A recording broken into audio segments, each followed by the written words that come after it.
Hi, guys. Welcome to this today broadcast. And you have to excuse my voice. I sound like I have drinking too much whiskey and smoking too many cigars. But the answer is pretty simple. I got the flu, but I'm beginning to feel a little bit better now. So you have to excuse my voice. I don't. I know I don't sound like as I used to. Hey, LG, good to see you.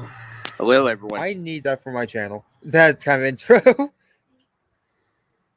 Hey, maybe we can work on it for you. Well, that can be a nice help, at least for live streams. Mm-hmm. You guys can hear me, right? Exactly. And we have LG in the house, and we have Hero Brian King prepping, and we also have Creative Redundancy Can you guys hear me? on the panel. And Yeah, we can myself, hear you. Shadow Oh, Scout okay. I Swede. have no idea. Remember, I have audio issues, so sometimes I have to ask. I don't know for sure. All right, Yeah. good. So, guys, how are you doing? How are you doing, LG? Hi, LG. Yeah, LG says we can hear you. He can hear Yep. us all, so that's We're good. we're good. It programmed my end on the panel anyway. Nice I to see can you hear again, you LG. loud and clear, so the audio is perfect. Yeah. It's like sometimes it glitches out on him apparently. Yeah. Well, But I got my coffee. Yeah, that works. you always need your coffee. Hey, coffee and tea are nice in the I got winter time. knives. Nice warm drinks are always nice in the winter time. They are. They are. Yeah. I mean, it warms you up from the So inside, right? yeah, this has a lot of relevance to this. So can I tell a little mini story of a scout camp that was miserable because of the cold? Mm. That'd be fine. Okay. Sorry about that. Hey, Jenny Nonya. Good to see Hi, you. Jane. Hindu 19 Hello. 197.42. Good to see you. How Awesome. are you doing? How are you guys doing? How has your week been? Leaves for falling already. There's one there. Oh, yeah, it's definitely fall. Yeah. I just see the leaves, hear the leaves every time I go for a walk now. Yeah. And that's one of those things you're eventually going to see, right? Where the daytime gets, where the nighttime gets colder, right? Like before sunrise or just Heck. after sunset. Yeah. Yeah. Right now You start noticing it it's more. high 50s for me. Yeah, right now my current temperature it's high as noon. It is 3:03 in the afternoon, but it is already down to 58 degrees Fahrenheit for me already. Already? It's probably in the high Yeah, 60s there right now. yeah, it's in the high I don't 50s think it's where I like am. 20, 21 Celsius. But It's again, really warm perfect out. temperature for me. How are you doing, Hendo? I saw Nice you to at see the everyone. White Farm. I saw you at White Farms live stream. I believe it was yesterday. It's good to see you. Mm. Yeah, I saw Hendo there.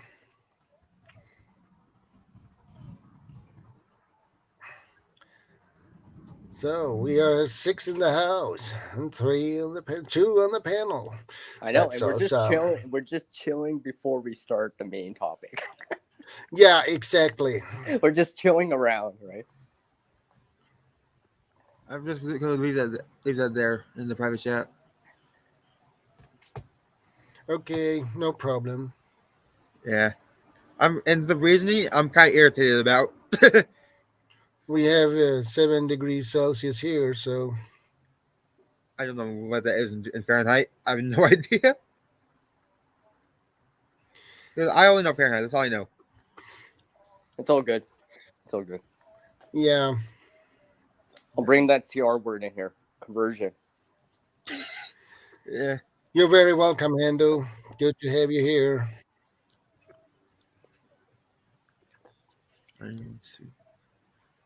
Isn't 9 Celsius like very low, or is it high? 9 Celsius is about like 48 Fahrenheit. Oh, okay, never mind. Yeah, It's more mid range. See, like, Passamaquoddy, welcome. Hello. hi, Passamaquoddy. Well, yeah, I saw her on White Family Farm too, on her live stream. Now I need to figure out. Yeah, she got a jacket. I need to check so everything is okay here. Yeah. A nice jacket to warm them up for this winter time preparedness. Hey, Vanessa Kitty, good to see you, ma'am. Hi, Vanessa.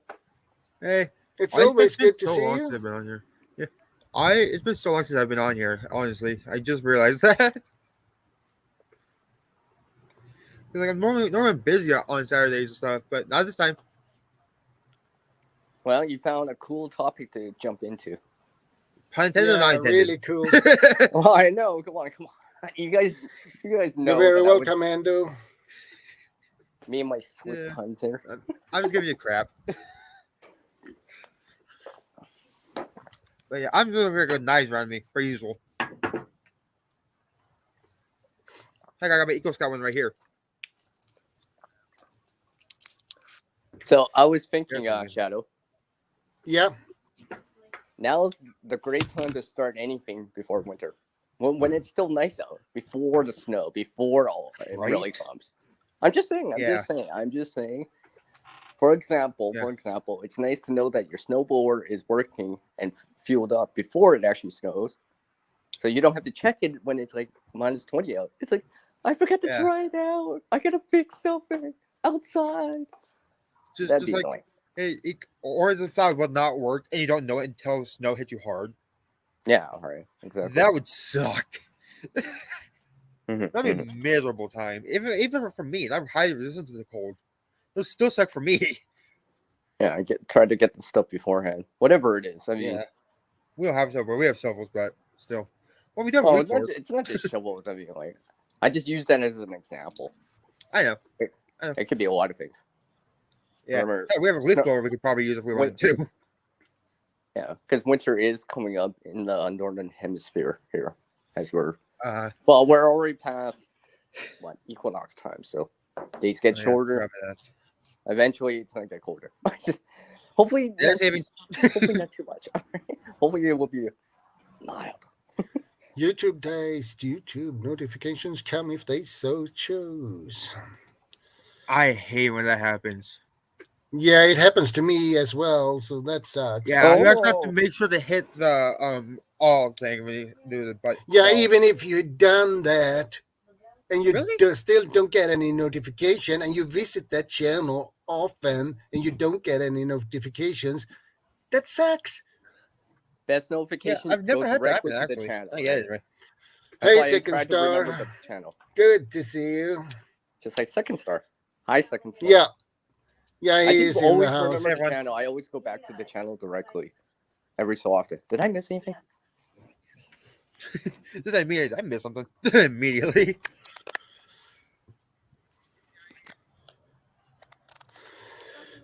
More Frugal News had a live and said a bunch of channels got demonetized today. What? My channel's being taken down, actually. For no reason. Yeah, probably more of that will happen. Yeah. It's just the way it is. There's probably billions of channels. Not millions, but billions of YouTube channels. So, yeah. They have to. We're doing work, guys. We're making sure the platform's safe for everyone.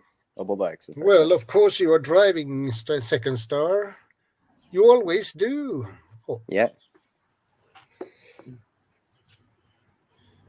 But it's good to see you. How are you doing, Second Star? I hope everything is okay with you. It's nice to see you again, man. And we have Cookie Boom. Hi. Great channel, by the way. Don't talk about what I did. Don't worry about that. That I didn't have a very happen. high pitched voice. Yeah. But shall we go back to the topic, guys? Yes. Yeah. Back to the topic at hand. All right. Okay, we've done enough chilling. Now, time to take it Some serious. chat. Yeah. Now we're done taking it serious. So, like I said, start today. All right. Do things Yeah. before even the winter comes. Whatever you Before expect the for snow dropping. your own area. Like Welcome, also, I Solar live here in Max. I live here in Canada. You live in Sweden. You live in the U.S. So Yeah. winter or cold comes at different times of the year for how long and all that stuff. So Because it actually kind of depends where the sun's hitting in a way, yeah, and it like could, how far it is, all that. yeah, it could be something as simple as, hey, I'm gonna throw an extra blanket in the back of the seat, kind of deal. You could start on that, right? For Yeah. example, or hey, I'm gonna start bringing a jacket when I leave for work during the day and have to come home at night because it's cooler Yeah, at just in night. case. Just in Yeah, case. something like that. I think you could start. You could do that right now. Yeah. There's one We hoodie I have normally bring. Tuba in the house. Welcome, my friend. Hi. Hey, it's Tammy. Hey, Hi, people. Tammy. Ooh, And wow. Tammy Eisenblatter, good to Uh, see you. yeah, you can highlight that comment from Tammy. No, I'm just kidding. I forgot about that.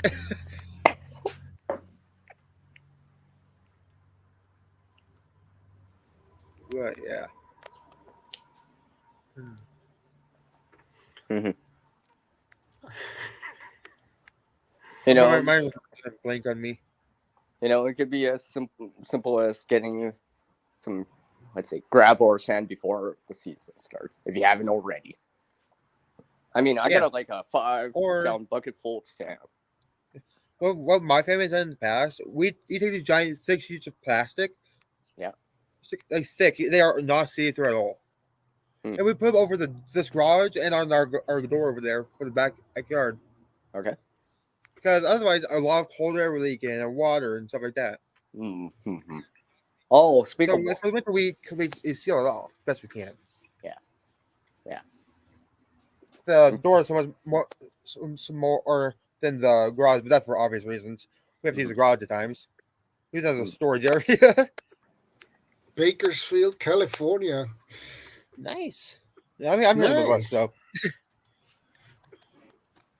But yeah, like that was my family. That's what we did last year, because we got hit with, like I said, before it started, or something. We got what everyone here called an Arctic storm, where we were at one point we were colder than Antarctica. Well, yeah, In Fahrenheit. Yeah, because usually wintertime, no matter where you are, you have to deal with either one form or another wind. Yeah, wind chills. Sheer coldness, like cold. Right? Yeah, cold, and then wind. Some form of precipitation, like ice, probably mostly snow, but ice is actually hail, sleet. No, well, maybe not hail, but it's actually ice, like freezing rain. That is probably you got to be very, very careful. That's the most, in my opinion, the most dangerous. Oh yeah, especially ones that cause black ice on the roads. Well, it's not that. Everything gets coated with it. Every last thing, right? Every last thing. Cool. UK. Right? Cool. True. Yeah. Hello from the UK. It's awesome to have so awesome people. But yeah, like one other thing, if you have, so this is more of a house preparation kind of in my eyes. If you have pets, don't leave the chain outside. If you have don't leave your garden hose outside. That too. That's what busted ours. Just the cold, because this garage is not insulated whatsoever. So Darren Dobson, welcome, buddy. Hi, Darren.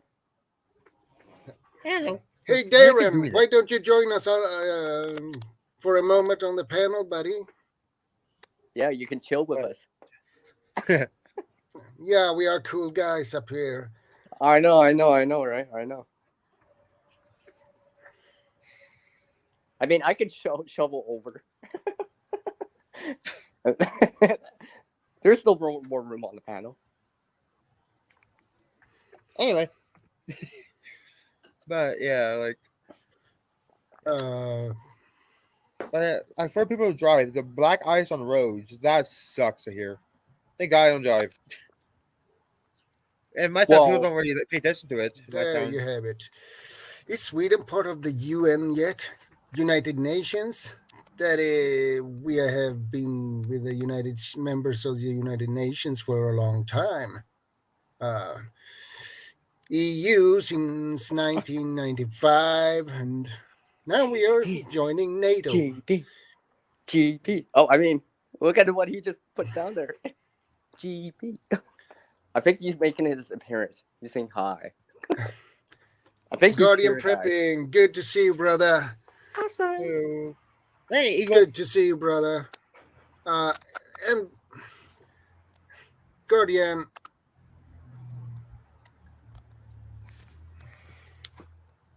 I appreciate that. Thank you, my friend. It's awesome.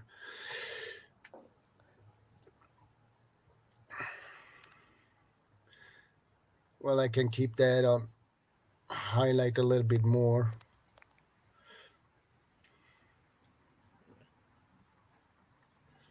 But yeah.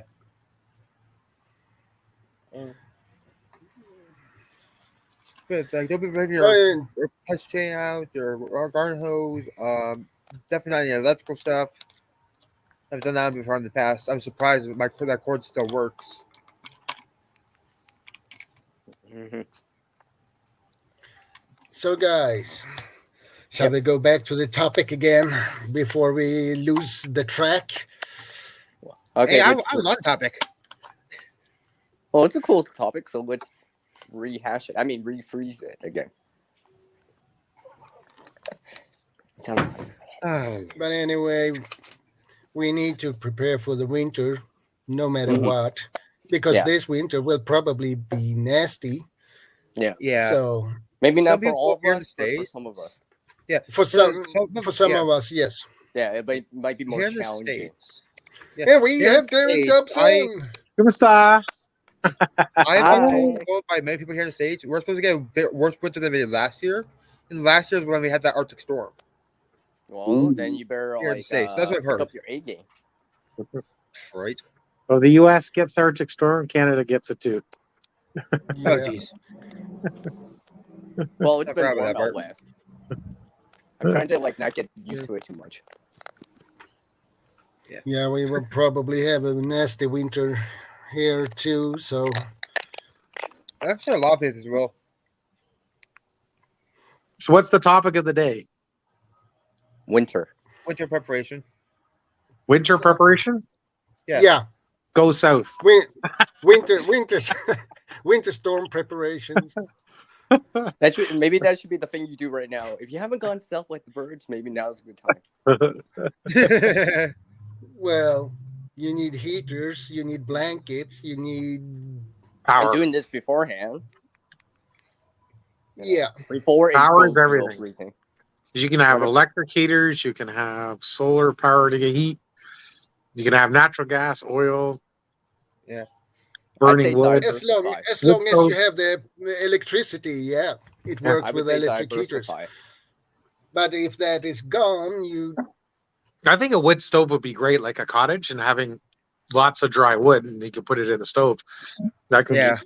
That's always That stuff. back to simple times.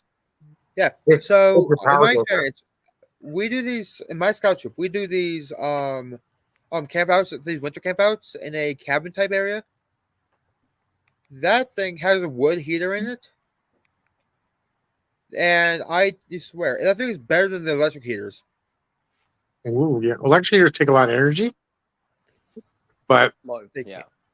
it's Cool. it's simple, right? They used to have baseboard heaters, but at least it's an option. That's if you don't have access to oil or natural gas. At least you can, if you have solar or something, you can at least have electric heater. Yeah, but I mean, like the wood furnace, whatever, it worked better than electric heaters. like heat with how much heat it produces. Hmm. Because it's an actual open flame in there. Yeah, wood stoves are pretty good though. You put them They in a are. cottage. You tile up the wall, but you put it kind of like not in the center, but in a corner, but it's all inside, so it radiates all the heat throughout. And smaller the place, Guardian, the better. Have low ceilings so the heat doesn't rise. Lower ceilings. Guardian, Can I just add something in I real quick? appreciate that a lot, my friend.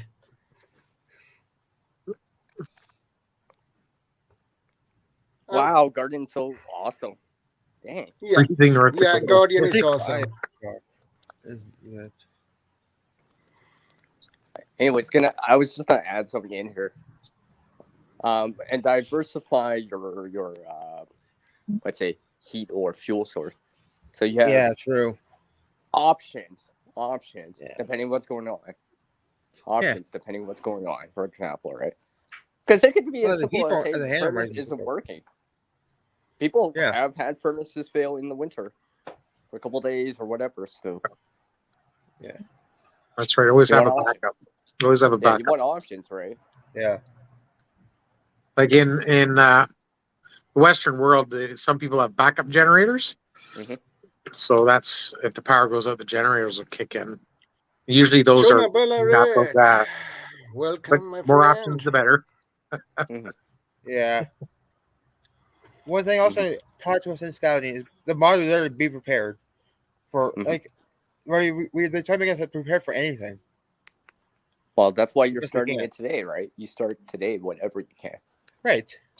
I'm not saying bring out your parka right now, but like maybe like next month or the month after, consider it. Yeah. You know, I'm not saying I need something for minus 22 Fahrenheit, minus 30 right now. No, but you can get up some gloves to start with, a jacket that you can bring in your vehicle, a blanket that you put in your vehicle right away. You're going to work during the day, come home in the evening when it's cooler, you bring a jacket. You progress into that transition into bringing more clothes with you or blankets and stuff.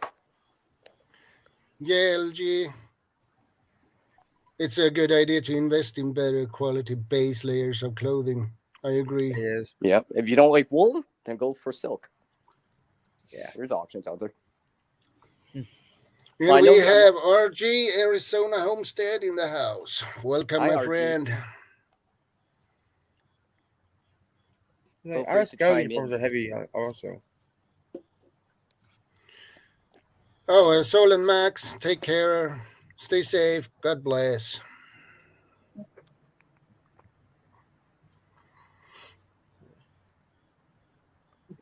Nice. We have now really good people in the house today, my friends. Mm.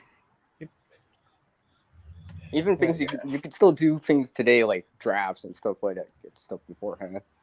You know, seal some cracks in the window or along the lines of that. Yeah, were you guys recommending not only sealing cracks, but some people, if there's only like old houses have only one pane. Oh yeah, for So some windows too. people, for some reason, somebody put up plastic, and I think they use a hair dryer to take out the wrinkles or something. Yeah. It'd be interesting to watch a YouTube video on that. Yeah, I've done I've that never in the seen that. past. I don't need to do that anymore because I've upgraded the windows. Corner Clubhouse Cobalt 66. Welcome, my friend. Good to see you. Hello. Hi. Hi, Corner Clubhouse. And we have B Savage. Good evening, my friend. Good to see you. Hi, B Savage. Yeah, she has an awesome channel. Awesome lady.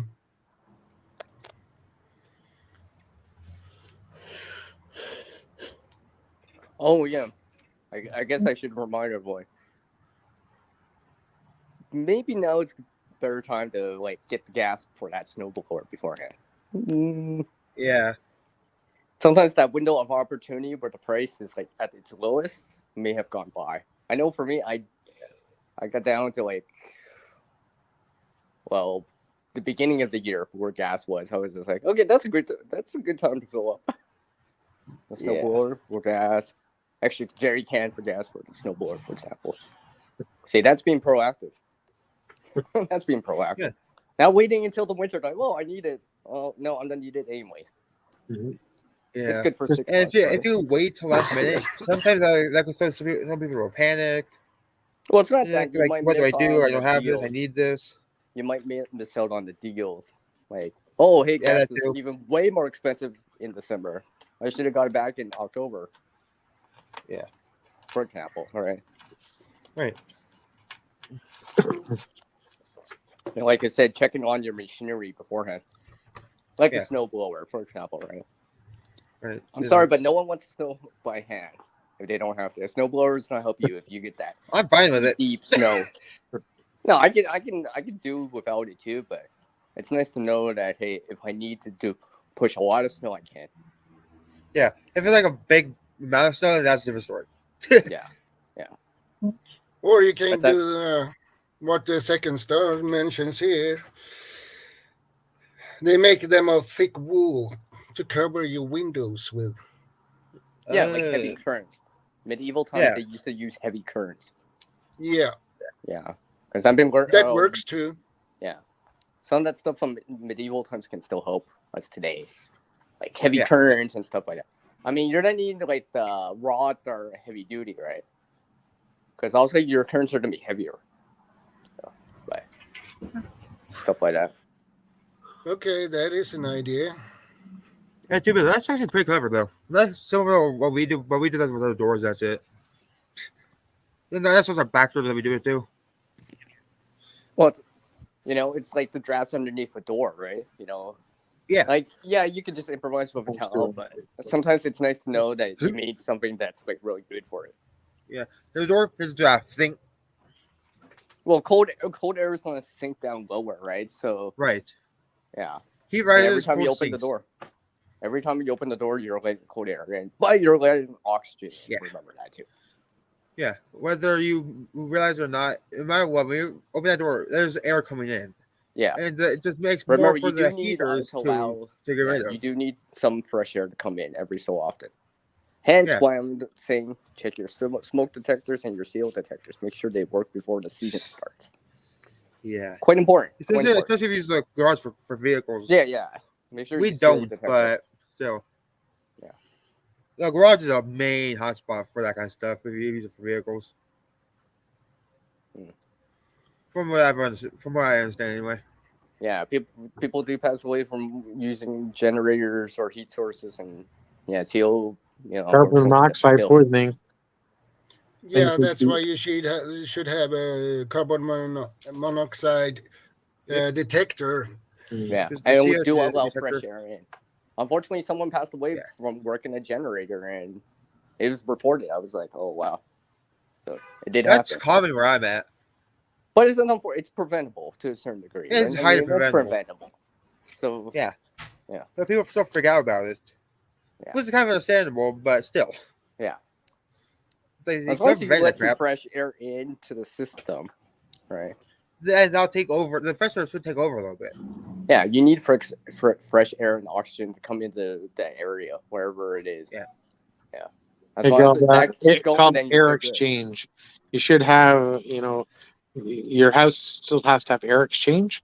Mhm. So sometimes once per hour or whatever, but there has to be some flow of air from the Yeah, or outside else the coming in, CO, and then the CO or the CO2 will build up in the area, and that's bad. Yeah. because we breathe out CO2. CO2. CO2 is Mhm. carbon dioxide, for sure. Yeah, you need fresh oxygen coming into the system. Mhm. Yeah. Either way, carbon gas is not that good for you. Either way. Whether CO or CO2, it doesn't matter. Carbon is bad for you. Well, because you'll start getting lightheaded and stuff like that. Mhm. You start Carbon getting lightheaded, monoxide maybe you oxygen get will some kill air, right? you, basically. It bonds to the oxygen, causing more of it. Yeah. Well, yeah, it'll It's bind. very bind easily to it, yeah. bonded. Yeah, I'm familiar That's with just that high too. school level stuff there. That or even middle school, I don't know. Yeah, don't worry.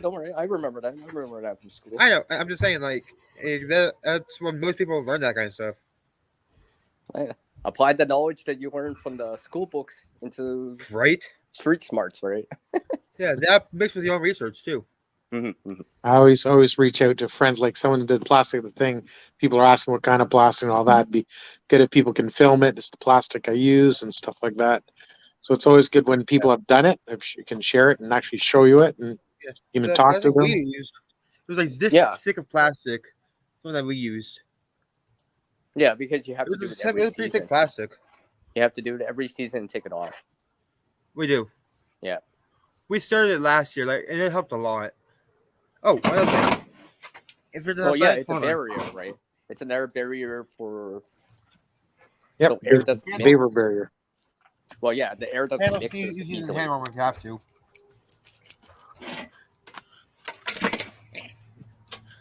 I almost fell. I almost fell off the chair. So One be heat- careful Yeah, I've not seen to those. slip off the chair. I've seen One cheap heat- versions of those. These are body heaters. Yeah, the portable ones. Yeah, those are. I heard these are really awesome. Hmm. Yeah. Well, the thing you do, there's very bright lights. Yeah, look at the shocks you. rating. Look at the ratings, eh? They are hot. That's really good ratings. Yeah, it's Yeah. good ratings. 4.5 for them all, for overall. Hmm. That's And pretty the good. best with these is that you can use them inside. So you need to choose the right heater because all heaters you can't use inside. You need to choose those who are made to be inside for indoor use. So, Right. but Even though these are safe they're indoors, you pricey, probably but want to crack a window. Right? You probably want to crack a window every so often. Just in Let case. fresh air. Always. I'd rather be just slightly cooler than overly warm and just like feel And dead. lightheaded. Yeah, I'd you rather don't want to be- feel lightheaded. Yeah, I'd right? rather be cold than dead. Yeah, cool yeah, than right. dead. I'd rather wake up the next day and be like slightly cool, but still there. Yeah, but still alive, yay. You know, maybe just cut the edge, as they say, as people, well, here in Canada Yeah. say, no, cut the edge, the coldness. Yeah. And stuff like that. Because you may have to actually use it longer than you think. Right? Depending on the situation. Yeah. Well, I'm assuming if you're using a buddy heater, it's probably, unless it's for some other reason, you're probably because your power's out. So you're going to run it off Yeah. propane. You know, and you're just cutting an edge in the room, right? Just enough to cut the edge, right? Especially if you have lots of people in the same room. Yeah, you probably could just go down to a little lower amount of fuel used and just, you know, stuff like that. You know, bring in the tent in the room or something like that. Couch fort. Hey, nothing wrong with making the couch fort. If you're gonna make a couch fort, you're gonna do it. That's what I would do. Right, look at Second Star still here with us, right? Is he still here with us? I don't have the chat window open. I think he's still with us. I don't know. Yeah, he's Second Star still with us. Yeah, so he would understand. He had the Texas freeze, the snow Mageddon or whatever they're calling it down south. That's his nickname, right? So learn from that situation, what people Yeah. did or did not do. Like, oh, maybe I should have shut off the power, the water, the main water coming into the building before leaving, for example, right? Could help. Yeah. People had major water damage from that. Pipes breaking and all that stuff. So. Oh, yeah. Yeah, I have If you to don't agree start with dripping the RG. pipes, then, yeah, boom. Yeah, because if you have to bail because it's too cold, make sure you empty out the water. That way the house is still dry. Yeah. That's just it's- that's a big hassle, right? It's not only that, Yeah. things that are like irreplaceable and all that other stuff could be preventable. Yeah. You know.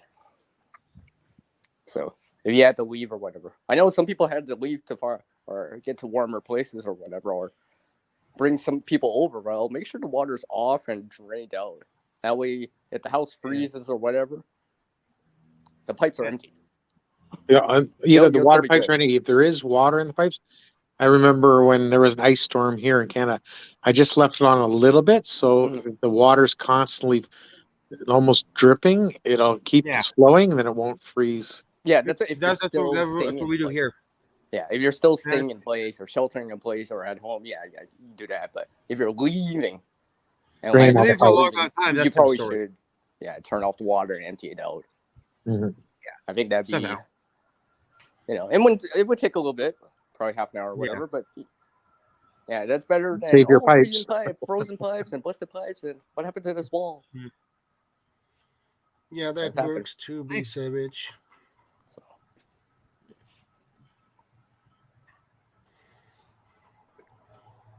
I can kind of agree with that one. Like, in the survival kind of sense, yeah. And like people are like, "Oh, I can't survive without this certain type." It's like, bullcrap. I like how we're representing here on this chat here. I should bring my Canadian icon back on the screen. I just have this winter one.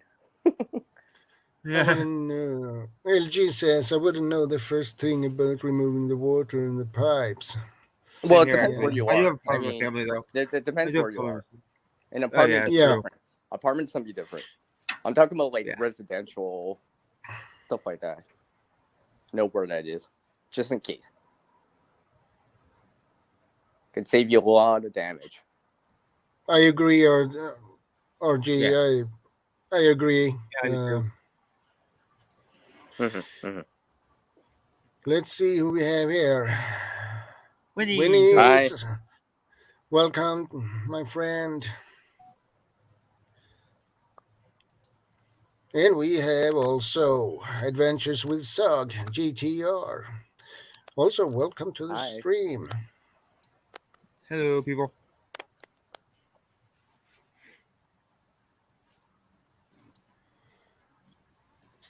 So I'm pretty sure we've all said now to start today, whatever it is, or start sooner than later if you can.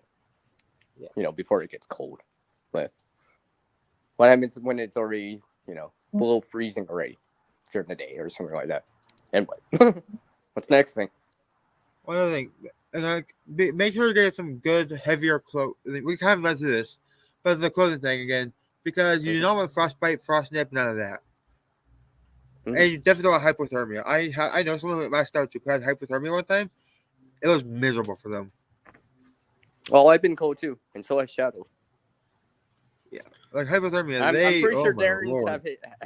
Darren, you've had it. Your Welcome, Guardian, and my friend, my brother from South Africa. Hi. I don't know if Hey, Darren's what's still up? here. Hey, good to see everybody. Yeah, I just Hi, wanted GP. to. Whoa, check out that. Whoa, you brought this cool lighting just for the stream? Whoa. Well, yeah, for my panel and stuff as well that I run on the channel. I'd also wanted to show you, because you were speaking about, power outages and that type of thing. I wanted to show you something pretty cool. So I'll show you. This is a nice You got inverter. one.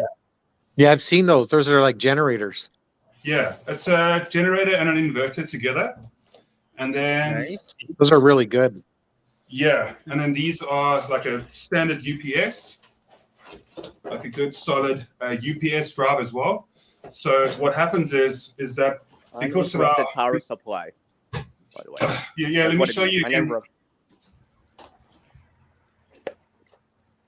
That thing is Yeah, huge. that's a nice. And it's good to That's a- exercise too. Yeah, It is, yeah. You don't need Yeah. a gym. You don't need a gym membership.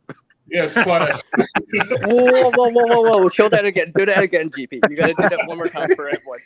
and then here's the UPS drive, right? And then the UPS drive itself. So because of the regularity of the power outages that we experience here, quite often what we've got to do is we've got to try and come up with a lot of ways to make sure that our power continues to run. Because a lot of the time, employment is extremely rare here. So what we essentially have to do is work from online jobs and try and, work where we can. So having power outages completely messes it up. So yeah. That makes sense. There Thumbs up. we go. Yeah, that's awesome. So otherwise, yeah, I just wanted to show you systems that we use personally and things that we obviously go through that, and just honestly, candles. Like candles are so good. Like, if you don't have all the necessity of the utility items and that type of thing. Although be careful with candles, right? Well, anyway, Yeah. you gotta be careful with if it's inside, no matter what. You treat it like it's the most important thing because you don't want to. Yeah. Well, that's Hey, that's Garden State Gardener, good to see you, my friend. Hey, Joe. Hi. And you Yeah, have a question from Hendo, Guardian. oh, What is the which cost of that? this inverter. So Yeah. you're looking the inverter. You're looking at about 15,000 to 16,000 rand, which is roughly, I'd say, about $4,000. Well, no. It's $1,000. Right now, because of the exchange rate being where it is, you're looking at roughly $1,000 right now. Because it's like right now it's 18 rand to the dollar, so you're looking at actually $800, which isn't. I mean, doesn't work out that much, but you can't always make the transition clearly like that. And Well, Tammy like- has a question for you too, Guardian. Yeah. So the brand itself is Trade. This one is Trade Power, but there's a couple of good ones that are out there as well. We were actually gifted this by my mom-in-law. My mom-in-law and I, fortunately, I know it's going to sound crazy to people out there, but we actually get along really well. I've got a lot of respect and I've learned a lot from her. And every now and again, like she'll gift us like with something. I mean, look at this is an amazing gift. We got it secondhand, so we only paid like 4,000 rand for it, 4,500. But the thing is, so that comes to, man, these calculations, that comes to like $400 roughly. So it wasn't that much either. That's pretty good.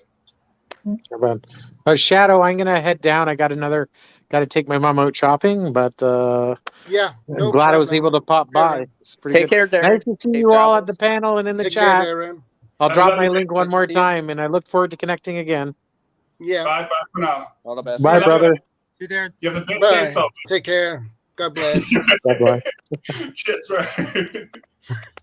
Yeah, no, I was actually watching before, and awesome guy.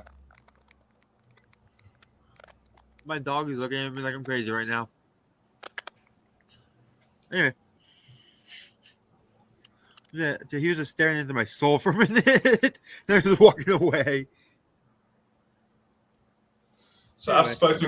I've spoken more than enough since in the first 5 minutes of me being here. So I'm just going to take it chilled for a little bit and enjoy some of the conversation from you guys for a bit. Okay. Yeah. But yeah. I'm trying to Well, think it's of good this to now. have. It's good to have nice quality sleeping bags too. Oh yeah. Mummy Yeah, bags that's- even. Well, not only sleeping bags have one. Sometimes the padding, what you're sleeping on matters too, right? Yeah. Because it matters out when you go camping, like on the ground or whatever. It matters Oh, yeah. inside too. Yeah. It'll help. It'll help you. Yeah, it'll help a lot. Like if you put a mattress down on your floor, like let's say you got a wooden floor or something like that, or whatever, concrete, whatever, right? A mattress on the ground is probably gonna be even better. It's not only warmer, but it's more supportive. Yeah. You'll get a better night's sleep if you had to do something like that. Yeah. Yeah, exactly. Yeah.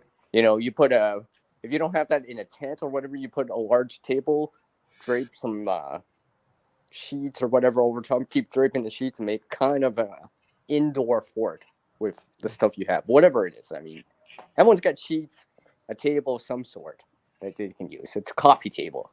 Well, not a coffee table, but a kitchen table. If you had to do something like that.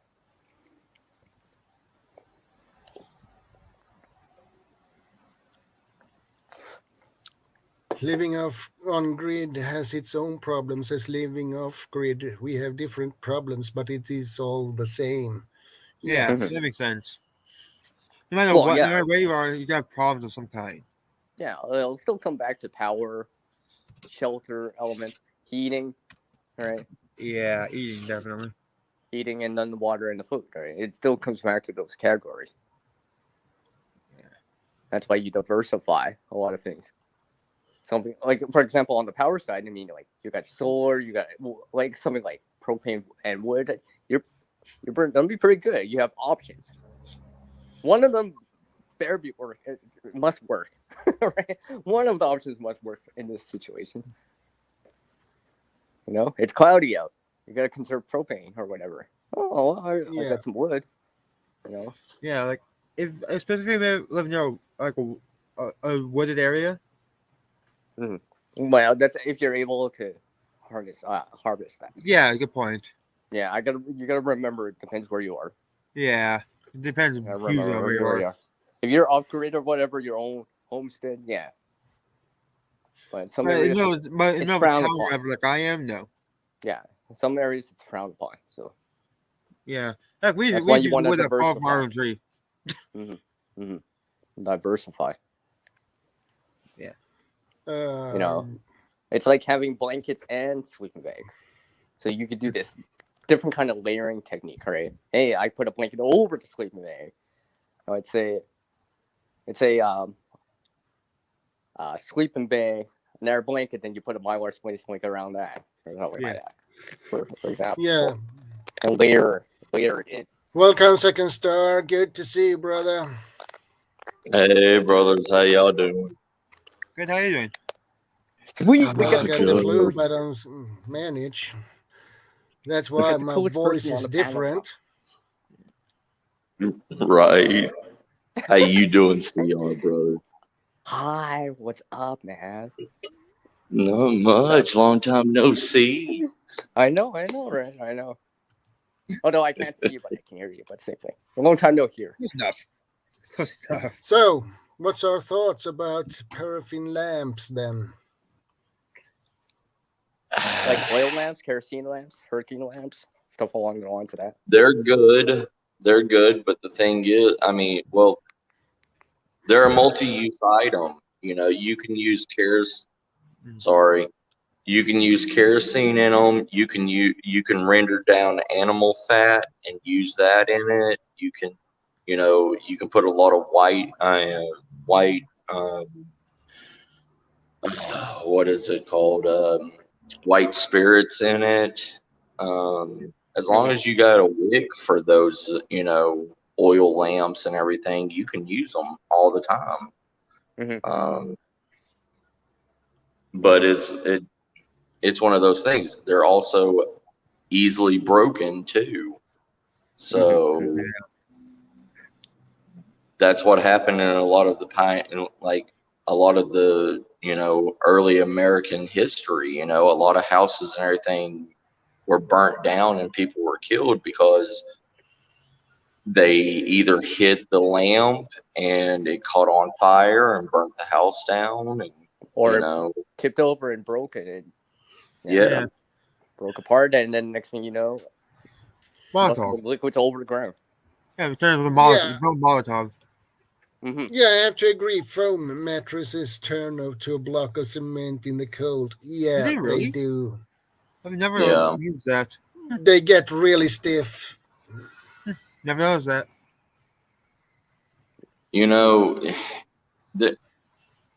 This is okay. I grew up.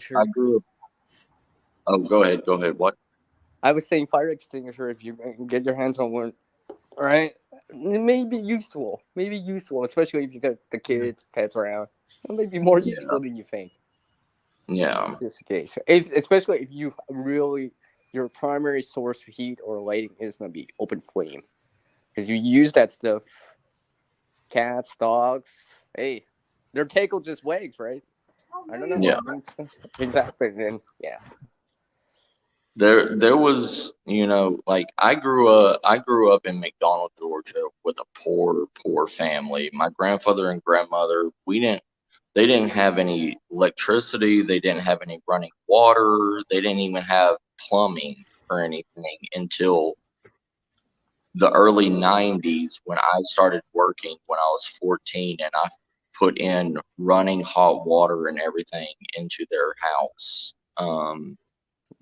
And for the longest time during the cold winters and everything, Hey there, Thor. Good to see you, brother. Thorhaven. If you're going to go with wood stoves and everything, you have to. Oh, hold on, I'll be back. Okay, I guess I'll take over what I was gonna say. I was gonna say, without this modern day conveniences of the electricity, you're gonna go back to like medieval times of doing stuff. Like this is before the 18th, 19th, 17th century, right? It's like that kind of mentality of things. The heavy currents, for example, it's well known during medieval times. And what Second Star was mentioning, right? Not having running water and all that stuff. That'd be like a village during medieval times. Things of thinking like that. So, anyways.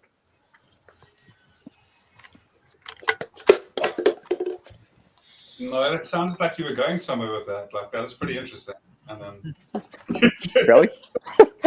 Really? Well, I was just thinking, like, because everyone always says back to the Dark Ages, and I'm like thinking myself more like back to the medieval times. It'd be more like that. Well, you would have to start thinking like that. Well, because they had open fires inside, but they were all stone and stone castles, right? Also in stone, and like things made with natural materials. So, yeah. Well, I think that's obviously a really good side to just basic survivalism, like is understanding the way that people lived through the medieval times. And unfortunately, even like just a quick look at history throughout that era is just like understanding how much like dread people had to live with. Like people, it wasn't fun whatsoever. There was so many like different ailments. There were so many plagues, and like people had to. It was suffering. I understand that all life is suffering, but life is suffering like amplified by 100-fold if you look at the way that they lived through the medieval times as well. So like, well, sometimes they had to do things every season, right? Yeah. Like some of those mats that you see, those are hand weaved together, but they have to keep up the hygiene part and like cleanliness. They replace it like every year next season because it wears down. Like it's oh, I saw it in a video. It reminds me of weaving like larger leaves and stuff like that, and just weave it into a shape, and then you make a mat. But luckily enough, we're in modern times, so we have access to perfect a blanket. No, like and all that stuff. We have access to that kind of stuff instead. Okay, here, Brian. Did he have to leave? Oh, I didn't notice. Sorry. Yeah, he had to go for a bit. See you later, everyone. Sorry, sometimes I talk and I don't look at the screen. No, it's all good. Have a lovely day, and I hope that you can come around if you get a bit more time later. Hey, Brian, it'd be awesome to chat to you. And yeah, I think that when it comes to like I'm always cautious to go there, but just the darker sides to the medieval times as well. Because the thing is, humanity, unfortunately, is if you really want to think about what people are honestly like, as soon as you take the rule of law away from them, like sure that there's a lot of kindness and there's a lot of goodness and that type of thing as well, but people like it's like the deeper side of humanity isn't always pretty. That's all I'll say. Well, we can bring that up on another stream. We'll talk about this in another stream in more detail. Yes, we have a whole stream about that one.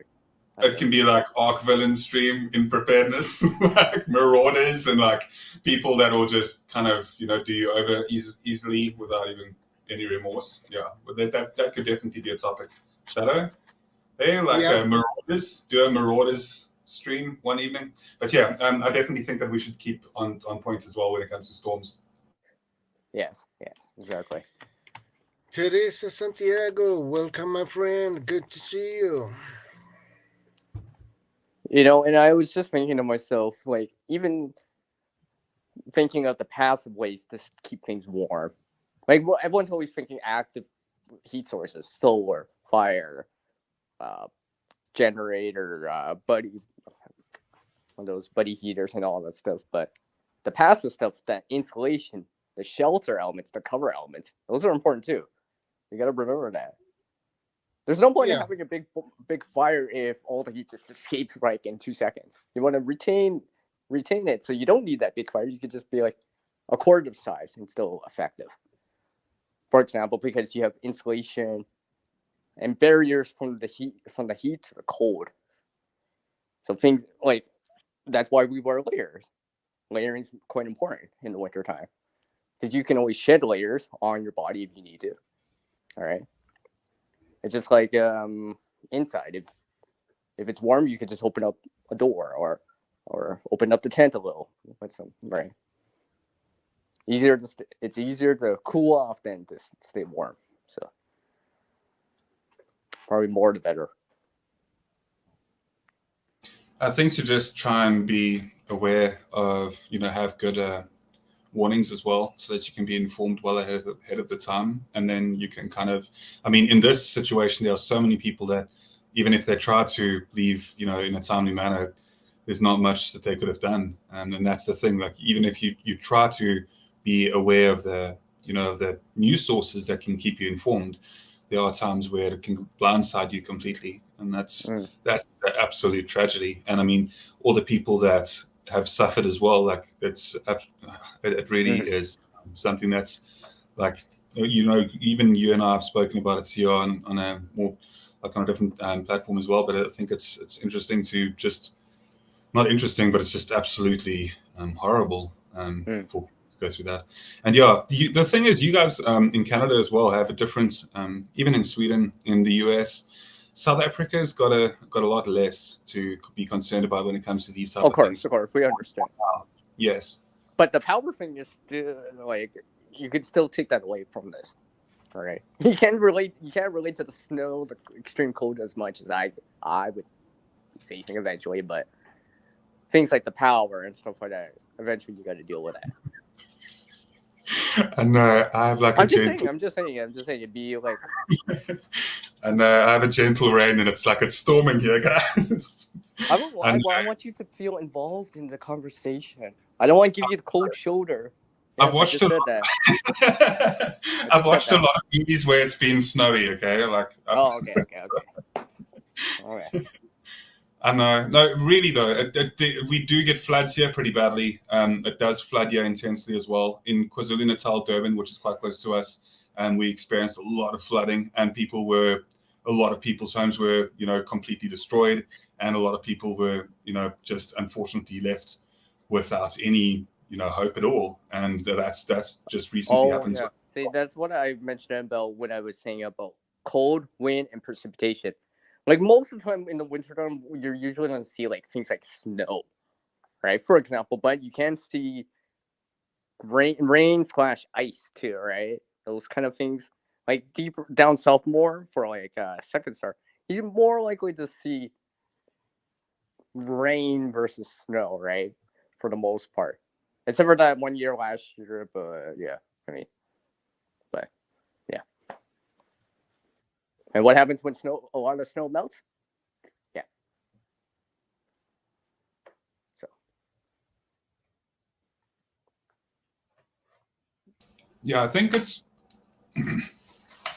what Hendo's saying there as well. There's definitely a whole bunch of different problems that we got here when it comes to that. But I think if you look at the way that things are changing, though, you can definitely see that there are more intensified elements of weather over time, and that's concerning. But for you guys, that is the major concern. It is prepping in terms of what you guys have to do is absolutely that's why prepping is driven in a different manner. Well, yeah, it's driven by your own area, your own immediate area, whatever happens in that area. It's not always sunny. Unfortunately, it's not always sunny and warm everywhere. Sometimes it does cool down. Sometimes you do get the rain. Sometimes it does get windy. Thorhaven has a good point here. People do forget, though, you don't need below freezing temps for hypothermia. And that's true. Yeah, hypo, as in below. That's what it actually means, by the way. Yeah, that is. And people confuse it sometimes. Hypo means below. So below your core body temperature, which means you're getting cold. So yeah. and it's possible too, especially later in the fall, early in the spring, where it could be in the single digits, and especially if you're wet. No, If you're wet, that'll accelerate the process much more. no, I Thor, I'm remember not one time working it on was dinner. like 7 degrees out, pouring rain. I got wet, and that was cold. That was in winter time, but I was cold, windy, wet. Next thing I know, yeah. So, yeah, you can't get hypothermia not during the winter, but that's probably because you're wet. James, and good, like good. Good to see you, brother. Hi, And thanks for the thumbs up. I appreciate that. hey James.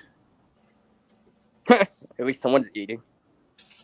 At least Four's eating. Oh no, he's working on dinner. Hey, eating actually does help too in the winter.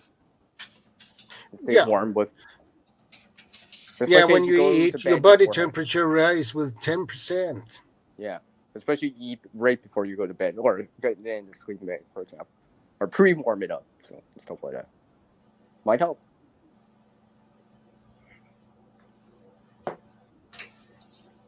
Sorry if you heard my typing there. It was probably pretty loud. I apologize. No. Just talk over it, GP. Right? You're supposed to talk over the sound. No. Right. It's called. Right? I know that. Second Star, are you around? Like, I wanted to chat to Second Star as well, and then like when he was, He's probably indisposed right now. Okay, not a problem. I look forward to chatting more as well, and I think that I don't know. Yeah. He might be AFK. I want to. Look, I love making jokes, and I love things being humorous, and I always love people having like a positive and a happy spirit in that. But when it comes to storms and when it comes to people suffering, that's where the jokes kind of stop, and I'm not trying to be like emo about it or something. I'm just being serious about it because like it's funny, but if you're in that situation, it's way less funny. You know what I mean? Like, so when it comes to, I know. Right. No, I'm not saying that you take it serious, right? You take it serious. Yes. That's why this one winter video I did, said take winter seriously. Yes. I shot that video. I shot that little clip in minus 37 Celsius that day. It was really cold. That's why I'm just like, yeah, take seriously. No, I haven't actually seen that. I need to watch that though. No, that was a while back. But yeah, that reminds me, because my phone actually went from 50% down to 5. So yeah, in terms of winter, yeah, your phone's probably gonna keep your phone warm because your battery's probably gonna drop in cold too. You gotta keep those things warm if you're using them or have to use them. You know what really bothers me for you guys though is just I can't imagine having all the progression that you've made throughout the garden as well. Like just having snow come along and wipe out, and every one of you guys, the 3 of you, like all have the same situations where you can have a nice growing season, and then all of a sudden, there's a possibility where like snow can just completely cover all of the progression that you've been able to make. So I saw snow last May in 2021 in May. What? Yeah. I just didn't show you guys because it was only for one night, and luckily enough, I covered a few things. I mean, my lilies and green onions, they just shrugged it off like nothing. Right. Like literally it melted by the next day. 24 hours later, it melted. It wasn't long, but so things like that. And things like tarps, for example, could be useful, right? So tarps aren't just useful for the spring or summertime. They're useful in the fall and winter too. I just wanted to say, be savage, absolutely. Where Be Savage says, take attack or stop complaining, and I agree. I think that about if you're speaking about the taking back the country and stuff, or something as well, where you said do what others have, take a country back.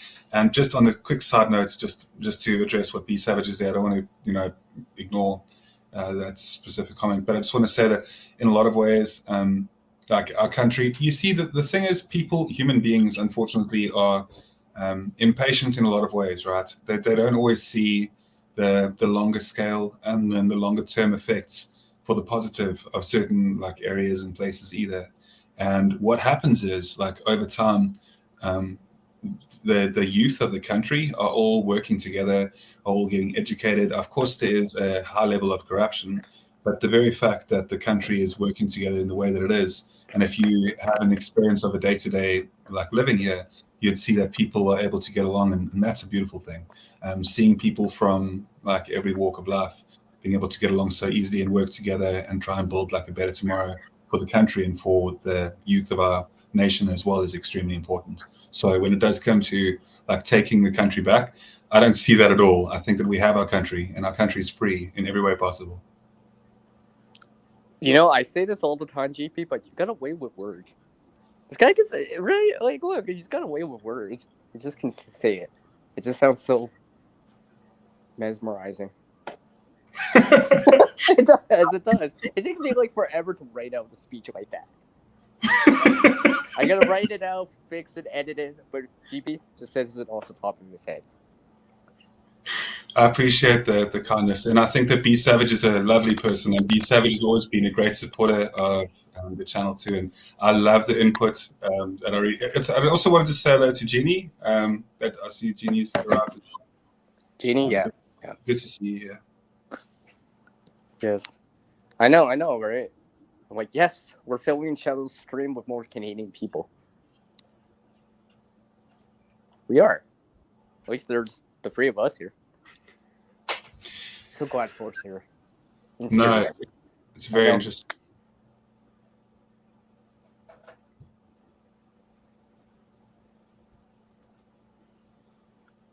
So. I don't know.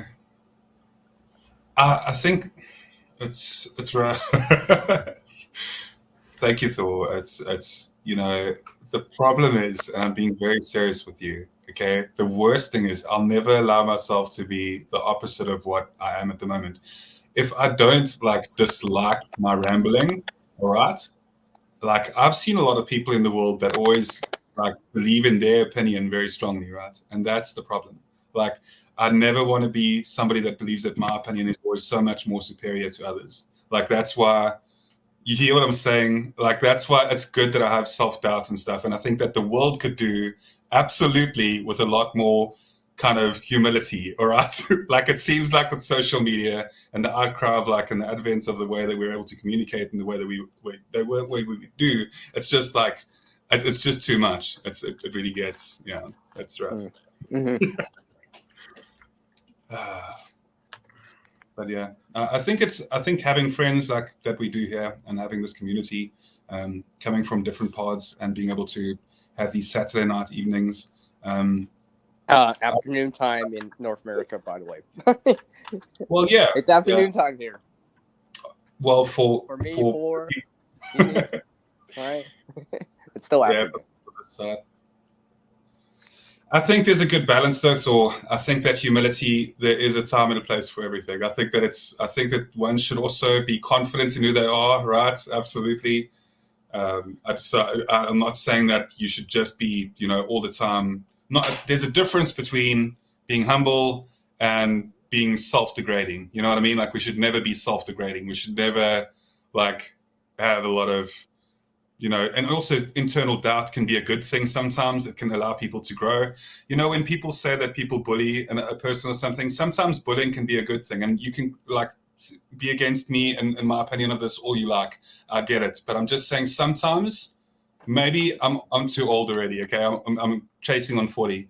But I'm saying sometimes bullying absolutely helped me in my past. Like I got bullied into realizing that I'm not as important as I think I am, as I used to think I was, rather. Like, that's really the truth. Like, and that's not just a thing. It's like, I had like really big gaps between my teeth. I had huge gaps between my teeth. I've got a really big forehead and my hairline was like all the way back. So well, that's because you got a big forehead because you got a bigger, you got a bigger heart. Yeah, heart. A bigger heart inside of you. It's so big that it comes out from the top. I'm not gonna comment, bro. You're great, bro. I appreciate it. Yes. Thank you. Adventures with Sog said it perfectly there. You see, I'm not alone when it comes to people that enjoy like just the English language. And I promise you that Adventures with Sog is somebody that probably also reads quite fluently, like reads quite avidly as well. So opinions are simply our own personal thoughts. The problem these days is too many think their opinions are facts. Well said. There it is. Well, I cannot cuss on Shadow stream, but well damn said is well said. That's brilliant. Okay, GB, keep talking. And when you talk, I'm taking a breather. I'm taking a little short. I'm taking a breather. I'm hibernating before I talk about winter. Yeah. No, I'll let the experts on this actual No. topic. No. I want you guys are way more, and you guys have to like live through it. It's like, it's like if you guys had to speak about riots and that type of thing, or power outages and that type of stuff, then you can absolutely, or high crime rates, then get me involved. But in this topic, I want to hear much more from you guys because you guys have to go through it all the time. Well, we lost him. And second star if he comes back. Second star. I know that second stars had to be busy with work or something like that. It's all good. Thank you, Shadow, for bringing that up for the screen. I couldn't help myself. It was a fun comment, so. I was going to say, that, and I should bring up the camera when I say this. I want to say that, like, Hendo, I really have all the time in the world for Hendo. I think that Hendo is definitely somebody that's been around. Hendo is in, like, some of the strange corners of YouTube that, like, some of the, like, places that I'm always like, yeah, Hendo's here. Like, it's just crazy. And I think that it's really cool that Hendo also goes through, like, the rabbit holes and finds, like, different people's channels and, like, wants to, like, see different people out there and, like, meet other people on YouTube and that type of thing. So Hendo, what you're doing is amazing. And I think that that's awesome too. Yeah, so it's just great to bump into Hendo every now and again on like a stream and I'm like, hey, like Hendo's here. That's great. So yeah, I think that that's what YouTube is. And I think that getting along with others, that's all good. Second star, no problem at all. 100%. I get it. Like I thought that it was something. Okay, second star, that's okay. Yeah. But yeah. You have to deal with it. It's interesting. All right. I'll let you talk for a little bit now. My hibernation's over. Okay. But okay, on a serious note though. Okay, GP, how cold can it get there? For example, like like because I always consider welcome, my friend. Good to see you. Let's say when there's late. There we have Thor, the one and only Thor. Hey, can you put me on the bottom with 4? Or above him? I don't know, whatever. Yeah, Shadow, switch myself and CR. Take me as far away from as possible. I want him to be able to give him a nice on the warm bottom. hug. No. What's up, bro? Hi. How's it going, guys? Good to have you, man. Hey, good to be here. Going. How's the We're weather up working there? on dinner, so How's got a few minutes. How's it out? Nice. I'm gonna give me like 20 seconds. I just need to do something for 20 seconds, and I'm gonna be right back. How is it out east for?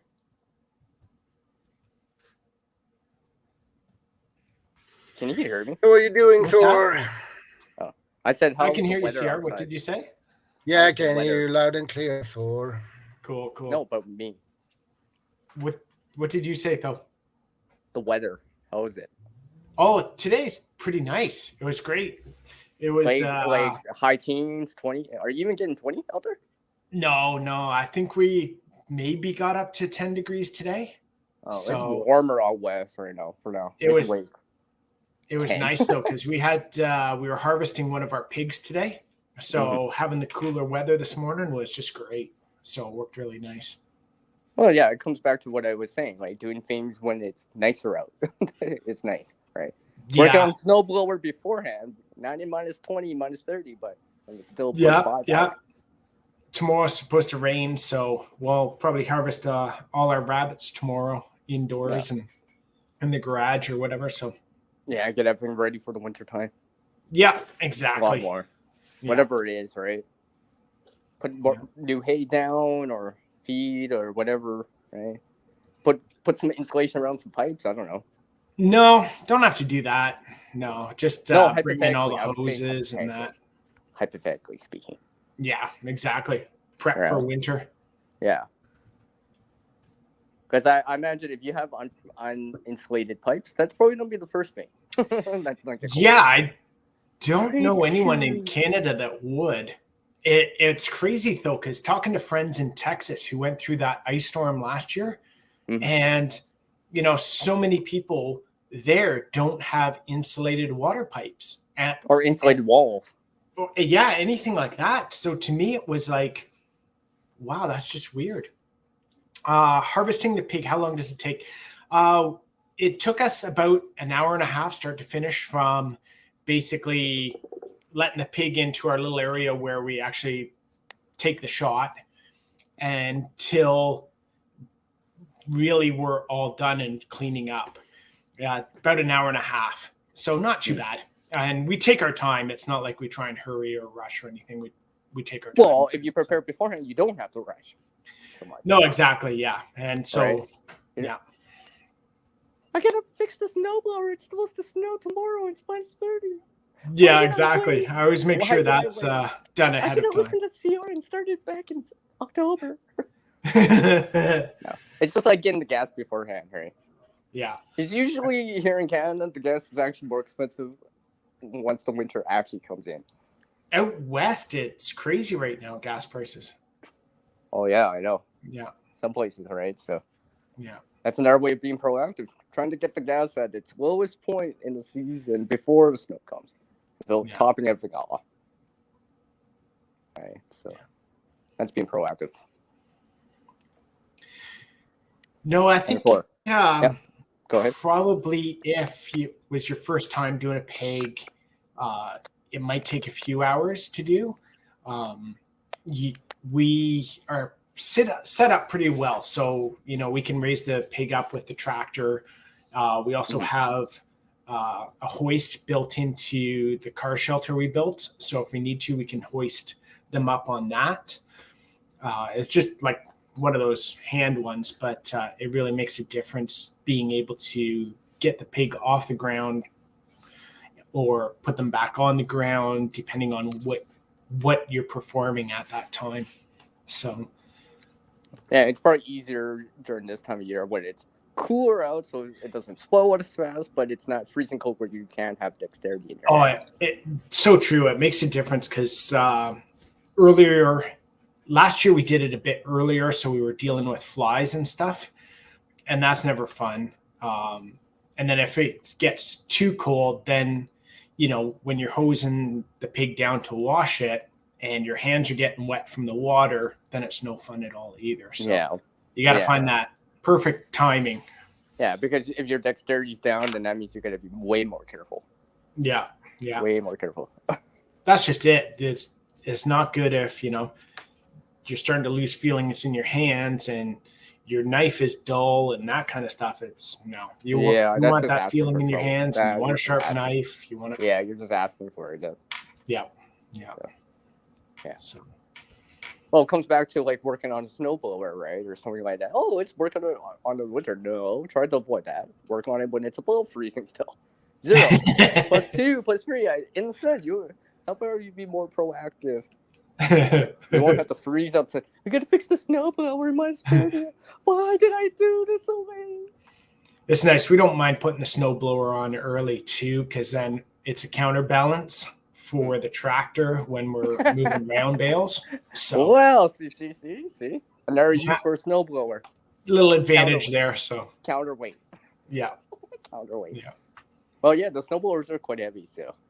Yeah. Well, I'm assuming you have one of those 2-stage ones, eh?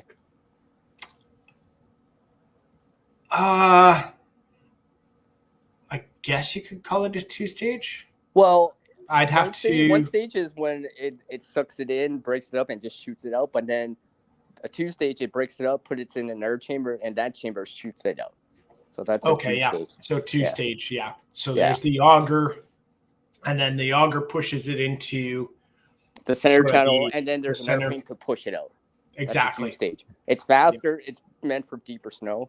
A Yeah. single stage is like maybe a foot or so before Yeah. it starts to slow down because Yeah. it does help. So I just learned about that. yeah, the hoists do make it a lot easier, especially when you're getting them. So we do a lot of the prep work for getting on the ground. So we've got the skids, pallets. We set the pig in between so it kind of stands up on its, like lays on its back, straight up and down, feet up in the air. And then we're able to take the knife, kind of go down the center, use our soft, cut and open the breastplate. And then once we get down, we open up the pelvic bone. And then from there, we actually hoist it up. And it's easy to go in with a knife and just kind of work your way down, and everything then falls out the bottom, which is really nice. We use 2 styles of knife. One is kind of like a harder boning knife, and then the other's kind of like a big fat butcher's knife, I'd say. Both are, I forget the brand.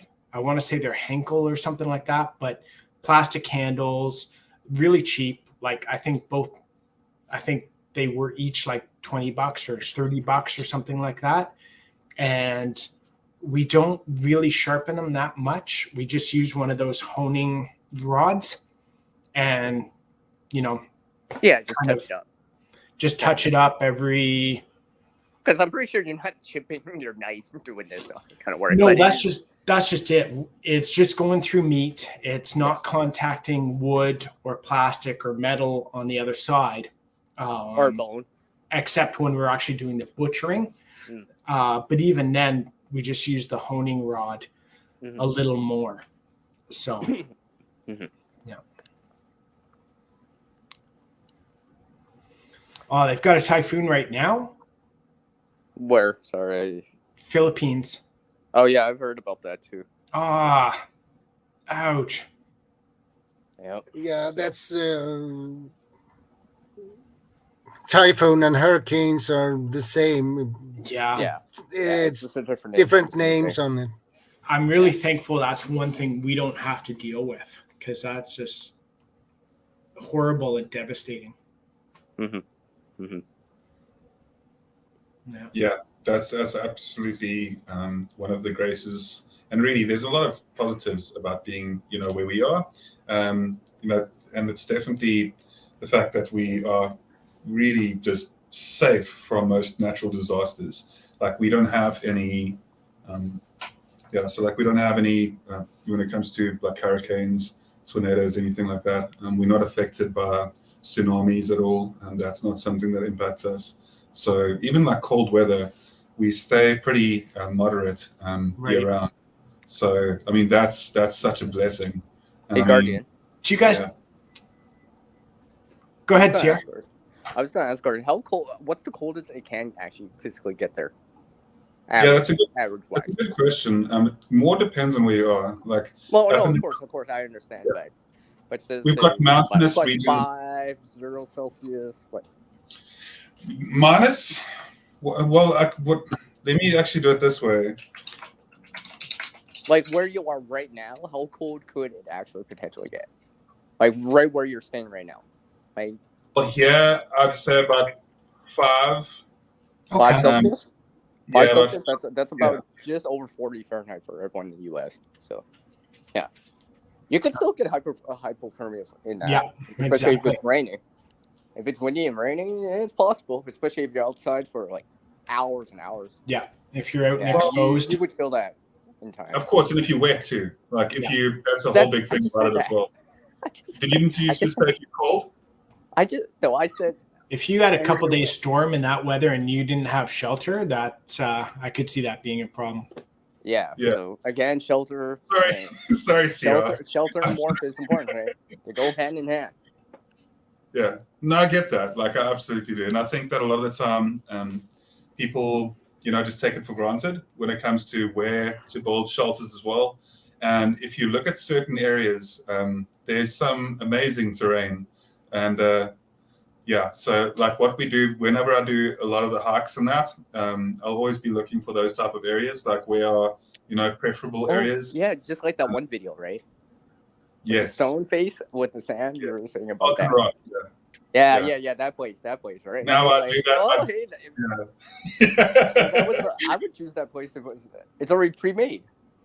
Yes, exactly right. And that's nature's pre-made things something. Just add a few things. And it's like Precisely, and that's why a lot of the time throughout South Africa, that's one of the only reasons, the actual only reason why throughout Africa, the innovation with technology was not as important when it comes to certain things. However, for the climate that it was, the technology was amazing. Like it was perfect for what it needed to be. And that's the thing, like, because we have a beautiful land that has an abundance of natural resources, that has like so much like positives to it as well.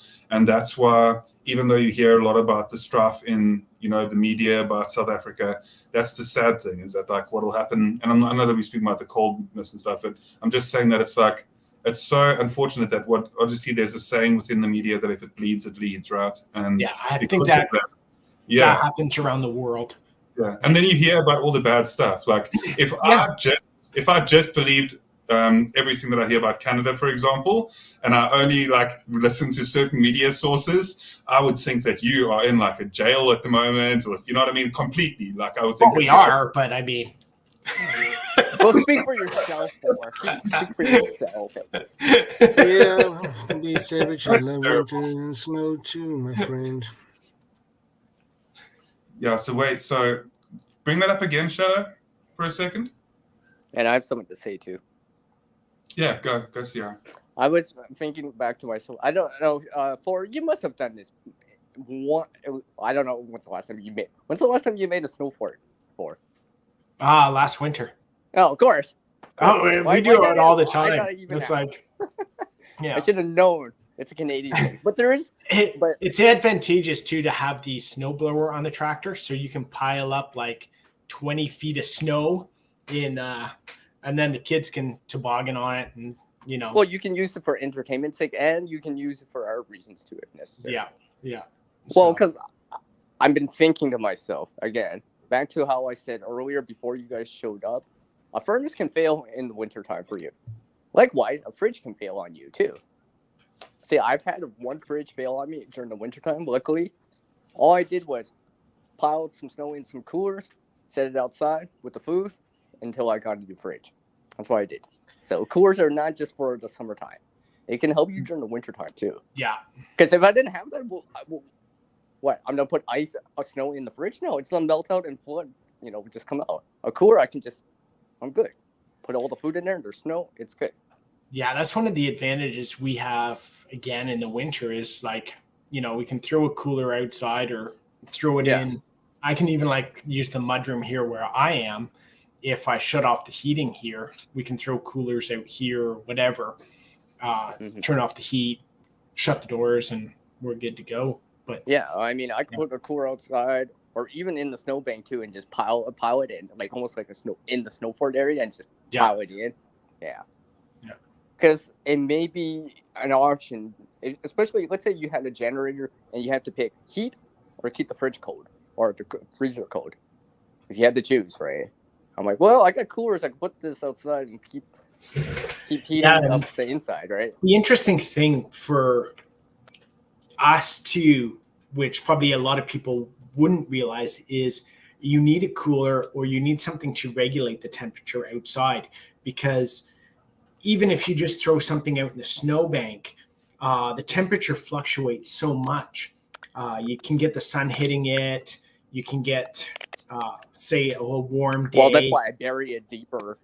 Exactly. So you want the cooler, you want it buried, you want that temperature to kind of stay constant, and you don't want that fluctuation where it might go above freezing. Yeah, you don't then dip down below freezing. Happening to the food.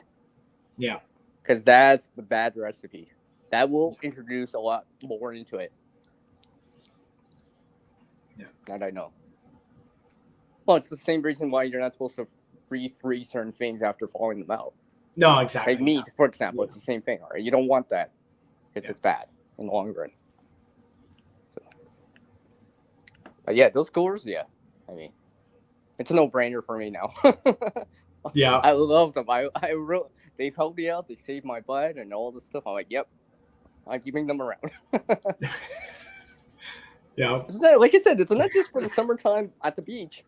It's not just for that reason, right? So well, like you said, the barrier, right? I could just sit outside on a bench or whatever, right? Obviously, depending what's around, right? You know, if there's wildlife or whatever, maybe we'll bury it or put it in a, let's say, a shack or whatever, and then you close the door or something like that. So try to. But So it's in the cooler, right? It's in the cooler.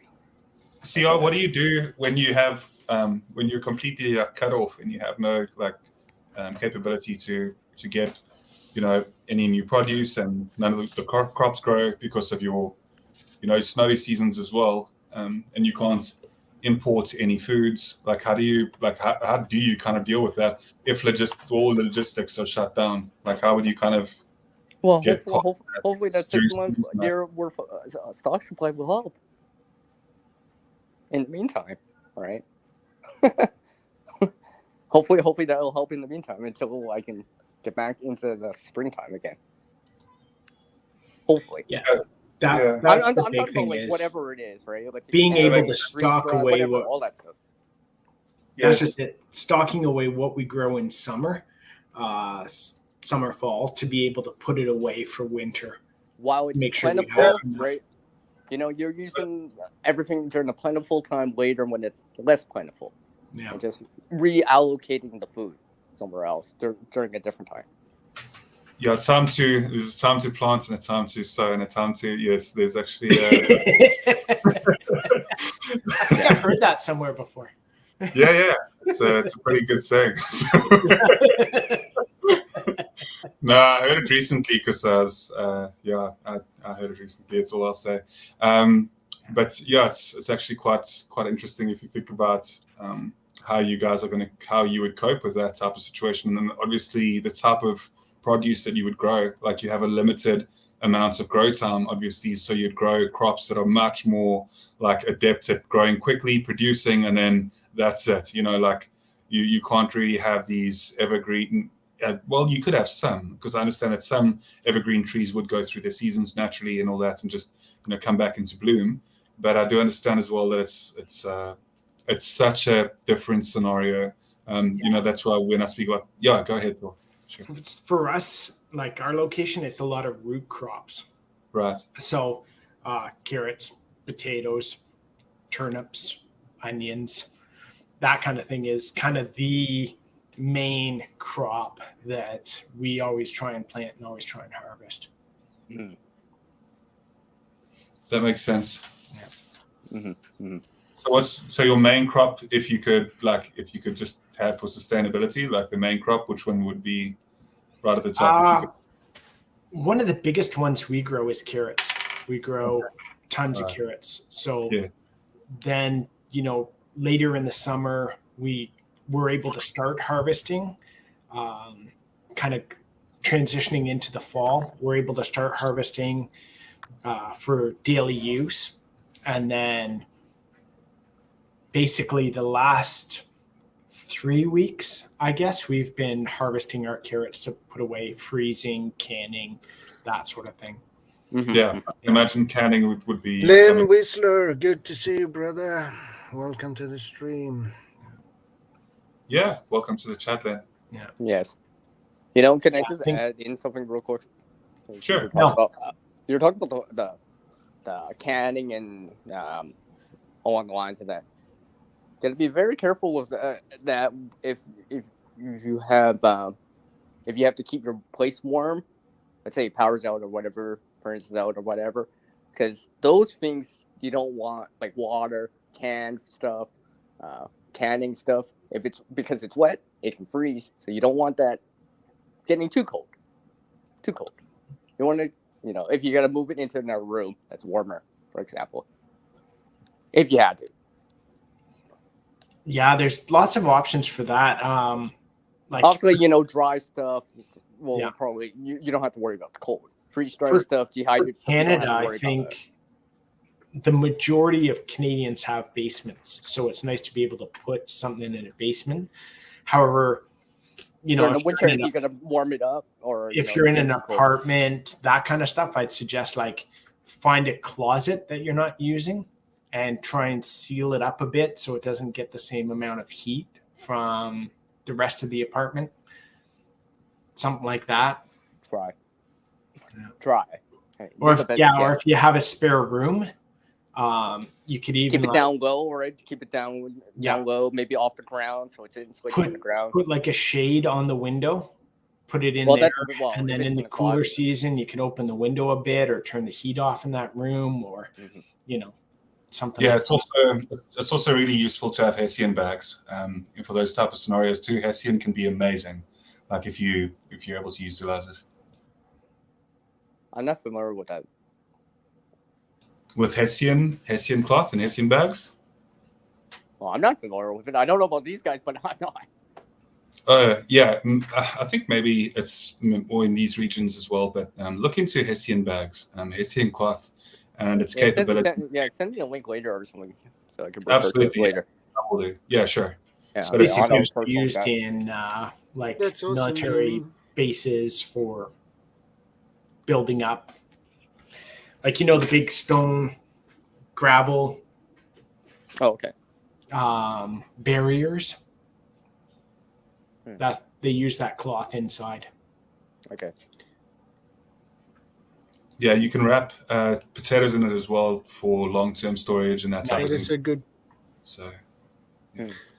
Yeah, rotation is the biggest thing that I think a lot of people have to deal with. You want to make sure you either build something where you can rotate your cans, or make sure you date your cans or date your jars. We use one for our cans where it's like a rolling shelf. So I built one where you stick the cans in the top and then you pull them out the bottom. For our canning jars, like when we can our own stuff, we just put dates on stuff and try and move it. Welcome, Bob. Good to see you, bro. Hey, Bob. Welcome. Yeah. Welcome, Bob. Good to see you. Yeah, I think so. You're gonna laugh at me, Thor, but I use my phone for rotation. Like I use my phone canning rotation. Like I have task reminders and then like just reminders that pop up. And then Yeah, and then I also use my emails. So I use my general, like my Microsoft inbox and my Outlook. And then I have task reminders set for my cans rotations as well. So how do you do that? Do you, like, if you're taking cans out and using them? I set expiration dates as well for certain cans, and then I put email task reminders, like actual task reminders as well, and that get sent to me through CRMs like Zoho. I'm not even kidding. So like if you go to the grocery store, you grab a bunch of cans and then put it away, then you send yourself a task reminder or something at that time. Yes, I add them into a CRM. Because I work a lot with clients. I work in new business development as well. Okay. In incident reduction. So in the incident reduction field. So because I work a lot with that, I'm so familiar with using my CRM and my Zoho. So then I use it the same for canning rotation, making sure that I rotate as well. So that so that instead of having to look at each of the items as well, I can just like get the task reminders, and then I know that a certain batch of items as well is expired. And then but obviously I'm very lenient on expiration dates. Expiration dates mean nothing to me. Exactly. Yeah.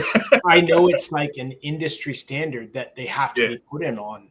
So, you know, I always love that one. I posted on Facebook the one time. It's like my sea salt from 200 AD is expiring in 2019. Like, sea salt from ancient times has an expiry date. Like, no, it just, but they're mandated by government to put those expiration dates on the stuff. Yeah. So use your best judgment before you consume, and always. All right.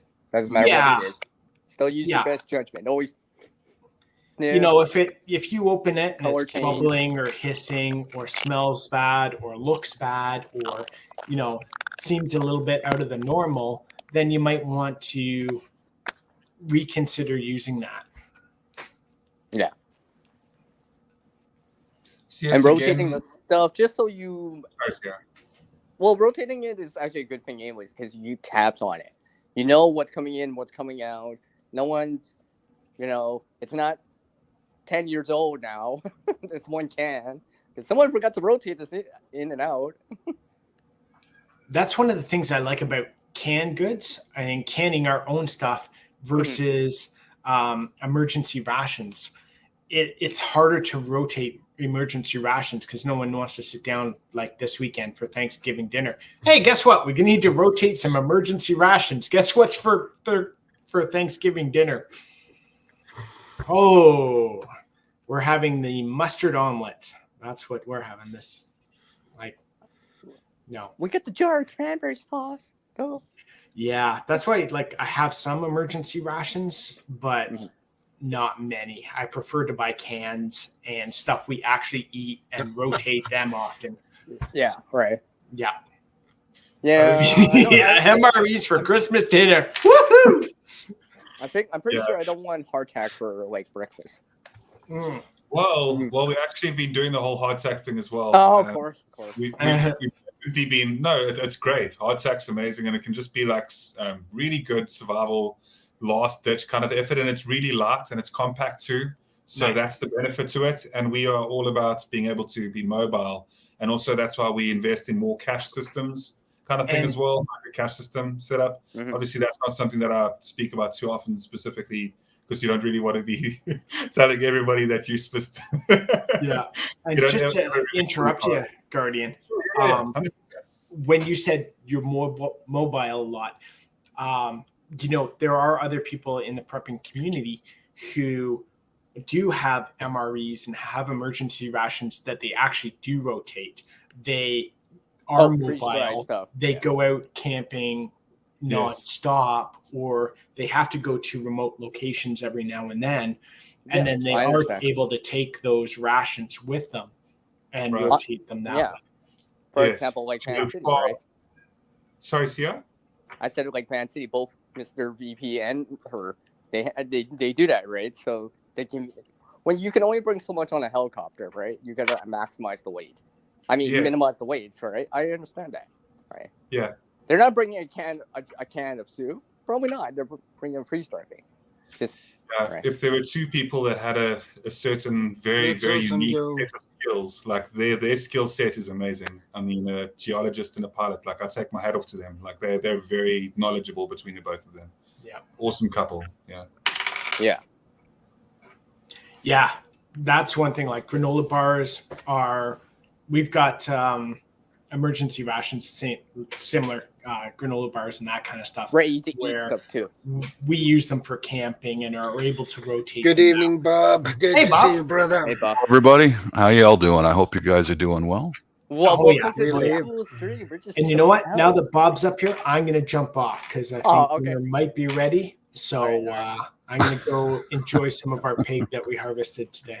Hey, McBean's Scottish Fitness. Yeah. Good to see you, brother. We took the loins out so they wouldn't dry out in the cooler. And Sounds suggestion. Sounds great. We'll talk to you guys soon, eh? Peace. Yeah. Take care. Take care. Stay safe. I should have ate before the stream more. Oh, I'm fixing to get something to eat myself, man. I've been See what I mean? See, I'm not the only one that gets hungry on the stream. moving boxes all day. Yeah. Only Claire Jones. Long time no see, ma'am. Yeah. Moving boxes. I've been moving soil, compost now. Good. Both are tiring. Both are pretty tiring. Tasks. Jeez, Fall things I gotta do here. No, you have. So, Bob, let's ask you. You know, you live a more rainy area. Well, obviously you're moving, but like in the previous years, what you've done before winter time per se. Say, you know, before like in October, between October and March. Oh, things that I've done in different places that I lived here in the Northwest was, number one is I would shed either with some method to keep the rain off the firewood that's stored outside. Mhm. That's necessary because it rains so much here, and that's Yeah. one thing that I've done. Put covers over top of your outdoor faucets so that they don't freeze and break the water pipes. Yeah. Or you remove the hose and already. Mhm. That's probably like one of the first things, right? Remove the outdoor hose. Another thing that I've done is there's a product called Rain X. Put that all over the windows of my wife's car so that the rain peels off, and when it freezes, the ice comes off just instantly. Oh, that reminds me of another thing that I know where people do it in different places, not just here in Canada, but during the snow or whatever, let's say freezing rain, you put your windshield wipers up and off the glass. Mm-hmm. Yeah. It's easier. Mm-hmm. It's easier to clean that. That way you don't get that. It doesn't stick right to the windshield. Like the freezing rain, for example, you just put them up. All right, easier. There's another thing that I've traditionally done because most of my life I worked outside. I did hard labor before I went in the military, and I would grease my boots. They had this product called mink oil, and grease my leather boots to try to give them a certain amount of water prevention. This was before Gore-Tex. Okay. Okay. And Gore-Tex, I've already used some of that silicone spray all over my winter jackets, everything, the hats, everything, to give it a certain level of water resistance. Those are some of the things that I do before the winter comes in. And of course, that also means that you're bringing out this gear, that type of gear, whatever it is, a jacket in time.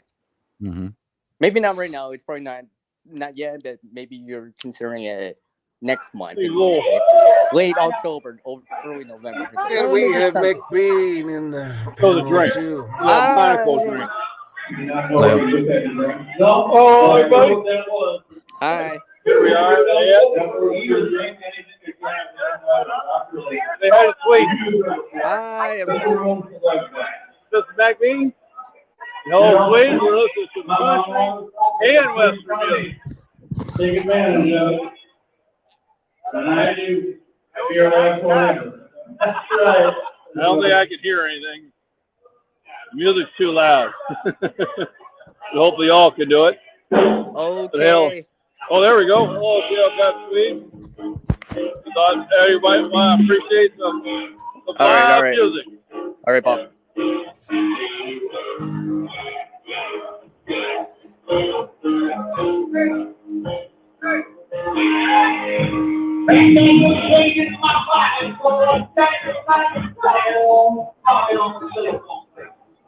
Give you a ring, reach out, I say, oh, bang, over me.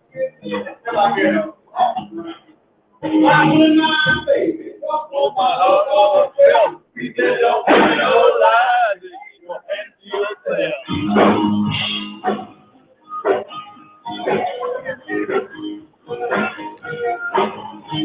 Hey, I want to join in on the dancing. I want to start dancing. I like dancing.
stay warm.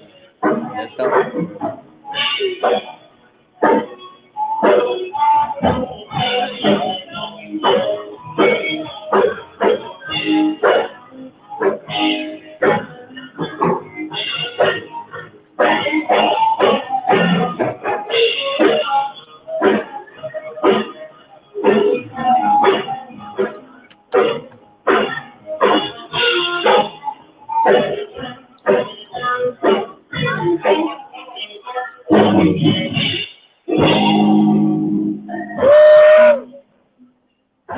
That was cool. I hope everybody enjoyed that.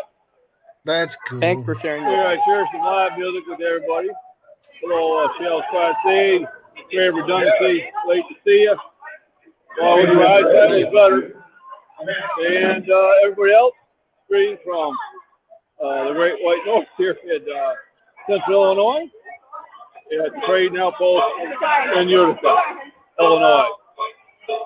I can't hear. I don't know. I don't think I can hear anybody. Thanks for sharing. Yeah, hope you enjoyed the music. Everybody have a wonderful, wonderful weekend. Be safe and be proud.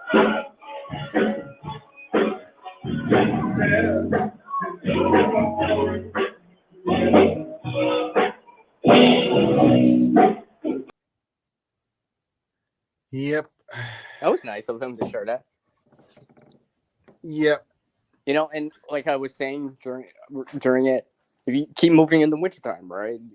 You generate metabolic heat when you're moving. So if you gotta, for let's say you're waiting for a ride, waiting outside, waiting for a bus or whatever, keep moving to stay warm, right? Yeah. Especially if it's cold outside, keep moving. Yeah. You need to stay warm. Yeah. If you're try not to at sweat, though. your Right? home, Don't sweat. you can do some squats or something to keep you warm. Yeah, if necessary, right? If necessary. Especially if you have the food energy, right? You got the food energy to maintain that. If you don't have the food, then that's going to be a little bit more difficult, probably. But hopefully, you've already stocked, have a supply of water and food available. No, and stuff like that. Regardless if it's freeze dried, dehydrated, canning, cans, dry stuff, whatever, right? They all have their pros and cons, but yeah, exactly. And you can heat up water and fill some bottles with it and put it in your sleeping bag or. Yeah, I mean, in the room that I keep the let's say cans or whatever, I keep a thermometer in that room too, just so I know what the temperature is in that room for sure. So if it starts dropping, let's say it gets closer to zero, maybe I'll move the cans into another room. So they don't actually freeze, for example. I wouldn't worry about the dry stuff, right? The dry stuff, cold, whatever. It's not a big deal. As long as they stays dry and cool, I'm good.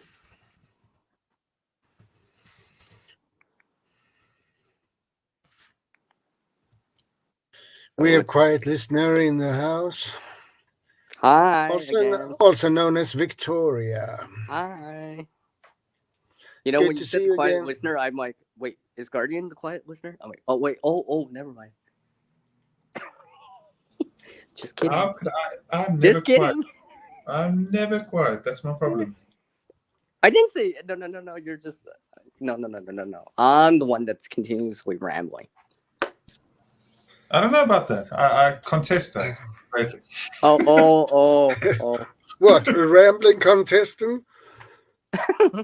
No, it's I don't know. Like, fortunately, if it wasn't for me rambling, I wouldn't have the career that I have right now, honestly. So I'm grateful for my rambling, but at the same time, it's gotten me into a lot of trouble, and like I get bored and sick of my own voice. Like, I'm being serious. Like, it's just I really do.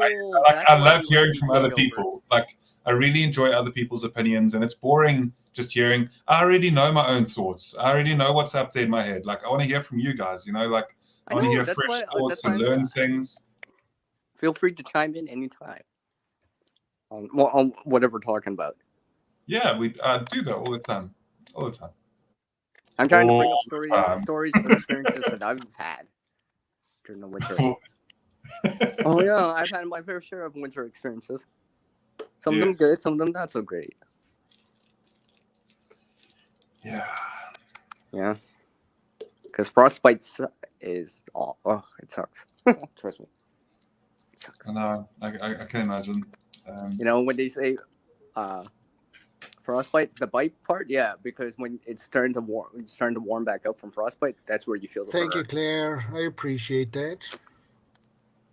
It hurts. Thank you, Claire. Make sure to check out Guardian Prepping. Selfless promotion from him. You might as well just drop your link right now. Someone on the side chat, drop his link. I will never drop my own link in any. Drop No. it right. Sleep Drop tight, it to Claire. No. Sweet I'll never dreams. drop my own link in the channel, dude. I'd never ever do that. No. I'm making a complete joke about saying. I'm never ever going to tell people to subscribe to Guardian Prepping, where you'll find lots of awesome adventure videos. Oh yeah, because he's just hypothetically saying it, right? He's not serious. He's just saying hypothetically. You're not supposed to actually do it. But if you do, I mean, that's good, right? I mean, like, okay. Why not? You know, I'm joking. I'm joking, Shadow. I don't mean to. I'm not here to peg some selfless promotion. Hey, hi everyone, subscribe to my. No, we're just kidding, everyone. We're just kidding. I'm pretty sure we don't have many people here that. You get ready for the winter, right? What's that?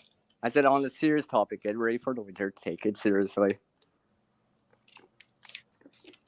Like I said earlier, it might not specifically impact you, but it could. And it could impact some people. And people you know, too. So yes. One way or another, something's probably going to happen, I think. One way or another. Yeah. It's just not happening. It'll break out as news. And things happen. Unfortunately, things have happened. The past has shown it already. In a lot of places. Not just here in Canada or in the US, Europe too, right? So, you know, where it'd be snow or frigid temperatures or something like that. You know. Sure, GP, I'll just take over and talk. You know, let you catch your breath. But speak of breath, right? One of those things I know I mentioned this to Vanessa Kitty before, and I've mentioned this before on these streams. Yeah. When it's cold out, don't blow into your hands to keep them warm. It's not good. It's not. It's a short-term fix. That's it. Do you know what is golden for those type of situations though? Stay dry. Yes, stay dry and body warm. No, that's the reason you don't blow into your hands, because there's moisture in your hands. Let's say you got gloves on or whatever and you're getting cold, don't blow in your hands. It's actually probably the worst thing, because you introduce moisture into your gloves or whatever, that freezes. Then you have to keep doing it. And you just make it worse in time. It's a short-term gain at best. It's probably better to put your hands underneath your armpits or in your pockets if you can. Yes. Or even rub them. Don't blow into your hands like that. Like you see that in movies and TV show. You see that, right? But avoid doing that. It's not good. I think the most important thing is body warmth. Yeah. Yeah. Welcome everyone to the stream portion where you talk about snuggling.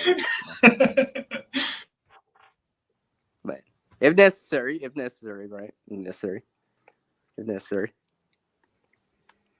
Or it could be GP. It could be you like warming up a sleeping bag for someone younger than you or whatever. Warming up a sleeping bag for someone because you physically feel warmer, so you warm up their sleeping bag, then give it to them to use.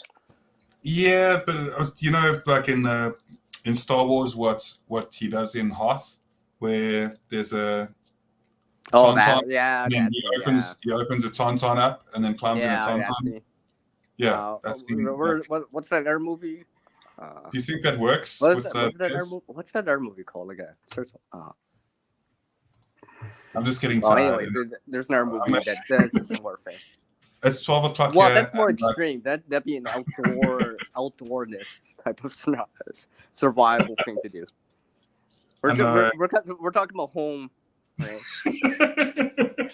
homesteading. I know, but I had to leave. Suburban apartments. I had to leave in a bit of a light note as well. I'm off there. It's 12 o'clock, and I know that it's I've got a big hike planned tomorrow. I've got about a 13 to 14k hike. So I'll be doing that quite early in the morning, at about 8 o'clock. So I'll be waking up at about 6 our time, and it's 12 our time here. So I'm probably just gonna just get some sleep. Thank you for everybody, and thank you for the communication. I always appreciate it, and I love these chats. It's like a nice place for me to hang out, and I really enjoy chatting to you guys. Anyway, you're very welcome. Bye to everybody in the chat as well. Stay safe, everybody. And thanks for the warm super wishes. stickers. Yeah. Yeah. GP, great person. Thank you. I appreciate that. And don't forget to subscribe to Guardian Prepping. Selfless promotion at the end.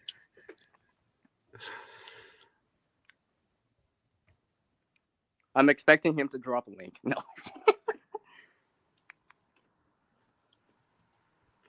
Yeah.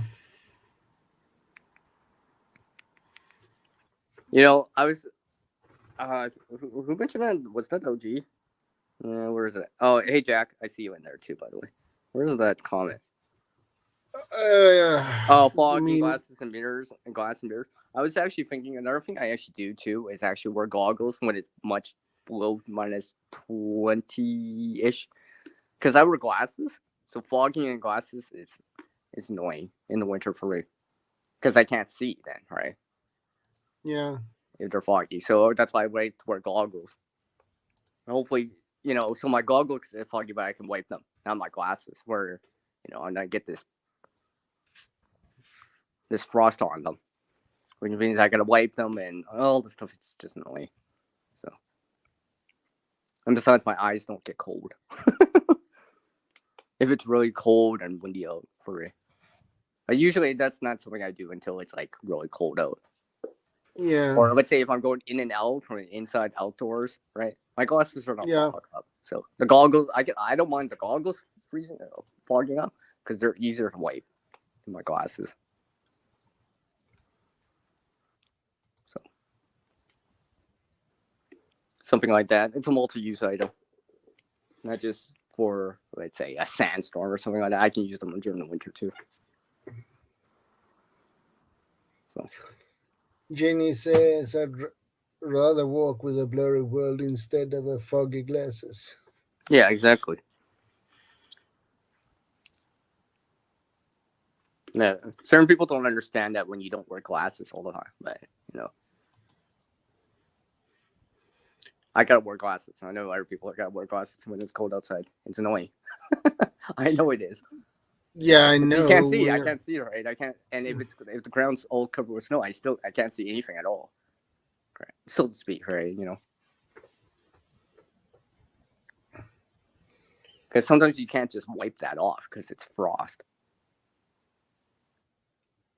Like your hands aren't warm enough or whatever, and all that serious stuff. Well, it's not nice when you're outside and walking. It's cold. I don't like to have glasses, really. But sometimes you. But I need them. But I need what you're doing. Yeah, exactly. Right. So, well, I have to take it, but it hurts really bad on your nose when you have glasses on and it's cold outside.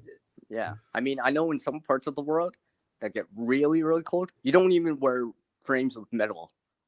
That's how cold it gets in certain parts of the world, where it's like minus 40 Celsius, minus 40 Fahrenheit or lower. They don't even wear the glasses they wear are all plastic. They don't even wear metal frames because metal would just, it's not good. Most people don't have metal frames. Most people have plastic frames, but something I picked up in one of these documentaries about, Siberia and stuff like that, where it gets really, really cold, right? They don't even have freezers there. They just put stuff outside because it's not even worth it. To run the electricity to run the freezer when it's already freezing cold outside anyways. So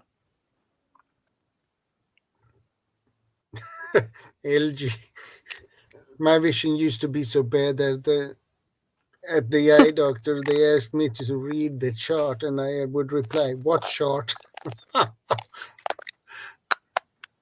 The chart that's on the wall. What Yeah, wall? I can't even see the wall.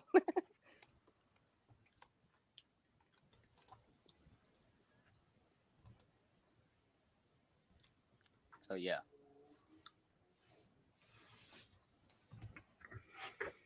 And another thing, if you haven't done it already, maybe if you haven't, because usually I watch the winter stuff at the end of the season, then pack them away. But if you haven't watched them yet, maybe watch them before even the season starts, right?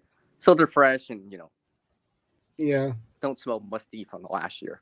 But that way they're ready to go. Whatever it is, starting off with later gloves or a hat or something like that, like a buff or something like that. Starting with something like that, then as it gets colder, you bring out more warmer clothes like mitts, a full scarf, a full wool hat that covers your ears and all that yeah, stuff. Because obviously I'm not bringing out mitts right now. I don't need them right now, but eventually I probably will need the gloves first. I'll introduce that in, put it in a bag, put it in a vehicle, have that. It's like having the blanket in the vehicle, right? It's kind of ready to go. Even a thin one, and start with that. If it gets colder, you can put a thicker one. Replace it with something thicker. Replace the gloves with mitts and go from there. That way, you're not complaining, oh, I should have brought mitts. My hands are cold. And I got to walk for the next 2 hours. Or something like that. yeah. Well, because sometimes it's cool. Like, pretty sure 4 and other people can agree, at least around here and in Canada. It could be 20. It's still 20 above during the day, but it's cool out once the sun sets. Once the sun sets or before sunrise, yeah, it's actually quite cool out. Yeah. Or you're seeing not only seeing your breath, but you're outside long enough, you can start shivering. Where it's cold, where maybe I need a little bit more than just a hoodie to go for this walk. Stuff like that. So Yeah, I agree with that. maybe it's like right now being able to, hey, I found these ice cleats, for traction in snow or on ice. And they're cheap right now or on sale right now. Yeah. That might be a good consideration. That is being proactive. I will always recommend those now.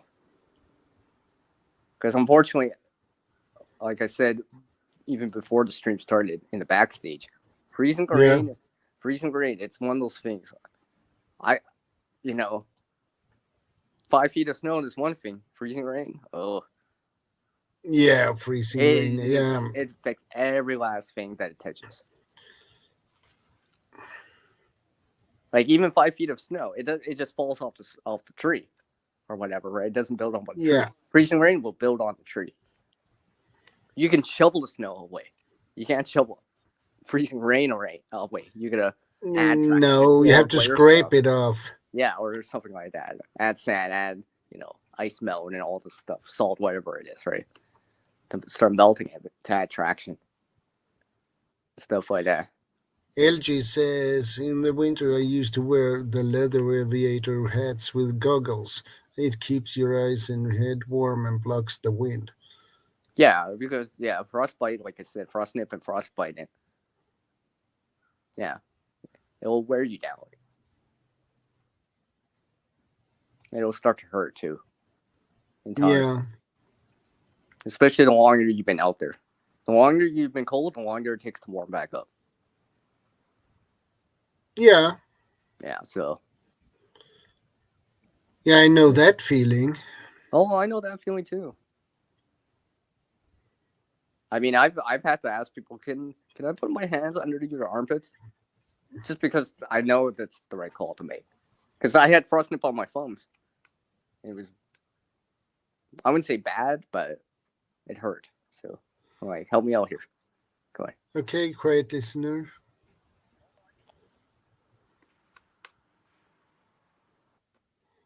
All right. Oh, yeah, you got something like that. Let's go, LG. Cover your ears and stuff like that. There's certain parts of my body I know if I get frostbite, it's gonna hurt. It's one thing to get on my hands, but I mean, like your neck or your forehead, it starts to hurt. Okay, be savage. Take Take care. care, my friend. Stay Take care, Big safe. Savage. Thanks for stopping by. I appreciate that. On this cool screen.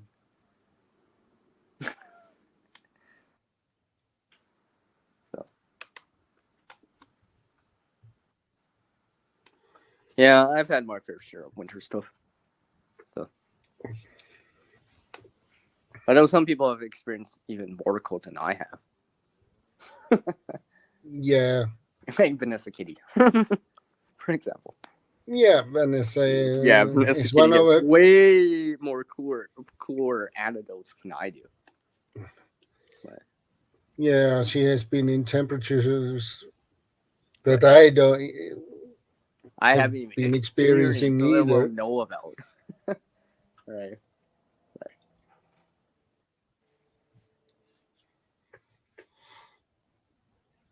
You know, that's why the layering is important. Layers always probably, if you don't take anything else from the stream, that's probably the most important thing. Yeah. Hence, that's why it's not too bad to have like bigger gloves, bigger mitts to a certain degree, because you can layer them in. It's harder to fit on a really small glove. You can still put on a bigger glove or a bigger mitt. Yeah. So it's one of those things. So it's harder for people to have bigger hands because they can't fit smaller items. But smaller hands or whatever, they can put bigger gloves, slightly one size bigger, because they can do that. Yeah, exactly. So someone that, you know, that's smaller or whatever, they can probably put on more layers than someone that's bigger. Indeed. And when it's -40 out, I will wear like, sometimes I will wear 5 layers depending on how really what I'm doing. Free for sure. It's almost free for sure. Absolutely for sure. Jenny says they have electric mitts and jackets I was thinking of getting. I believe those are on batteries, if I remember USB correct. probably. I mean, remember LG? Remember that other discussion we had with in that other stream earlier in the week? Yeah, I think LG. Yeah, LG was there on that stream. But during the afternoon time, and we were talking about heating liquids with some sort of portable thing with a battery pack or something. Same concept. So but what of course, do you think need about electric power for that, right? So yeah, which means the battery banks have to be all the way topped. yeah, Because it'll probably drain a lot more battery than compared to charging your phone or powering a light. You're probably going to draw more power. Yeah. So something to keep in mind. And of course, even if you had heated mitts or gloves, hey, putting a mitt over top of all of that would be even better too. Because these heaters probably have a setting low or high. You might be able to get away with low for a longer period of time. You know, without having to crank it up all the way to high. You know what I mean? Yeah, that would. Especially, let's say you're take more outside. energy. Let's say you're out skiing for like the whole day, right? Imagine being able to do that for a whole day versus, you know, because you brought in extra shelter elements, cover elements to retain the heat that you are generating or that you are using. Because it goes back to exactly. It goes back to like having the layers, right? So you keep more of the heat in. That means you don't have to use as much fuel if you don't have to, or power if you don't have to maintain that same warmth level. If that makes any sense. So instead of like, you know, these disposable hand warmers or something like that, where, oh, let's just put them all on the outside of me. No, you put that on, then you put a jacket over top, then you'll be way really warm. Yeah, I understand that, LG.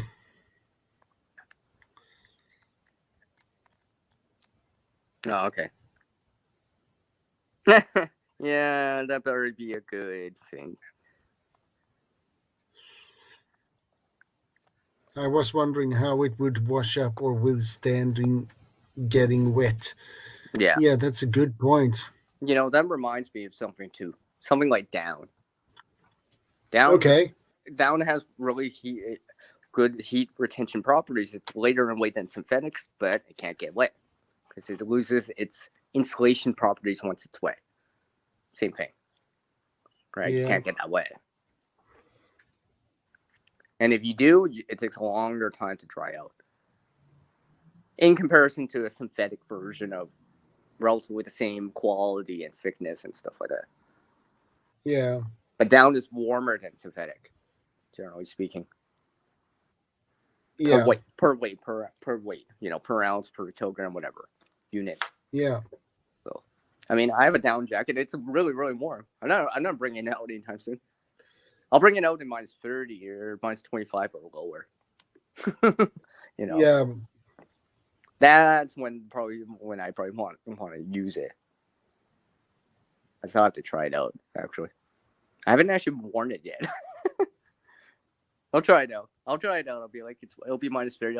I'll just go for a walk in it. See how warm it is.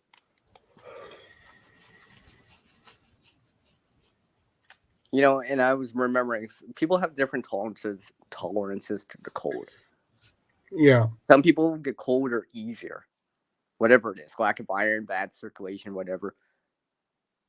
Maybe because you're physically smaller, right? Or have less body fat on you, insulate you, or whatever, right? So, because sometimes you could be in the same temperature with the same people.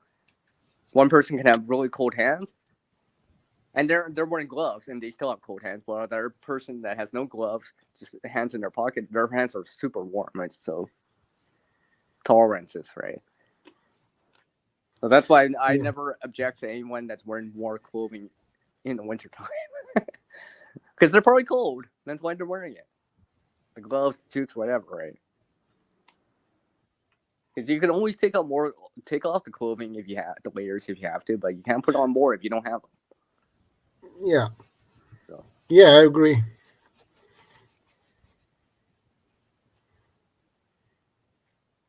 Mm-hmm.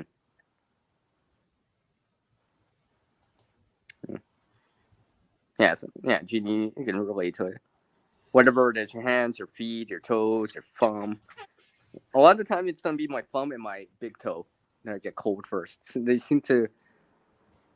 most people have issues where their extremities, like legs and feet, legs, arms, will get cold first. Most people will experience that first. Because they're the furthest away from your heart, from your core. Yeah. And you exactly. have the tendency to, let's say you're working with machinery or whatever, holding things metal in your hand. Yeah. Like, let's say you're holding a metal tool in your hand. Even in the winter, even with gloves on, your hands are going to get cold because the metal's pulling that heat away. Even through that glove, it's still pulling the heat away because that metal tool in your hand is pulling the heat away.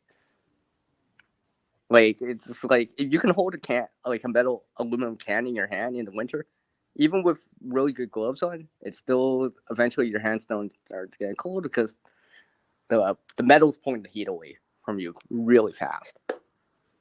Yeah. Compared to if you just had your hand in a fist or in your pockets.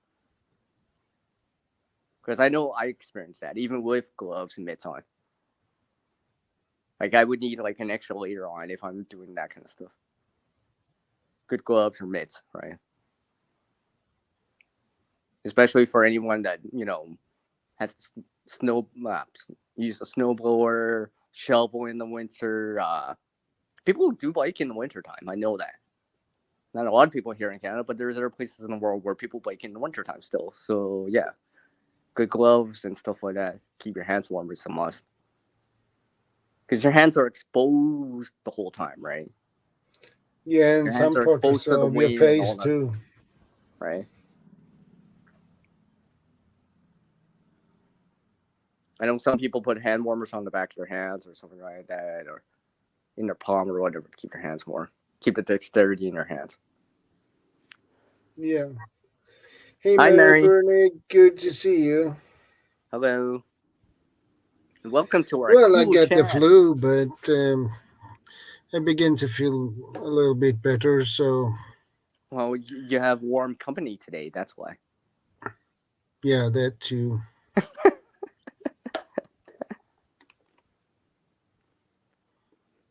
So yeah.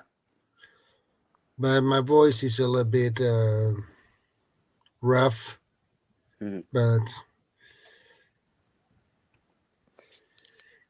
as I said earlier, it's some voice sounds like I drink a lot of too much whiskey and smoke too many cigars. That type of voice.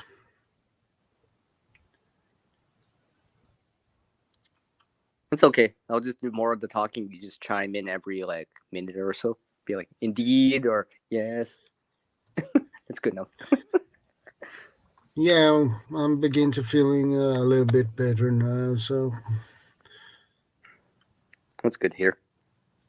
yeah, it is not as it was at Thursday or Yeah, Wednesday. yesterday.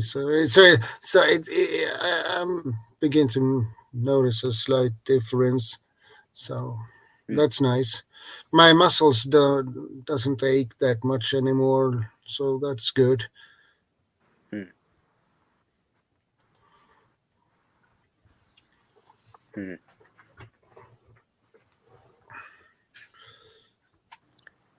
So, I think I briefly mentioned it. Yeah, I heard about the stuff out in Europe about fuel issues or electrical type of issues in terms of powering,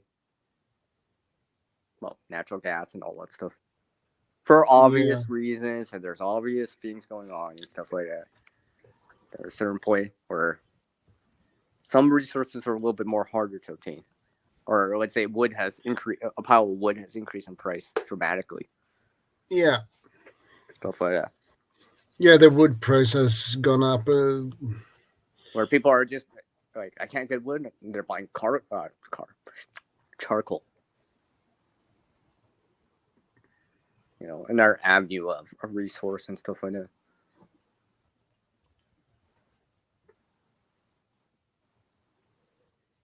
It's probably a little bit late in the season to like consider let's say Yeah, renovating in terms of like new windows and stuff. It's probably late in the season for most people to start that, yeah, but someone to eventually consider in time.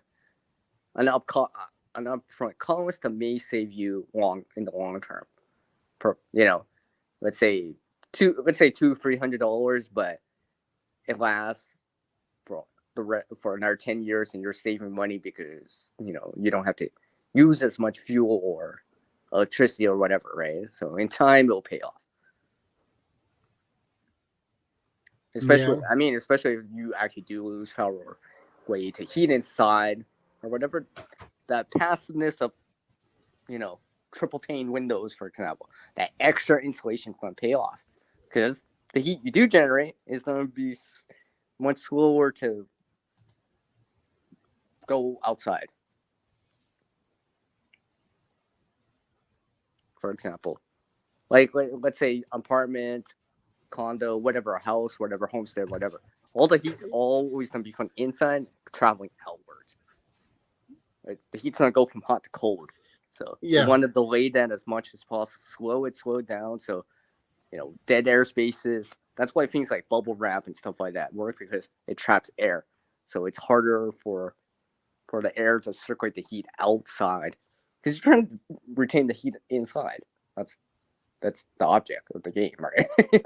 Like yeah. if I you have no agree. power or whatever, even with a wooden fireplace, you want to keep the heat inside as much as possible. That's why your parents would say, "Don't leave the door open. It's winter." Something like that. Right? Leave the window open, right? Right? Something like that. They tell you, close the door. All right. Close the car door. Come on, you're letting all the heat out, right? People say that, right? Yeah, Stuff like that. So there's a reason, right? Because you are letting the heat out. The idea is like things like passive window, triple pane windows, insulation. They're not helping you. So maybe you could get away with like a heater that's on the lowest setting. Still and it's good enough to cut the edge, and you're slightly warm or less Yeah. cold, right? And you can maintain Yeah. that for a while. Because unfortunately, depending if you know the intel, that's one thing. But if you have no idea when it's coming back, or let's say if you lose electricity or whatever, the grid's down or whatever, power outage, whatever the cause is, you may not know how long it will be. So you might have to ration the heat sources you do have, for example, right? That's why maybe it's just enough to cut the edge, right? If the pipes aren't freezing and you're still moving, you're still good. You're still good. Yeah. You're still good, right? That's where I'm always a big proponent of actually having the passive things like shelter, clothing, right? Those are not helping you all the time. They won't dry you out like a fire or heat source will, but they'll retain any of the heat that you do generate. Yeah. Stuff like that. So it's slower. That means, you're gonna stay a lot warmer, maybe not use as much fuel and all that stuff. Wearing slippers inside, right? Moccasins, something like that. Yeah, Even that too. boot liners. I've worn winter boots that have a boot liner, and I've worn the boot liners inside. Yeah. Just because it's like wearing a sock, or wearing a sock over a sock and stuff like that. Especially if you don't have carpet on your floor. Most apartments will probably have that, but let's say you live in a house, you might have wooden floors or whatever. The floor's probably not be cold if you don't have good or heating inside right at the moment. Yeah. So something to keep in mind. Sorry, I'm not paying attention. Hey, Ivy Styles. Good Hi, to see Ivy. you. Yeah, exactly, Jeannie. Yeah. What you said earlier, yeah. Same thing. It's a good You point, mean though. this? It's a good point, though. I mean, you got to remember that. Right? But do allow some air to come in every so often. You do need fresh air coming in. I think you gotta. Yeah. I'm not saying for a whole minute, but you do need some fresh air coming in, no matter what.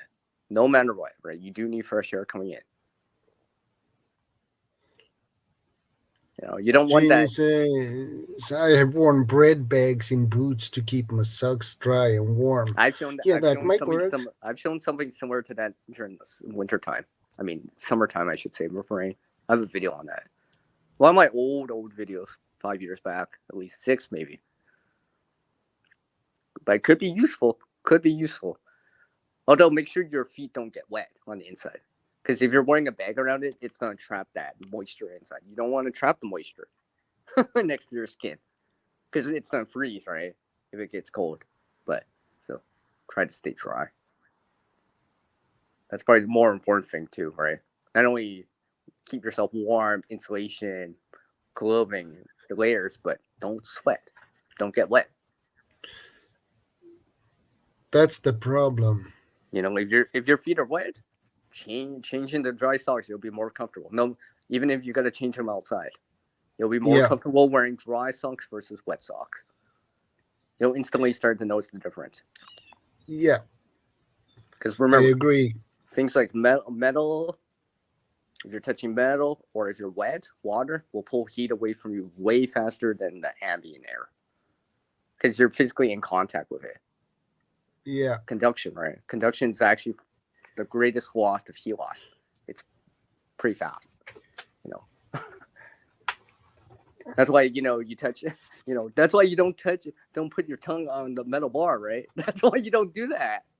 I'm just saying, right? Don't attempt that at home, because don't do that. I know all you remember that. At least here in Canada. Well, I begin to feel a little bit better.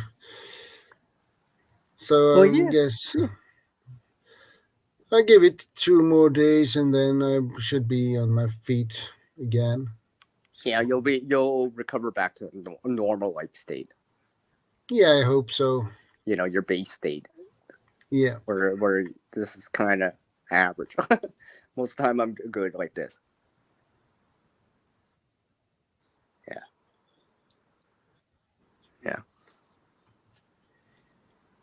Yeah, so well, yeah, I will be probably home at Monday from work Yeah. to just in case. Hmm. So I'm gonna call my boss. Mhm. It's Sunday already, so I should. I I keep will forgetting call you them. started the stream later today. Yeah, I know. I didn't even check. I'm like, oh, I guess I should have checked when the stream started. yeah. Normally I do it 2 hours 8. before. Yeah, about 4.5 hours ago. Yeah, Yeah, usually he starts. Yeah, he usually but starts at 11 a.m. Pacific, 2 Eastern. But he started 2 hours later. It's all good. yeah, Okay. 2 hours later than I normally do. I started to bring out some gloves. I was just thinking about that. I mentioned this before the stream started on the side chat, on our before the chat started, the stream started. I'm like, yeah, that's what I started to do. Even thin gloves to start with, right? Something to start off with, right? Yeah, Cycling something in. That way I don't have to complain, right? I don't have to complain or something like that. I'd be like, oh, thank goodness I decided to bring them. Yeah. I know the limitations of the clothing. yeah. Please come up, yeah, Victoria. No problem. Yay! Besides, I'm starting to do all the talking again. Yeah. And I noticed quiet listeners comment, so that's why. Yeah, I noticed that too. It allowed me to take a break. There we have Get on her. my phone. Hey, how are you doing? Hi. I'm Hi. getting ready to go to a church revival here at 6:30. So Yeah.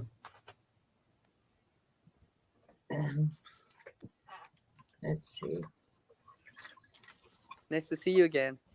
Nice to see you, Swede.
Sorry about the dogs. That is okay. It doesn't help the music. Probably. Thank you for letting me play for you. Well, it's always nice when you do that. Thank you. And I Yeah, like those. I like those tunes from the flutes. Thank you. Very relaxing. Yeah, it's more relaxing if my dogs wouldn't try to join in. I don't know, lately, especially when I play the key one that's a higher pitch, this one over here, he will start whining. I don't know if it hurts his ears or what, but Probably. yeah, he prefer I don't play that one. He don't like it much. But thank you for letting me come up and play for you. I'm gonna go back down in the chat. No problem. Always nice to hear from you. Nice to hear from you, Creative. Oh. Bye. You know, this reminds me. Let me see. Let me make sure my camera's. Yeah. Let me make sure I'm actually facing the right side for my settings. I'll show you guys something here. I kind of picked this up from Kaylin Strain. She mentioned this before, and I kind of adapted this. Oh, I'll just lay it down. See right here? This is one of those laundry type of things, and what I start to do, I put sand and gravel in it. So it's easy to pour out. I can put it in a vehicle and transport it. Yeah. Like if you gotta pour it over the cement or whatever, I could just take the container out and just pour it. So she mentioned it before, and I started to adapt it. It's a good thing too, because again, you're reusing something too. You're reusing this container first. So yeah. That's a good thing. Yeah, that's a good thing. I agree. So yeah, you're reusing it before, even if you do decide to recycle, you can still recycle it later. Just wash it out, you can still recycle it. Yeah. So it's a good thing. Like I usually keep like 5-gallon buckets full, but I just empty it into the container. Use a funnel or whatever, and I'm good. You go on a car trip or whatever, you can bring a few of these, one or two of these. You're good. If you need that extra traction or whatever. So something more manageable. I kind of like this over like an ice cream pail, the concept, just because I can pour it out, and the container's more durable. I don't want to break the ice cream bucket with sand in it. Because once it cracks, then it'll start to leak out, and you get sand and gravel over the place in your vehicle. It's like, yeah, so something I've done. Yeah. Especially right now, being able to get sand or gravel beforehand is quite a good idea. That way you're already on top of the game. Because unfortunately, some situations, like I call it, officially it's called the freeze and thaw cycle. That's probably the times, right? You might not get the freeze and rain, but those freeze and thaw cycles, right? Where it melts, there's snow, it melts, you get this sheet of water that freezes overnight, and you gotta walk over it in the mornings or whatever. Yeah. Like stuff like ice cleats help, but it's nice to know that people sand the area or whatever, an entrance or whatever, right? Yeah. Because falling is awfully painful. Awfully painful. And besides, who wants to wait in the waiting room? Anyways, right now, right? Unnecessarily, right? Oh, look, I slipped on some ice and I broke my leg. That's not the way to start the day. No, I can't say it is. All right. Falls are, for the most part, preventable. I mean, like, you're not going to prevent every last thing, but most of the time you can. Most of the time, you're probably not it's probably going to be harder to slip out when you're wearing ice cleats with studs and the ground sand or salted or gravel. So, yeah. And don't be like me and sprain on the hand for like a month because of it. Don't do that. Yeah.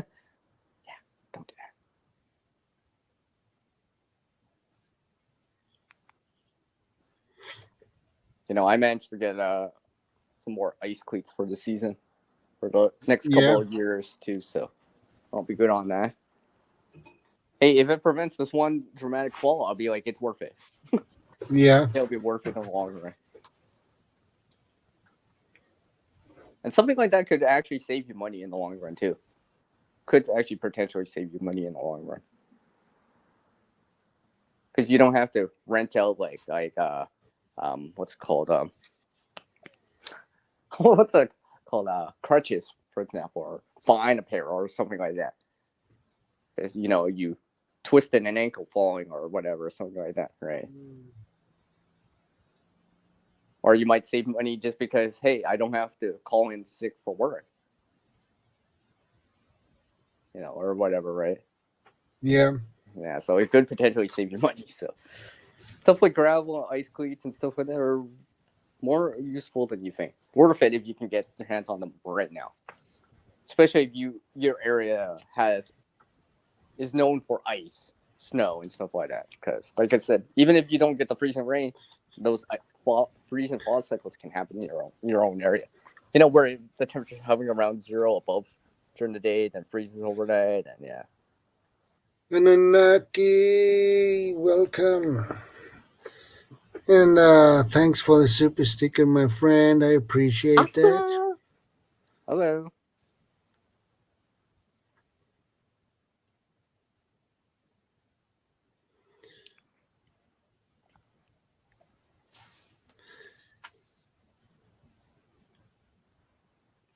Can't believe I'm still thinking about winter. It's like so warm out here. I'm wearing like a t-shirt and a long sleeve. I'm warm in the sun, but I know this won't last forever. So trying to do stuff while I still can. Well, it's still nice out. Yeah, the temperature will probably drop soon enough. Yeah, I know, right? At best, a winter could be like hovering around freezing point, but I know it's not always like that. So eventually it'll snow. Eventually I'll have to bring out a shovel anyway. So in time, I start bringing them out and stuff like that. Yeah. Being proactive about it as much as possible.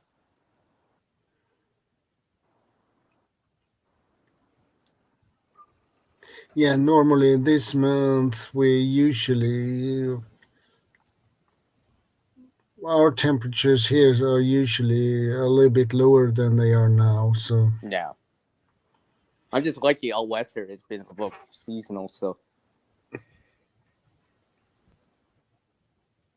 because it's supposed to be in the 50s in the teens, around 10, 11 during the day. It's not supposed to be this warm, so I'm taking advantage of it. Making sure the snowblower works beforehand. Yeah, exactly. Snowblower, those things that use brushes, whatever it is, right? Make sure it does work beforehand. Because if it's not working, then at least it's not working beforehand. Then you can either fix it or get a new one in the meantime, right? Yeah, exactly. Because it'd probably be more annoying when it's like really cold outside and knowing that, then you got to source it out, then you got, right? It's like preparing for the storm beforehand, right? It's like hurricane preparedness, yeah, right? It's almost like hurricane preparedness in terms of like doing things beforehand. Yeah, so you don't have to do it during the storm or during the power outage or whatever, right? I already know. I've already tried it out. It's like testing out the generator beforehand, making sure it runs and it's doing its thing, right? Am I getting electricity from it? And, is it powering? Is it charging up the things? Yeah, okay, then it's good. For me, the snowblower, is it spinning? Can I shoot things up from the chute? Yeah, if it's working like that, then it's good. I'm good to go. For example, right? Because the snowblower is not going to help if the mechanism on the inside isn't spinning. If it isn't spinning, I know, oh, I better deal with that. This is not going to help me out during the winter. Yeah. And all that stuff. I mean, I have manual ways to remove snow, but it's nice to have a snowblower too, just in case if I need that extra power stuff like that. I usually shovel by hand. I conserve the fuel, but there is times I do need the snowblower. Yeah. If it's a couple feet high or I got to move the snowbank. Because snowbanks actually gradually build up. I'm pretty sure 4 and some other people can attest to that, right? Wherever it is, your driveway or whatever, right? You got to keep the driveway clear, right? So you can park and, roll in with your vehicle, right? You don't. Yeah, So you power it exactly. on the side. Eventually, the snowbanks get so high, you got to push it down. I mean, if the snowbank's coming up to your shoulder, that means you're lifting or pushing the snow above that, right? So sometimes I'll push the snow in deeper, like push the snowbank in more into the center. That way I can pile more on the side again. Because I never understood the point of lifting like your snowbank's right beside your, like, let's say you got a driveway and your snowbank's already 5 feet tall, but behind the snowbank it's only a foot down. You might as well push it in, all right? Because or else you're just lifting snow 5 feet in the air just to put it up on a 5-foot snowbank. Yeah. So just thinking like that. Because I never understood why people like to do that all the time. I'd rather push the snowbank in, then I could just be like, okay, now I can pile it on the edge again. That way I don't have to keep lifting like 4 feet in the air if I don't have to. And stuff like that. Yeah. That's where a snowblower helps because you can push it into the center, like a yard, a field, whatever it is, right? Yeah. Because snow, you have to put the snow somewhere, so stuff like that. Yeah, that's true. I know Port Haven, he's got that machinery to back him up on that. So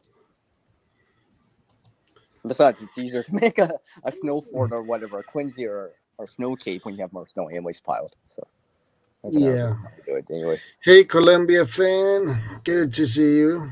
Hello, welcome to Shadow Stream. Yeah, Nanuaki says winter in Sweden is far more beautiful than the Canadian winter storms dumping on USA down here. The snow falls gently there with the nice music. Ours is like a war zone comes sideways slapping cheeks. Yeah, something like that. Right? Yeah. You know what? This reminds me of this one time. It was so windy out. There was so much ice. I was in the parking lot. My feet were moving, but I moved because the wind blew me across the ice like 50 feet. It was like, oh, look at that. That was easy. I just blew towards the entrance. I was just like, my feet are moving, but I'm moving forward. So, yeah. I was just like, yeah, that's winter here in Canada. The wind just blows you across the ice. So, I thought it was funny.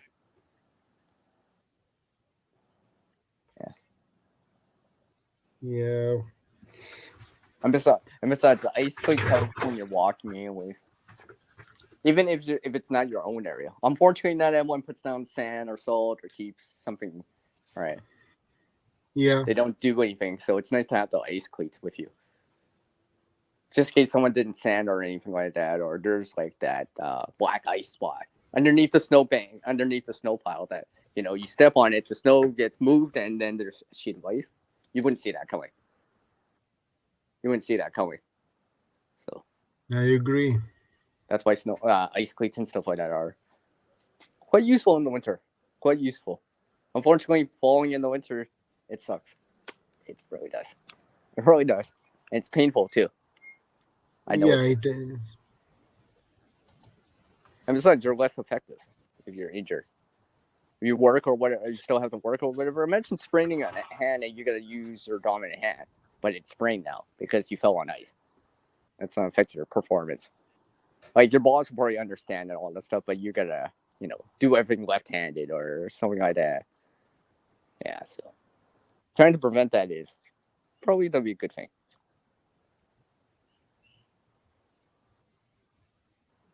You won't realize how useful it is until it prevents it, and you realize, oh, if I had a sprained hand for like 2-3 weeks, this would have been way more annoying. Yeah. I'm glad I listened to CR and got those ice cleats. To me, those are a no-brainer to have now. They're so useful. You get a question from Anunnaki. Well, let me just change that back to.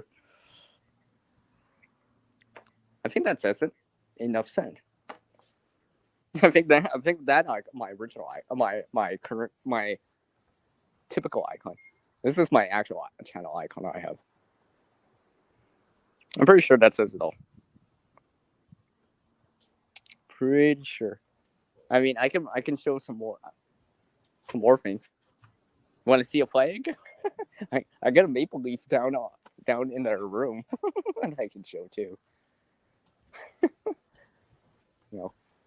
I mean, I can't show any snow yet, but I can barely even show any leaves in her. Yeah.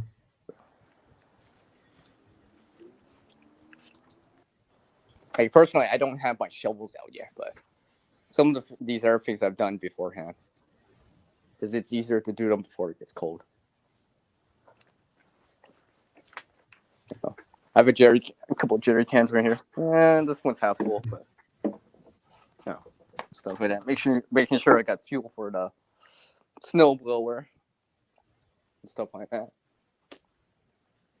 Especially something like a snowblower. Actually, snowblower uses more fuel than more energy to use compared to like a lawnmower. Because you're gonna break snow and ice and shoot it far too, right?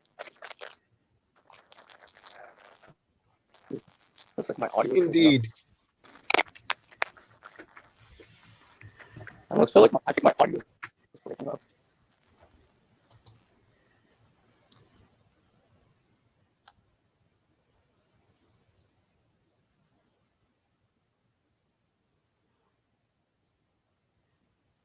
To build a winter wall to stop your winter storms. That would be pretty much difficult to build a wall like that. I'm gonna come back.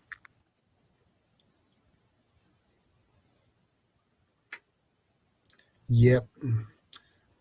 He got some problems. Again. Or his phone probably were low on battery, so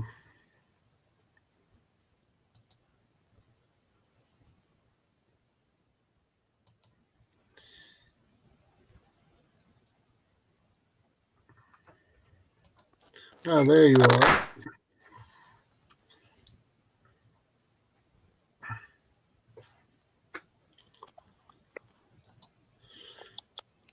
Sorry. You mean that ice wall? You can hear me, right? It doesn't sound. Yeah, I can hear loud and clear. Okay, sorry, guys and gals, gentlemen, ladies. Yeah, sometimes I have audio issues, so sometimes that's why I slip out like that. I don't usually just slip out like that. I don't like doing that. Actually, always seems rude every time I just slip out without saying anything. No, you didn't, Anunnaki. Yeah. But a wall? I mean, I remember this one time when I was out with my friends. It was kind of like a camp out, but it was on like ice or whatever. I made a snow wall for our campfire, anyways. That was fun. Yeah, that was fun. I have a video on it. Yeah, I learned a couple of cool things from that. That pun was intended, by the way. I did. There's a couple of little things I did learn from that. So.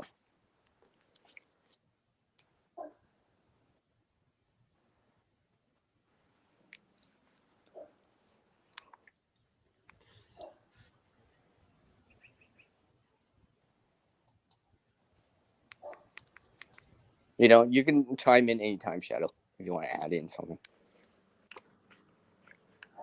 Yeah.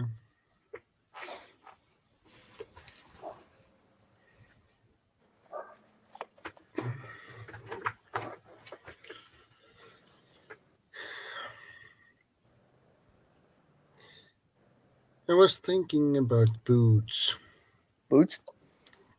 Yeah, boots for winter time. You want to make sure it's not too tight. You want some circulation, somewhere to move your feet around and stuff like that. Your toes. You don't want it too tight. No, because you need to Circulation. have an extra sock on you. Yeah. I like boots that have a liner, like a removable liner. I like those. Could be multifunctional. Let's say if you gotta go in and out or whatever, you could just keep the liner on you the whole time. And when you put it back in the boot, you just slide the liner with your foot back inside. Yeah. Let's say if you're going in and out or whatever, right? Because obviously you don't want to wear your boots inside, right? Because you're not tracking snow and water, right? But as a transition type of footwear, stuff like that. Yeah, it is.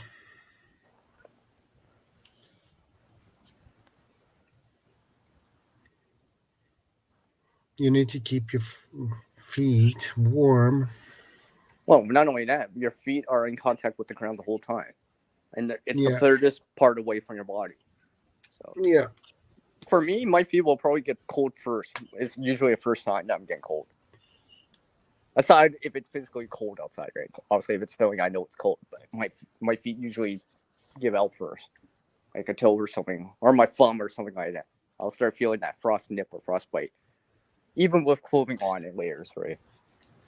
Yeah, and if I Len start noticing that, says, then I know, I better take it to the next level of terms of maybe warming back up and shake my hands, move some of that warm blood around a little bit more.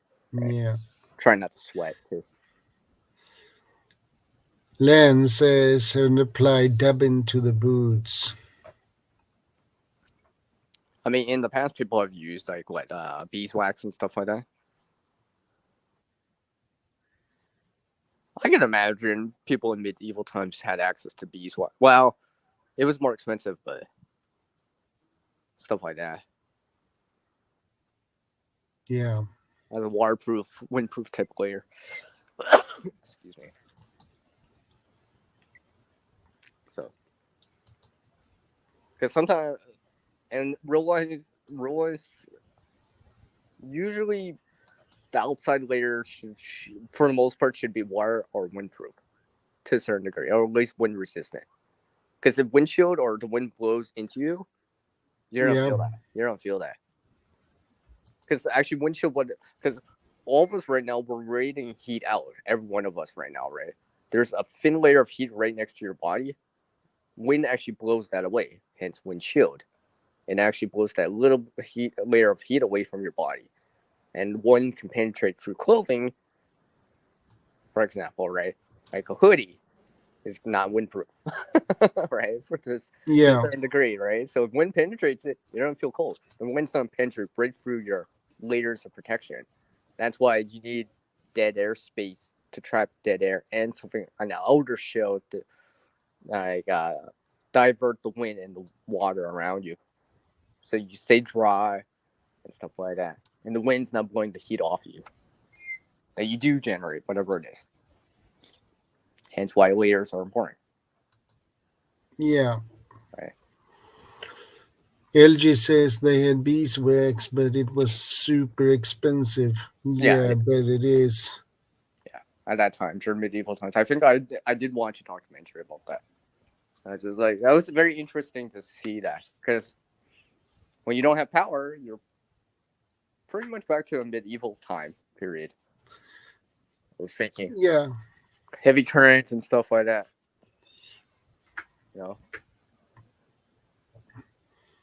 Especially if you live in an apartment. Yeah.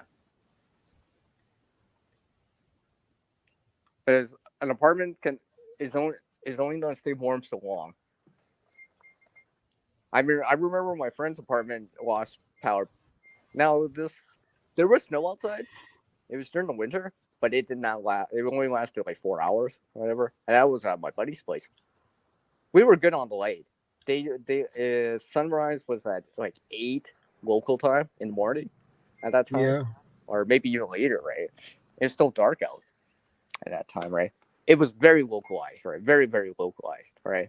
Just a few people affected, right? But unfortunately, we don't know when the powers come back, right?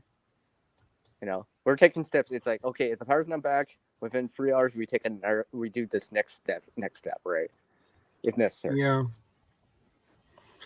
First And thing I said is, okay, don't open the fridge or freezer. You're not hungry right now. No, we don't need to eat right now. We're not starving yet. I don't need to eat right now. Right. So I'm not opening the fridge or freezer right now. For now, right? Yeah. Kind of. If there's something on the counter or whatever, I could consume that or whatever, right? Like lighting during the wintertime, unfortunately, it gets darker sooner. We have less daylight time in the northern hemisphere. Some people more in the Arctic, they don't see daylight at all during the winter, right? So lighting is actually important too. Not just the heat, but lighting is important so you can actually see in the dark, see inside, see outside what you're doing. Right? Yeah. So whatever that entitles, whatever you use for that, candle, solar lights, solar floodlights, on and on. Hurricane lamps, whatever, right? Oil lamps, kerosene lamps, all that stuff. LED lanterns, I don't know. Flashlights, whatever, torches, right? Yeah. I mean, for the most part, I can, with just that, I'm good on the lighting. Usually, lighting's quite an easier thing to obtain for most people. And stuff like that. And also, probably you will want to probably let some sunlight in during the wintertime. For the most part. Especially on south-facing sides, windows, and stuff like that. So. Because unfortunately, some people are still in the dark out east. Did I tell you that, Shadow? It's been over a week. Some people out east in Atlantic Canada are still don't have power. Yeah. And it's like around the temperature you're saying for your area right now out there. So Yeah. where it could be 0 overnight. So you're not the freezing that temperature, but you'll be uncomfortable without clothing on you. I mean, your pipes are not freeze right at 0 Celsius. It would have to be below freezing for like -8, -9, and then you gotta consider that. That's cold enough that it will start. Pipes can start freezing. Yeah. Because between 0 and 4, let's say 32, 40 Fahrenheit, water can freeze, but it takes longer periods of time. And you get a sheet of ice. Below freezing, that sheet of ice will build much, much faster. And so that's why you get that little sheet of ice, even though the overnight temperature said +1, like on water outside. Because, and remember, smaller amounts of water freeze faster than larger amounts. So,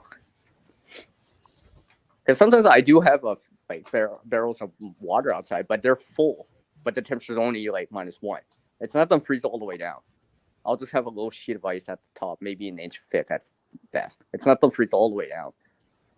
Not at that temperature, but -8, -10. Yeah, I'm not putting that kind of water outside because that will start to freeze down much faster.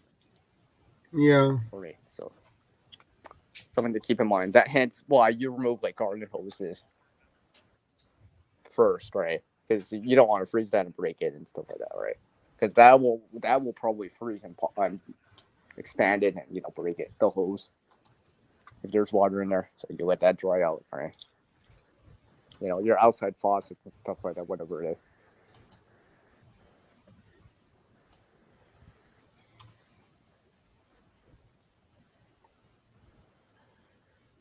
Shadow, did I ever tell you that I've seen rain here in January before? Okay. Yeah, I've seen it before, where it was so warm outside, like just below, like around 0 +1, it rained while there's still snow on the ground. So yeah, things like that can happen. So that's another thing to keep in mind about don't step in that puddle in the winter. That's probably not a good idea. Let's avoid that, right? Like I said, because you probably don't want to get your boot wet, your sock wet in the winter. You don't feel that. You don't feel that. Yeah. No, right. Hence, having like dry clothes, dry socks to change into is nice. It's nice that you have that available. Let's say in like your get home bag in your vehicle, right? You know, stuff like that. Let's say your feet sweat a lot. Well, have some dry socks in your bag or whatever. That'd be nice. You know, it's just below freezing and you got to walk back or for whatever reason. It's like, oh yeah, I got dry socks in my bag. Change into those, you probably feel like $1 million. It's like, oh yeah, I can do this now. It's not as bad because you have dry socks versus wet socks. For example, you know, it's like in your car or vehicle tuned up or checked beforehand. Yeah, I'm not saying put on winter tires right now, but in time, eventually change into them.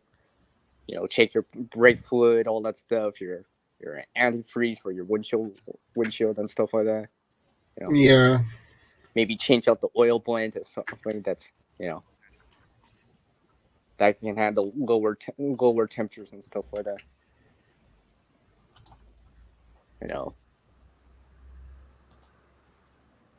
You know, having some sort of either jumper cables or a jumper battery pack for your vehicle. Those are nice to have. Those are definitely. Yeah. I mean, Yeah, it's necessary to have. yeah, especially if the temperature falls below -20, where you actually do need to keep your battery warm. Because it won't start because it'll be a cold start until you warm up the engine or the battery, anyways. Yeah, exactly. Okay, and it anticipate that, right? Because what really does happen is when you're not anticipating it or it's not common, that's where you have issues. Like in Texas, people weren't used to that, not used to the driving. No one has winter tires. No one has ice cleats on, and all this other stuff, right? Because it doesn't happen much. Yeah, maybe this was a fluke, one in whatever period of time, but that just means that it can happen again. It happened once, it can happen again now. So be ready for something like that. Because, you know, last year it was in Texas. This year it could be, or in January or whatever, it could be in, I don't know, some other place. So.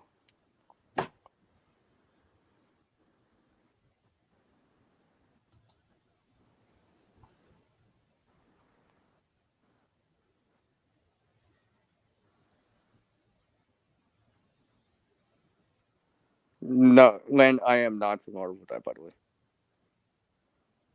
There's a lot of channels. I know there is. There's not just millions of YouTube channels. There's probably billions of YouTube channels. It's got to be billions. There If is. it's not 100 million, it's got to be a billion. There's no doubt about that. Because I know people that have 2 accounts, multiple accounts too, right? So that adds that. Okay. And all this Yeah, I stuff, agree. so. And besides, if someone has 1 million followers, that's a lot of channels following them. Anyways, right? So if you just think about it like that, there's got to be billions of YouTube channels, not just millions. Lots of names and all that stuff. Yeah. Anyways, I digress from talking about that. Trying to stay on focus here on this cool stream of us. Okay. Yeah. Exactly. You know, I know.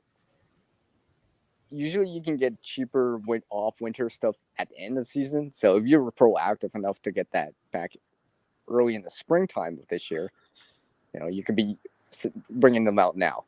But that's something you have to be proactive about, because you actually have to be proactive about that.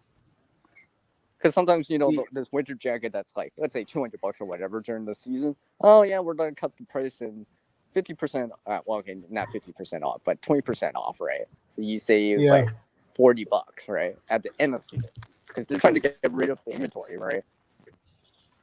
Make room for the spray stuff, but because of that, they discount it down. However, you can't wear it right away. But if you were proactive about it and you could get a deal like that on, let's say it was a down jacket or whatever, and you're using it for this coming up 2022, 2023 season. You know, that has been coined the dark winter for some people. Yeah. Why am I having issues with them?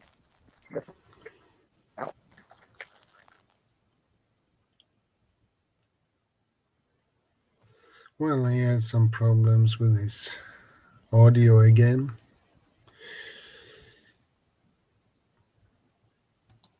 But that is what we can expect.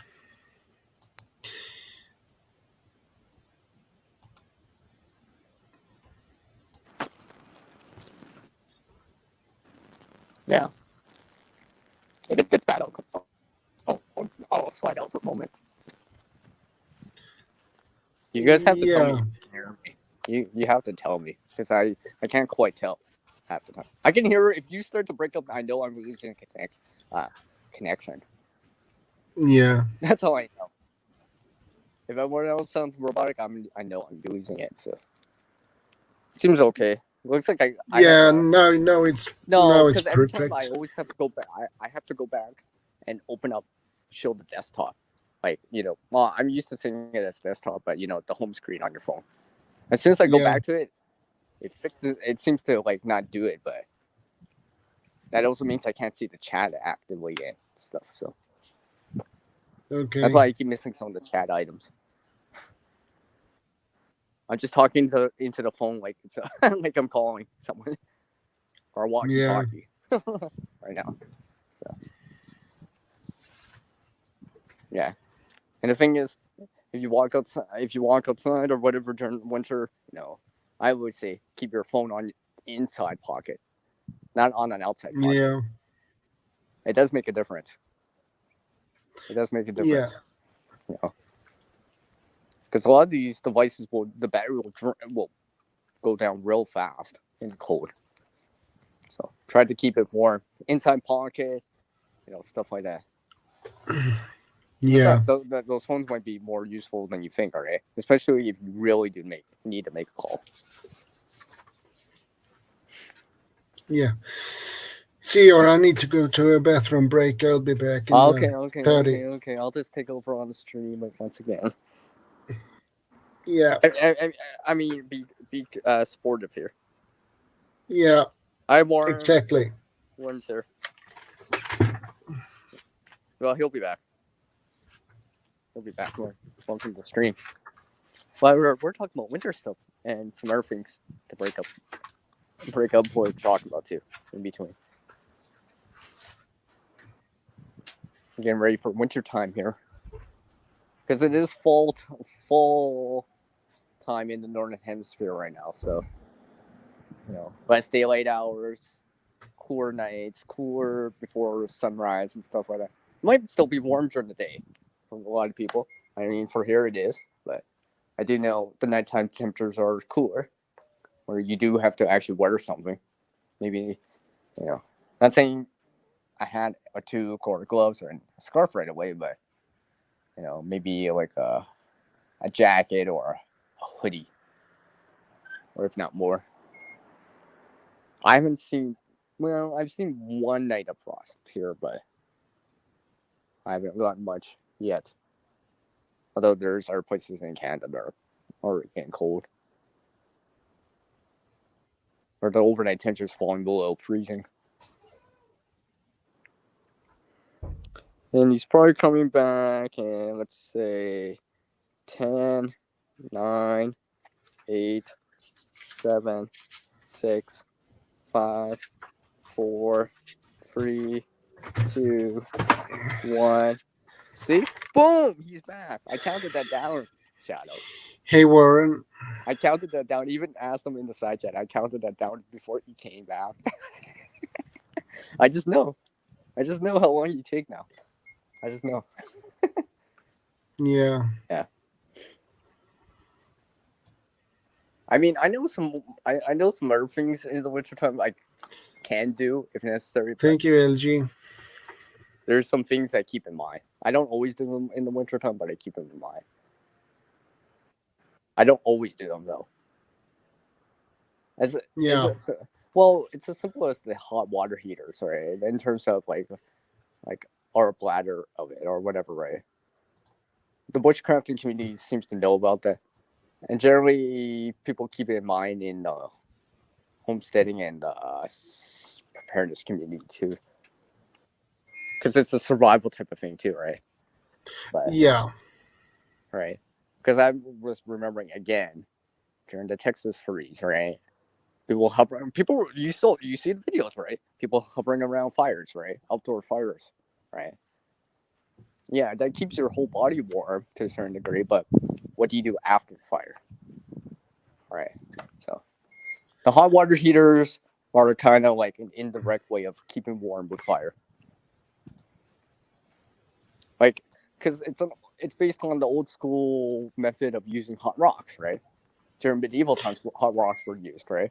But in modern times, we have access to plastic bottles, metal bottles that we can put hot water in. So we have access to exactly. It's an old school method with newer materials, modern day materials to use. So I've done stuff like that before. They'll buy you, depending how cold it is, depending how much you expose it to the cold air. If you keep it on the inside of you, they'll buy you a couple hours for sure. You'll feel a lot warmer. You'll feel, if you had to walk home for 2 hours, they'll buy you a lot of time. They'll buy you some time, especially with like actual clothing elements with you, right? They'll cut the edge. If you put it around your core or whatever, that your core will be hotter, which means you're pumping that warmer blood from your core to your extremities, which means that your extremities will probably not get cold. Where if your core body temperature drops a little, the blood from your extremities starts to get pulled away, so your hands can just start getting cold. But if your core's warm, it's not necessary to do that right away, so you still feel quite warm with your hands and feet, for example. And obviously, don't sweat. Right? Don't do it so much that you start breaking a sweat. Don't sweat. Right? That's probably rule number 1 in winter. Don't sweat it. Don't sweat. Exactly. Don't get wet. No. All right? That would be not a good thing. Yeah. That would dramatically change everything. Real fast. I'm not just talking about like, hey, I fell through the ice or whatever into the lake. Yeah, that's an extreme thing, right? I'm just saying, like, let's just say wet snow, for example, right? Wet snow, depending if you don't have a good outer layer, it might soak into the material, which means your jacket's slightly damp, which is probably not good either. Stuff like that. You know what I mean? Yeah. Like I said, I have seen rain here in January. People were bringing out umbrellas to stay dry. That's how bad it was. People actually had to bring like certain pieces of gear out to stay dry because it's actually like in between, all right, where in that temperature where it could fall as snow, but it's falling as rain. It's warm enough to fall as rain, which means that your outer layers are getting wet. Right. It was like, let's say 1 out, so it's not that cold, but if you're still wet and it's sun setting and you're still wet, you're still walking or you're still outside, you don't feel that. Yeah. Now you're wet on the outside, which means the wetness is drawing the heat away from you even more. For the same reason why water helps you stay cool in the summertime. With bandana, it's the opposite thing during the winter. You want to avoid doing that. Stay dry as possible. Yeah, exactly. Or otherwise you will be cooled down too fast. Oh yeah.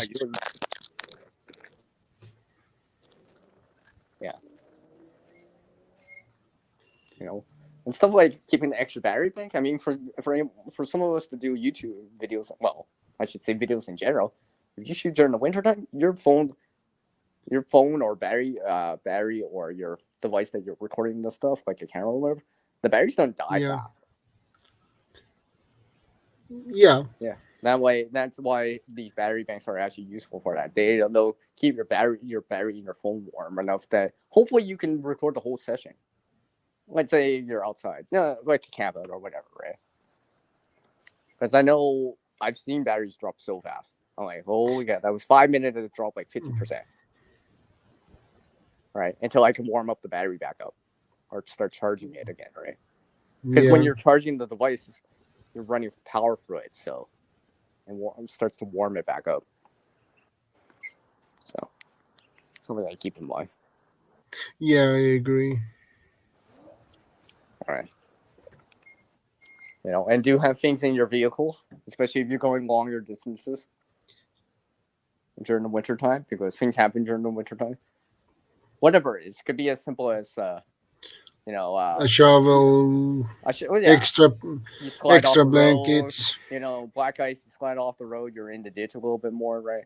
You're just waiting for a tow truck or something like that, or someone to help you out. Would be nice to have some supplies in there just to ease the tensions, right? You're not per se in a survival situation or per se, but you're comfortable still, right? Hey, I got a bottle of water, I got some snacks, I got a blanket back here, right? It's still sunny out, right? Yeah. Yeah, blankets, if you think about it. It's like blankets are probably a no-brainer for a lot of people, but unfortunately, car heaters don't always heat up right away. Sometimes they fail. Sometimes they don't work. You don't need them, right? Yeah. Yeah, I Let's agree with say you. your heater doesn't kick up that fast right away. Well, a blanket would be nice in the meantime until it the internal environment warms up for you, right? Yeah, That way you you're will not just feel more comfortable sitting than in yeah, without. exactly. You're not sitting there for a minute shivering. You have a blanket in the back to cover yourself until it starts getting warmer. Yeah. Or let's say your heater doesn't work. Now you have a blanket to keep your legs warm while you're still driving. Right. Yeah, exactly. So things like that. I mean, also the shovels and stuff, yeah. Those are if you get stuck or whatever. Or maybe even helping someone else. I mean, here in Canada, I'm pretty sure eventually it's like I shouldn't say a code of honor, but like a rite of passage to eventually help someone in the snow. You dig them out or you have push it out, right? The vehicle out, right? Yeah. You rock the vehicle out of the ditch or depression or in the snow or whatever, because now that's why you're stuck. It can't roll out, so you gotta rock it back and forth. Maybe some tow straps and stuff like that. Especially if you got a truck or whatever, you'll be able to help people out too. A winch and stuff like that. Hey, things like that are useful. You're very welcome, LG. Take care, LG. Take care.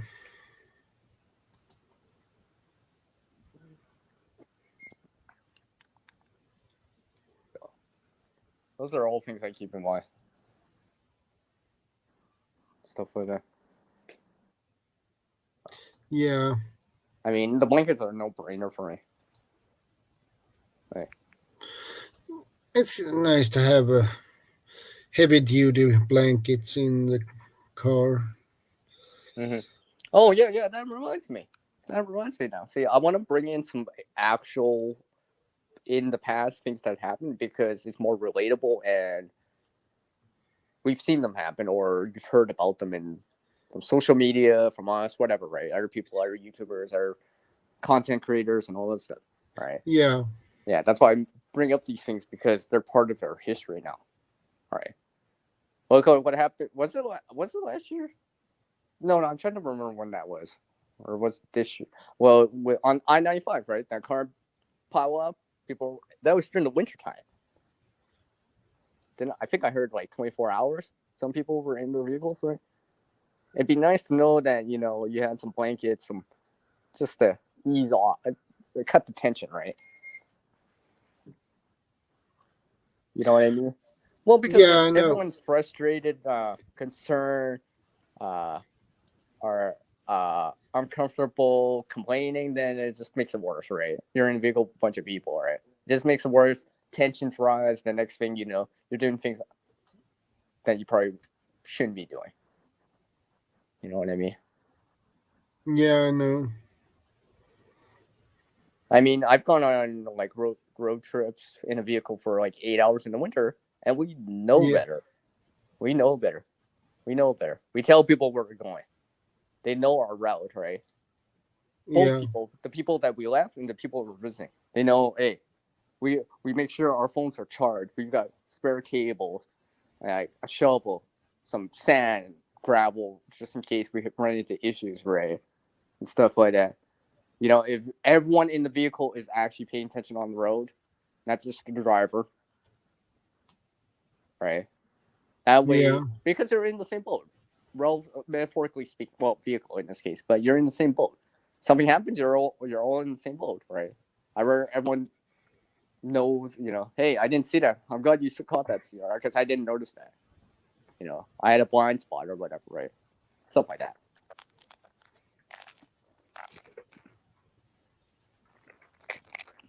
Because I'm a big proponent of doing stuff like that. You know, you're in the passenger side, you know, you watch out for traffic and all that stuff, just like the driver, right? Yeah, exactly. Right. You keep, you know, it's stuff like that. You know, well, you know, if the driver has to pick up a phone or a call or whatever, you pick up the phone for them and answer it, right? Yeah. Yeah, stuff like that, because especially during the winter, right? Especially if the roads aren't in great shape, right? You know, they're in that caution or red zone. They're not in that clear, you know, where the roads are clear, where there's patches of ice or snow or whatever, right? Yeah. I think that's not only being proactive, but caring enough for other people that, hey, I want to help to a certain degree, you know. Because I know sometimes the like the tow straps, the jumper cables aren't just for you to have. It's so you can help someone else out, or someone can help you that doesn't have the gear. But yeah, exactly. One of the two things, right? Where it'd be the shovel, the cat litter, pebble, sand, whatever, right? You know, because it could be that next person that drives by, and you can help them out.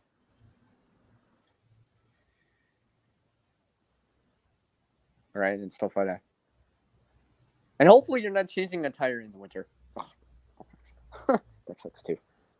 That does suck. It does suck. Because you got to handle metal in your hands, probably. Yeah. Yeah, so that's where, you know, having some warm gloves to put your cold hands into is really nice.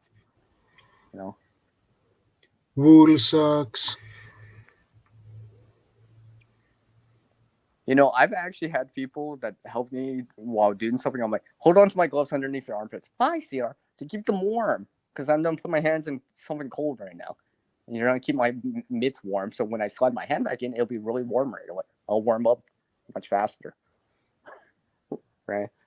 So, stuff like that. Right? Jairo Jaramillo Harambas. Welcome, my friend. Good to see you. Hello.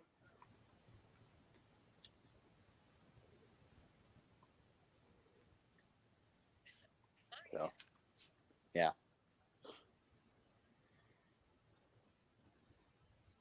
Yeah, Shadow. Like I was saying in the example of a car trip or whatever, we had blankets and sleeping bags too.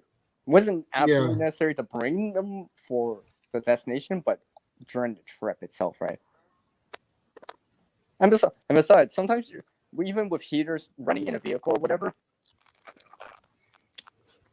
even with heaters running in a vehicle, sometimes your feet can get cold still, right? Sometimes your feet are still cold.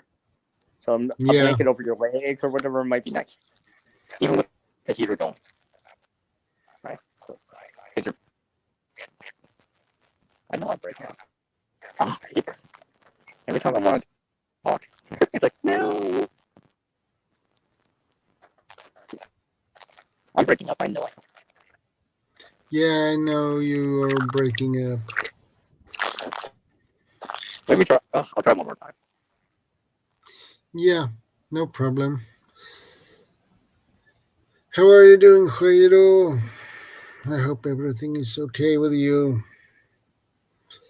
And you have to excuse my voice is not what it should usually are or should be. I just get the flu, so it's now my voice is like I have been drinking too much whiskey and smoking too many cigars. But it is what it is.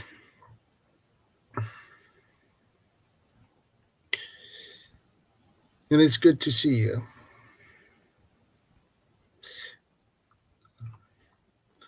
Here we go.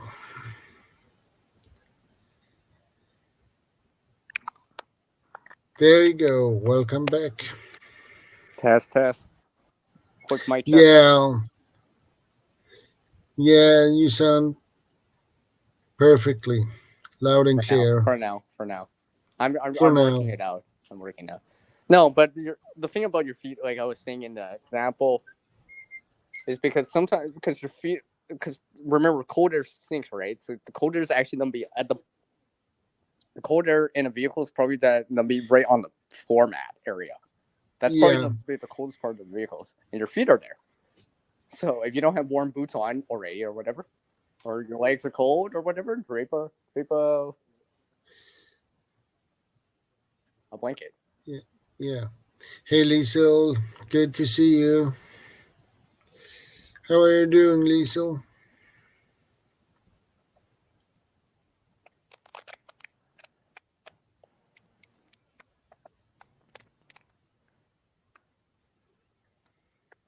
Shadow, Yeah. are you getting a feedback? Because I keep getting this feedback. I don't know why. I keep getting this feedback. I can hear myself. It's so annoying. It's so annoying now. Because Yeah. I keep thinking you're talking, but it's actually you saying something like 2 minutes.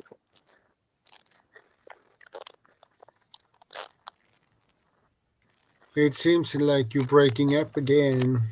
I hate this. Okay, you know what? I'm gonna come back on my back in the chat. I'll be back in the chat. All right, everyone. Yeah. I'll be back in there in like 5 minutes. Or I'll come back. I'll try to come back on the stream.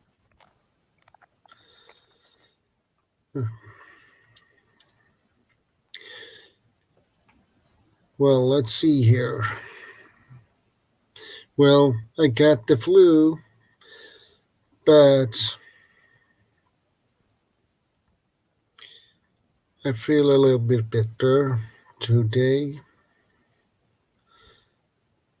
But I will probably be home from work at Monday as well to make sure that I'm in good shape.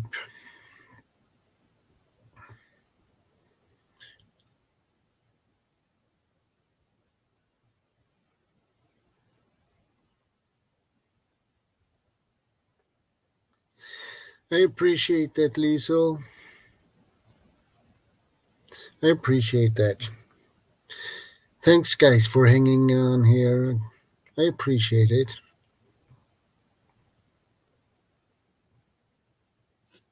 You guys are awesome.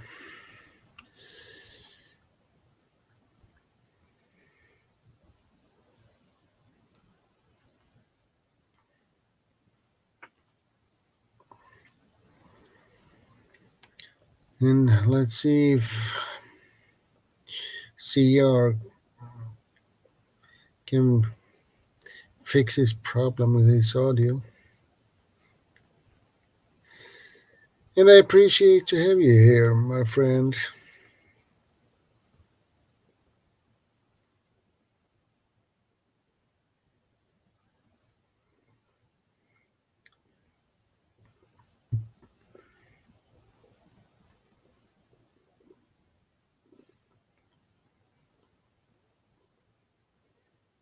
So we wait and see if Seor can get back up again or not.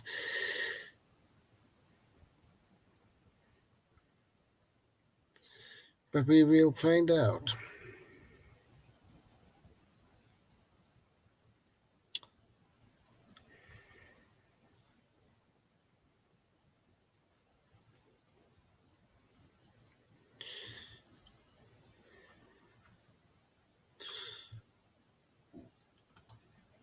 I was thinking.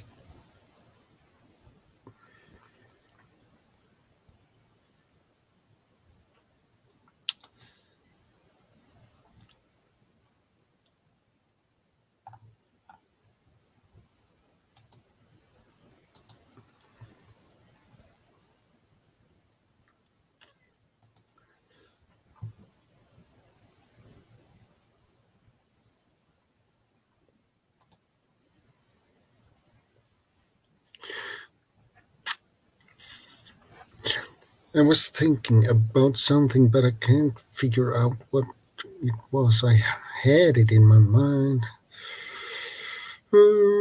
but it just disappeared.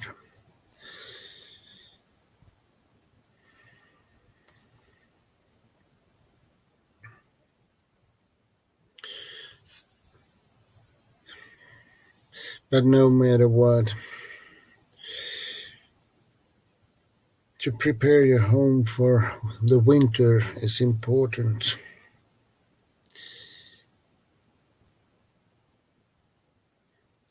Hey, CR. Yeah, I can see you're in this chat now.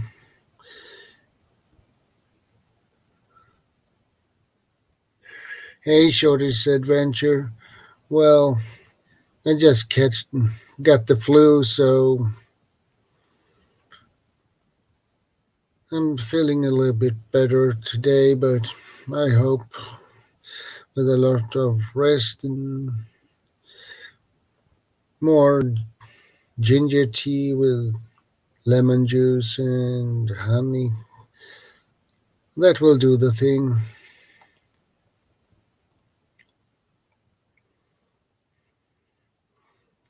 So I will probably not go back to. I will probably be home at Monday from work.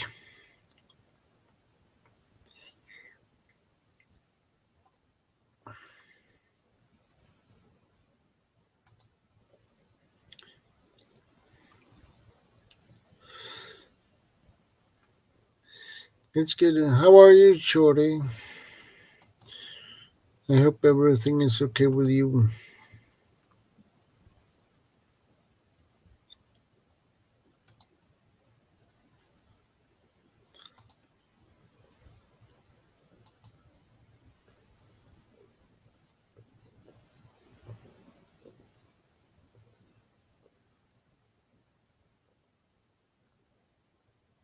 22 degrees Celsius, CR. That's a lot. That's how.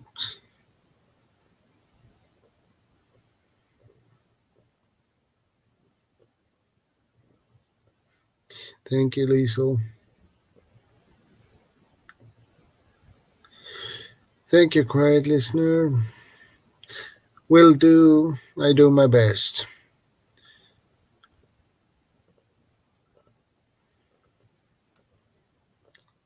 So bear with me, guys, with my voice. But it is what it is. And I'm a little bit sore in my throat, too. It's not that bad. It's just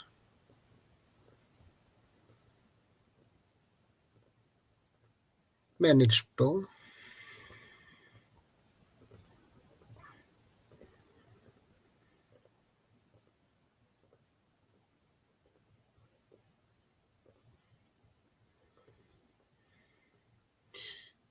This is the Jetstream map for Canada right now. Okay.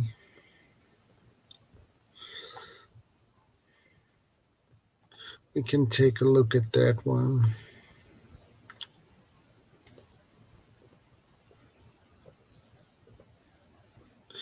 Yeah, that's why I begin my live stream a little bit later.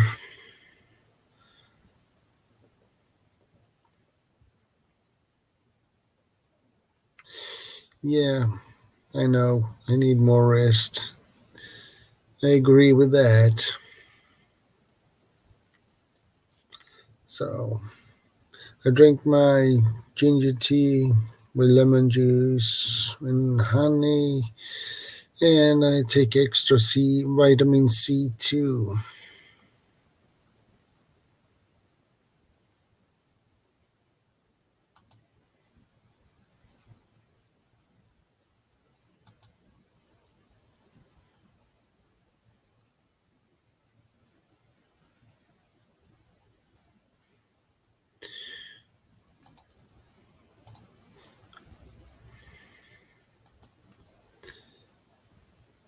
That is why it's so warm out west compared to the east side of the country right now. Yeah, you are probably correct about that, CR.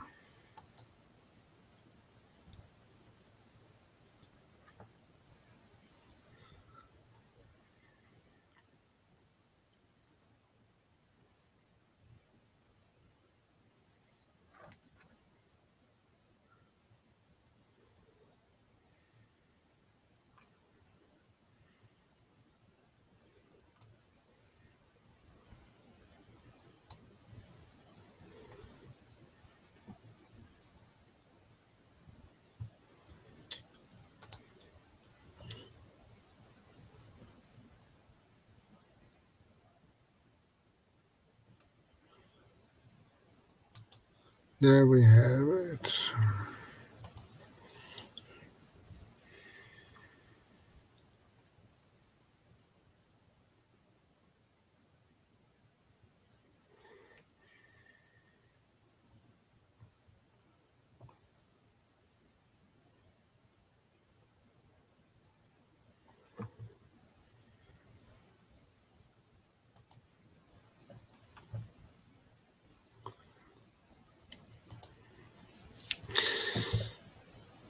And one another important thing, especially when you're not feeling well, is drink.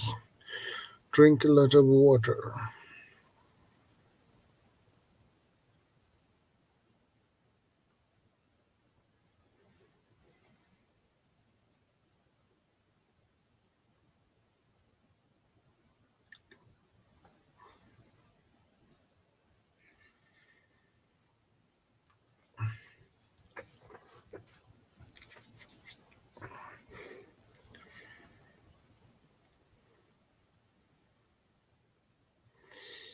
Yeah, to stay warm even in winter time is important. Really important.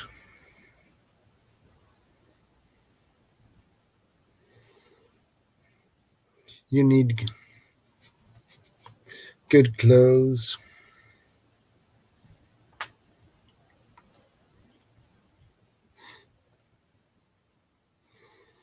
good gloves.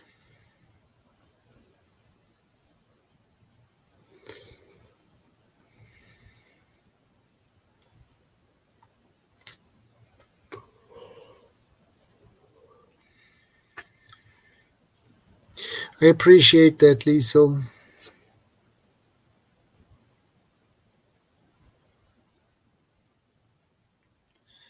Oh, that's awesome. What do you have for breakfast, Liesel?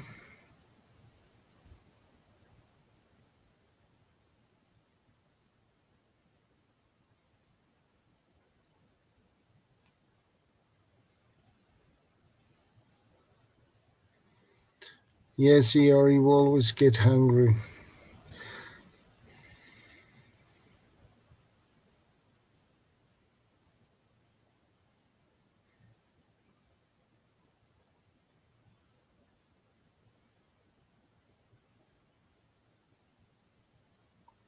Hey, Jessica Hicks. Good to see you, miss.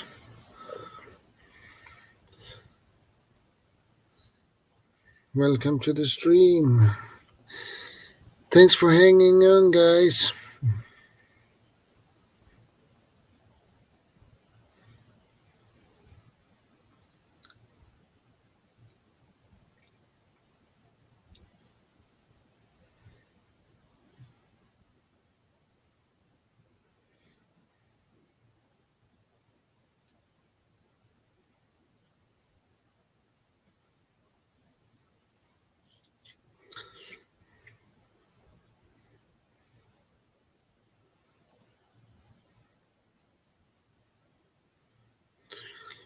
Yeah, we are really cool here, my friend.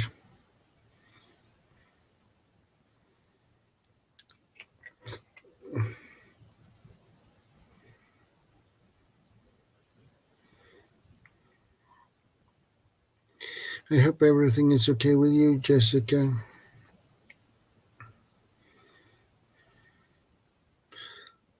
That is good to hear. And how has your week been?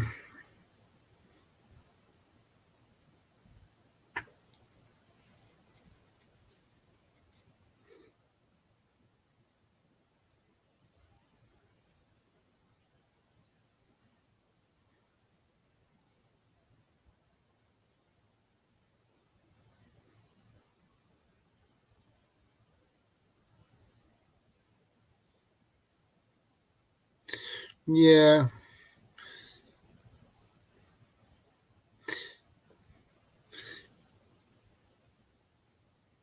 yeah, I hope that will work.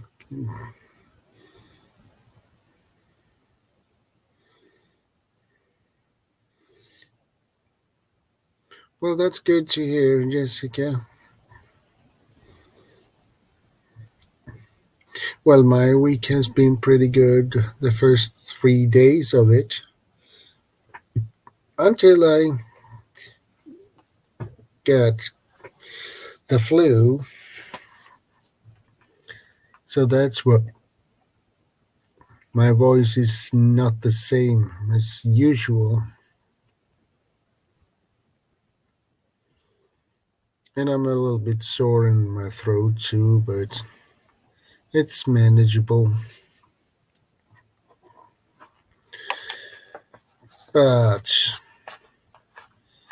I'm beginning to feeling a little bit better, so that is something positive, at least.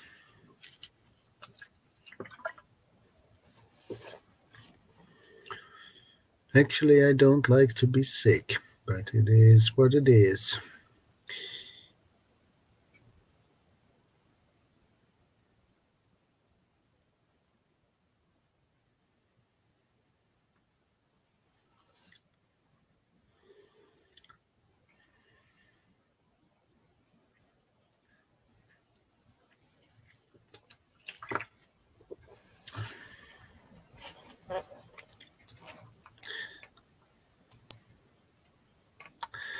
A plus CR.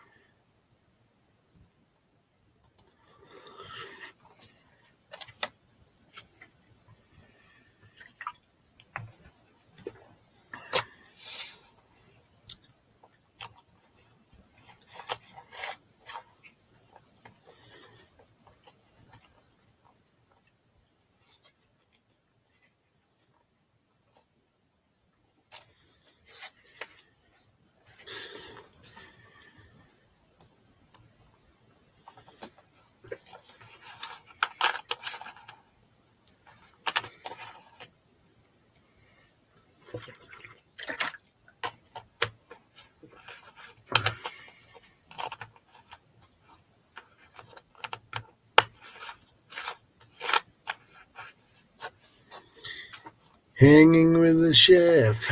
Good to see you, brother. How are you doing?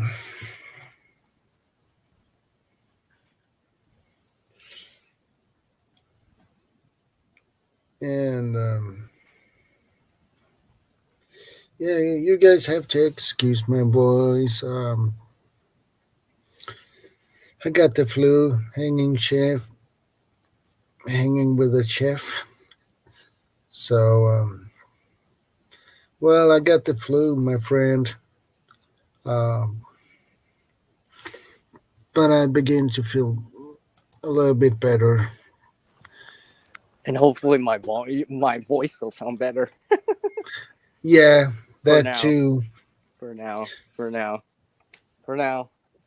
I'll try again. Try again. But yeah. Your Nice to see audio everyone, is by the way. just fine. Nice to see everyone. I'm gonna adjust my Yeah, sure. cross fingers. Cross fingers. all right. So I could say a few other little things. Or else I'd be typing paragraphs again. Just call me blended.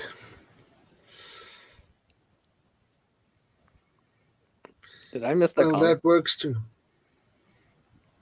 Oh, okay. Okay, cool. Blending. What's that? That's hanging with a chef. Oh, no. I was thinking of creaming, like butter and sugar. I was thinking that right now. Oh, you were on that Yeah, I was thinking about that track. for some reason. Oh, now I'm hungry. Thanks, everyone else. Yours hungry again. You are always hungry. No, but eating can help you stay warm too in winter too. Indeed. It raises your body temperature by 10%. Mm-hmm. And 10% doesn't sound that much, but it is.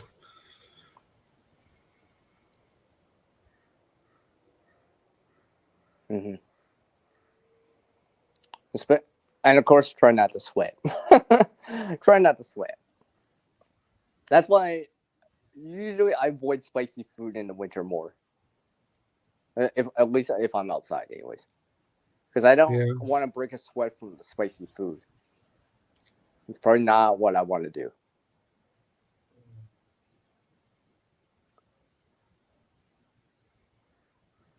So.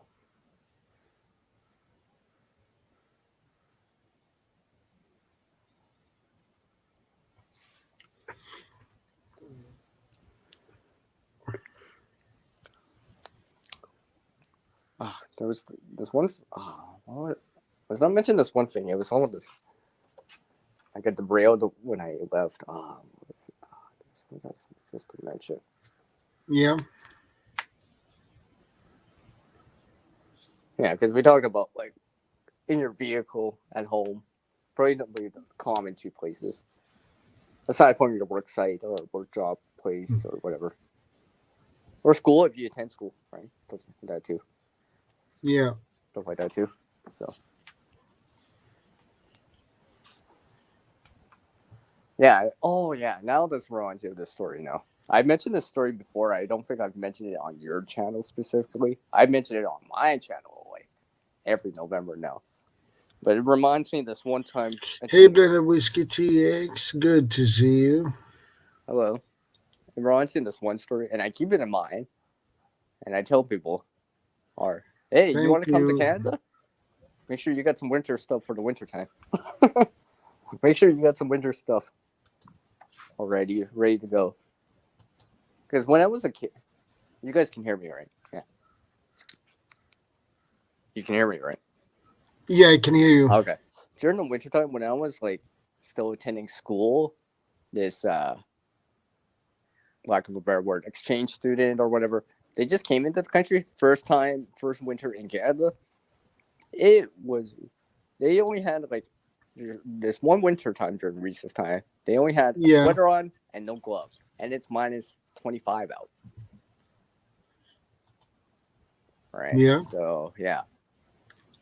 All right. So, but on the positive side of the story, some of our classmates were offering gloves and stuff like that right away, because they had spare gloves they could spare. They didn't Yeah. just have one set; they actually had two, something they could spare, right? So, Exactly. so even if you have old clothing that doesn't fit, you don't like the color or whatever, but still in good shape, donate it to a church or something like that, so it can help some other people with less fortunate than us, and may have less access to socks, gloves, and stuff like that. But it could be useful for them, especially socks and gloves, Yeah. because usually your extremities, like your hands and your feet, get cold first. Usually, for most people, it's gonna be like that. You know, your hands are gonna start getting cold, or your feet, or whatever, or your legs, or whatever, right? Yeah. So.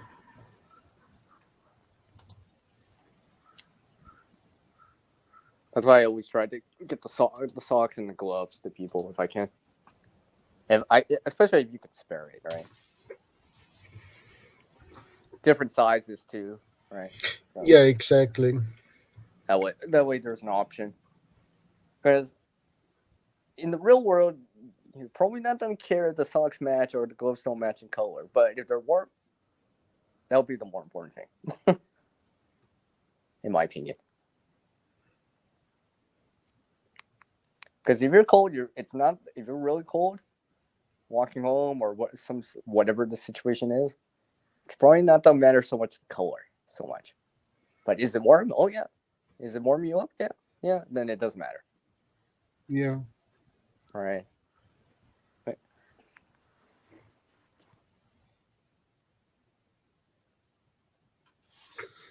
Yeah, because it's not that matter. I mean, I've shown this before in one of my videos, going beyond pink. I have pink gloves too. I actually do have pink gloves, and I'll wear them if I have to. Except for I have so many other gloves I can choose from, so I don't. Yeah, exactly. The idea is that, if pink gloves are the only thing you have, I mean, what's worse, having frostnip on your hands or whatever, or frostbite or cold hands, or wearing pink gloves? So you choose. You choose what's a higher priority, what's more important at that time. So, and this could be anything like that, whatever. Right? That's why it's called going beyond pink. All right, going on this, right? Your friend offers you a pink jacket, and you're cold. Well, you don't take it, or you don't be like, you know what I mean? I'm just saying, right? I mean, sometimes you can't be picky about the color at times. Exactly. When it comes to stuff like that, all right?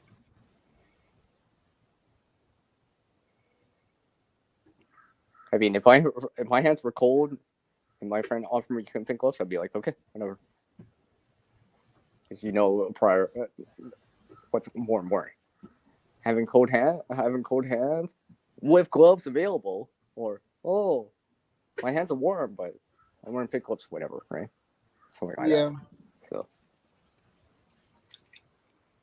because sometimes you gotta look beyond that. Tiffany Smith, good to see you, man. What you're walking home or whatever. It's cold out or whatever, right? Yeah.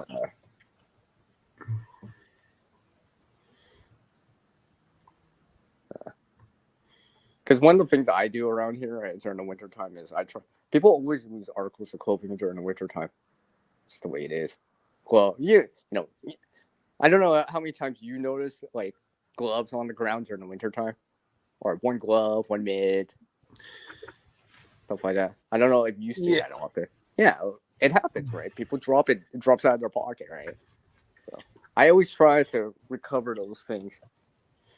I'll wash them, put them in the laundry or whatever, wash them, and bring them back to a church, or have my friend bring them to the church. Gather them back up. Right? So that's what I try to do. So people can have those things, and it's not wintering the place. So, because you never know a year. So,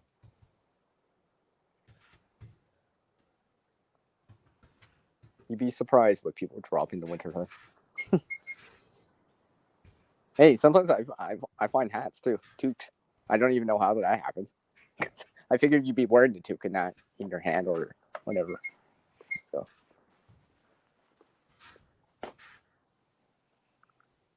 Like if you didn't have a hat or toque, if you got one, then you'd be more.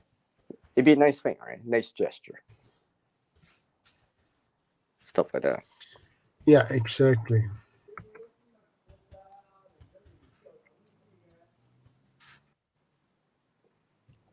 Okay, I see some more people in the chat. Just see, take a look. So that's why I always keep stuff like that in mind. Yeah. So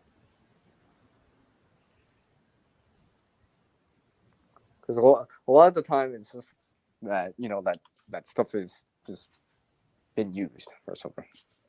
Hold on a second. Yeah.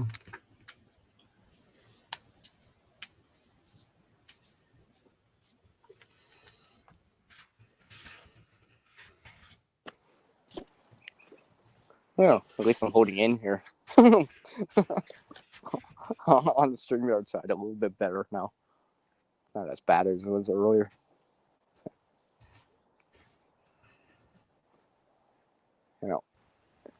do what you're gonna do, especially if it's cold. I mean, if you're the one walking outside, you're the one walking outside. I wouldn't care who's driving by and sees me, because they're not the one walking, right? You know what I mean? Yeah. Stuff like that, right? Because I've seen it. I've seen it in our countries where it's just like, yeah, see, they would do it too. Let's say like a blanket around the shoulders or whatever, or outside, right? I mean, if you're gonna do that, if it's that cold, hey, probably I would do that too, because it's that cold. You know what I mean? Yeah, exactly. Because I've seen in our places in, I forget which country it was, but there was a snowstorm, right? People had like almost like a cloak or something like that. It's over their shoulders and stuff like that. Hey, that's another layer to keep you warm. Keeps your armpits from getting a draft. You're losing more heat from that, right? And stuff like that. So, because even in older times, right? Let's say, I always mention it as medieval times, but in older times, people probably did that too, anyways, to keep warm, right? They had a cloak over top of everything else, almost wearing it like a jacket or overlayer, right? So wouldn't penetrate into your body so fast, right? Or if it's snowing or whatever, the snow is on the outside. Stuff like that. I think that makes sense, right?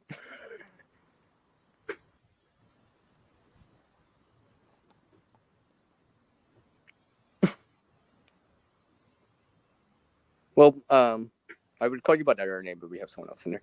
But Chef, I mean, it depends how cold it gets in your own area. I mean, if you experience just below freezing, that's one thing. But if you experience, let's say, minus 20 Fahrenheit, minus 30 Celsius, that's totally different. Where you got to up your game a little bit. A couple more layers, a couple more diverse options for heating and stuff like that. Maybe even multiple sources of articles of clothing so you can change and stuff like that. So if one gets sweaty or dirty, you can change it out and stuff like that. Just like socks. Yeah, exactly. Because when you have more of it, then you got more to work with. Well, I'm just saying, let's say you only have one pair of gloves or mitts, bro. What happens when they get wet or stinky? Right? Yeah, in survival, you're going to keep wearing it, but in terms of being proactive for, a normal situation or inconvenient situation, it would be nice to have spare pairs that you could just change into right away. Your gloves wet, you can change into a glove, a dry glove. Socks are wet, you can change into dry socks, for example, because it'll how do I say? I don't know what's the word I'm looking for, but not rejuvenate you, but it'll be like, it'll just feel more comfortable. You know, it's like getting out of the shower and putting on fresh clothes, right? That kind of feeling. It'll refreshen you to a certain degree. I hope that makes sense. You know what I mean? Because you're not wearing Yeah. like sweaty clothes and stuff like that, or socks or whatever, right? There's a noticeable difference, especially compared to wet clothing to dry clothing in the winter. Yeah, definitely important.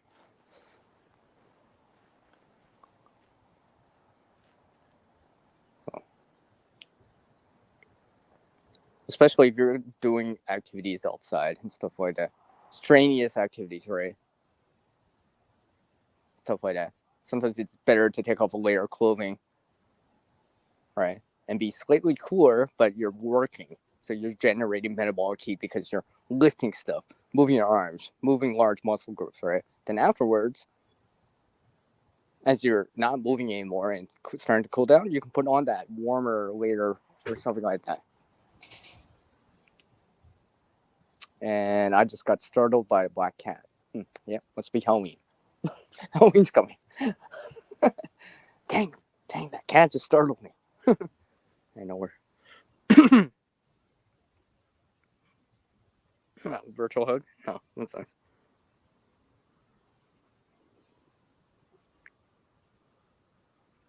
Are you still there with me? Yeah. I don't know, because you're starting to lean back.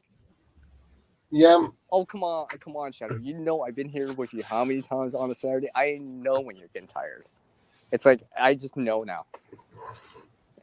Yeah. You have a tell. When you start leaning back, you start stretching. It's not even just yawning, right? Yeah, also yawning indicates you're tired, but it's when you're stretching and starting to like get more comfortable, lean back. And I know, I can tell. Yeah. It's up to you how long you want to go for. Oh. Probably not much longer. I know, bottom of the hour. We have on 4 hours. Yeah, maybe till the bottom of the hour. 4 hours 8. Yeah, maybe bottom of the hour. So. I can sum up everything. I just won't bring up anything new. Sum up everything here. Yeah. Catching us on later or whatever. And if you're catching this on the replay, thanks for watching the whole stream. Or replay. Yeah, hopefully I was entertaining enough. And consider some of the information presented to you. You know, wherever you are in the world. Right? Because like even places in the desert, they can get close to the freezing point at night. Yeah. Things like that to keep in mind, right? And when you say winter, it doesn't always necessarily mean snow right away. It could just be cold, or what you consider as cold. You know what I mean? Like, yeah, for someone that's used to 40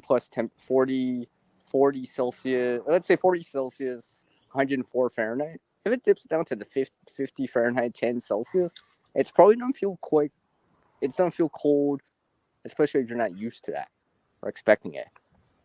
So it's all relative, right? It's all relative. What you're used to or what you see in your own area, wherever it is. Yeah. Right? Wherever, doesn't matter which country, which state, province, wherever you live, right? So, because for the most part, it's not cool down.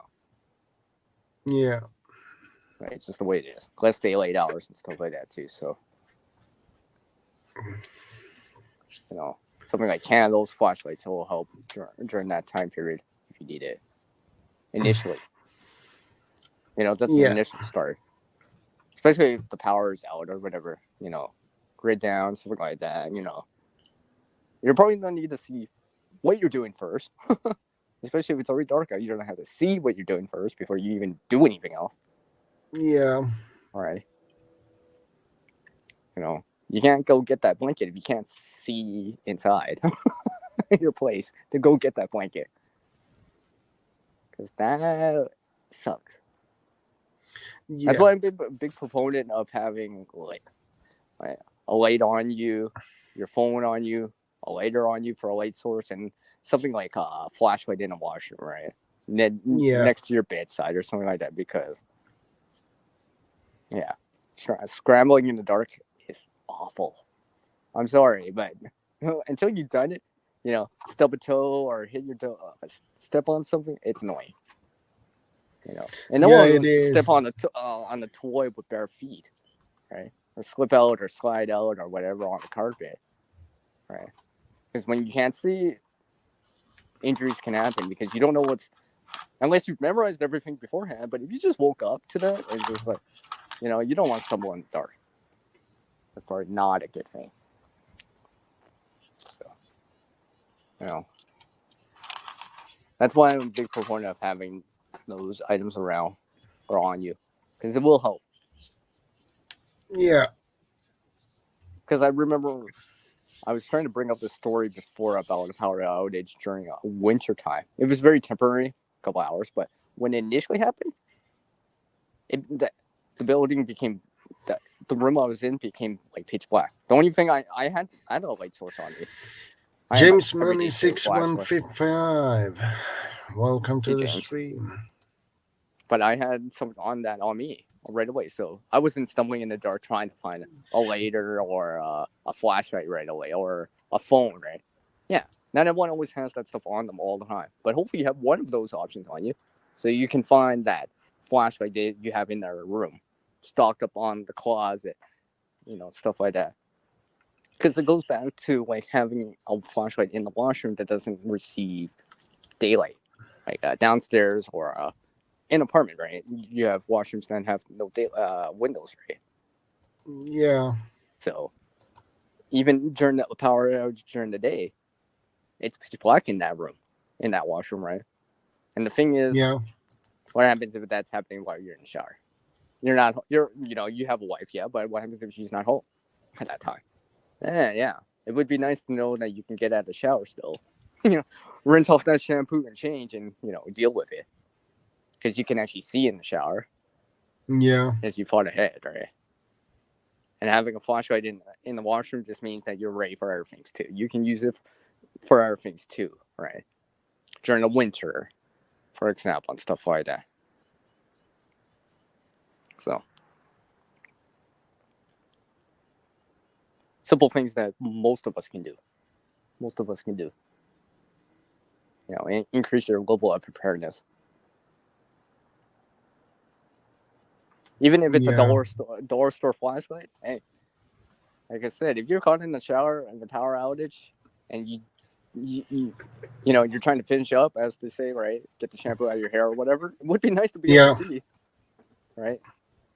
Would be nice to be able to see, even if it was a dollar store flashlight and you have it in a Ziploc bag hanging in the shower with you, so you can finish off showering, all right, or whatever, right?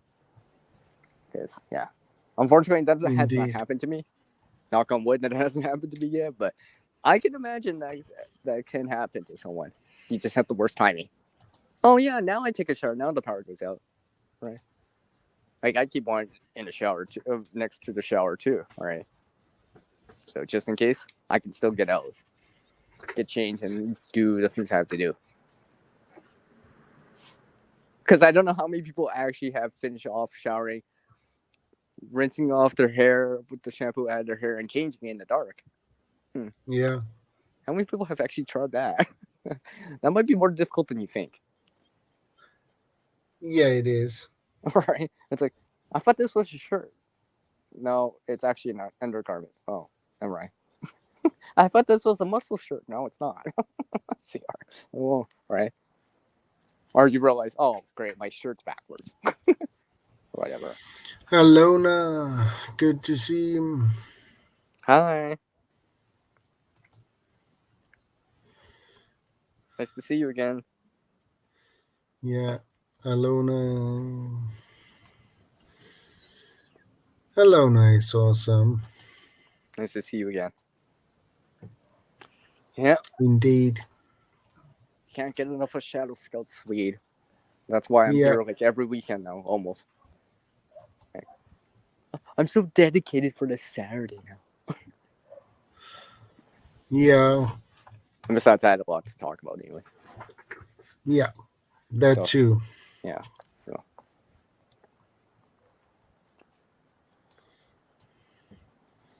Stuff like that. So, yes.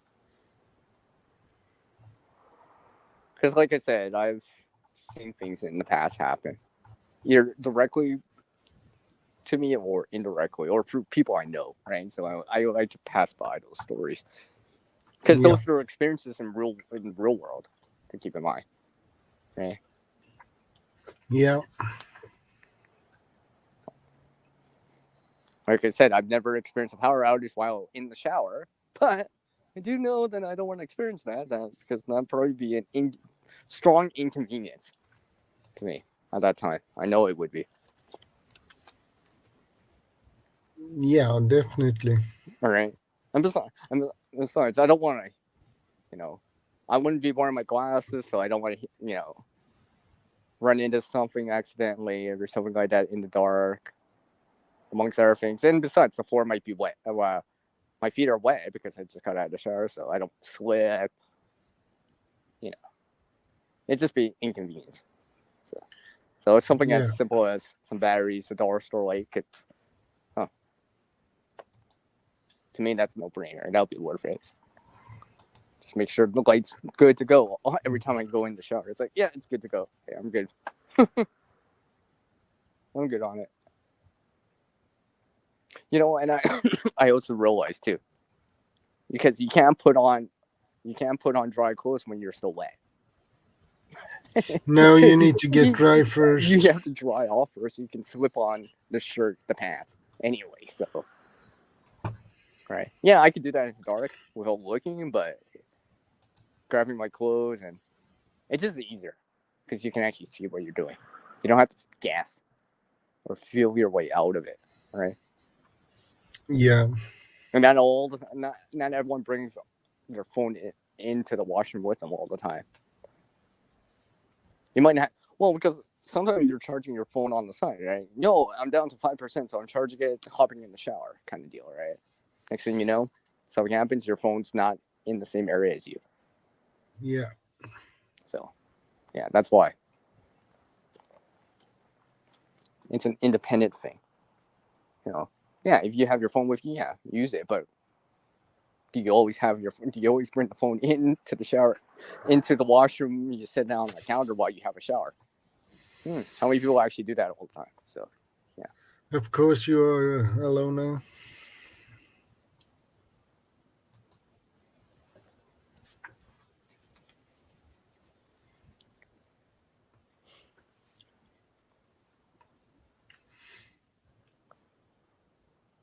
So, I want to ask you, Shadow. Well, we Yeah. have a few minutes here, at least. Do you wear buffs, right? Or gaiters, right? I don't have any gators. No. Well, because I've been seeing how warm a gator or a buff can be. Because obviously there's a certain range where it's not going to be cold regardless, but sometimes I've been able to get by with, especially if I have a hoodie on with a hood, I can wear something around my neck and stuff like that. It'll buy me some time. It'll buy me some time. Especially if I have a hoodie and a hat on already. Because I can put it around my neck, right, and stuff like that. Keep my face warmer than usual. Yeah. Right.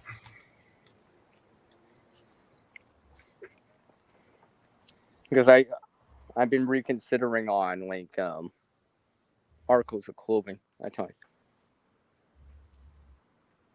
I'll mention it later to you. I'll elaborate more later to you, or after the stream or whatever. So, because I spoke to Second Star before after the Texas freeze, right? And people think about it, right?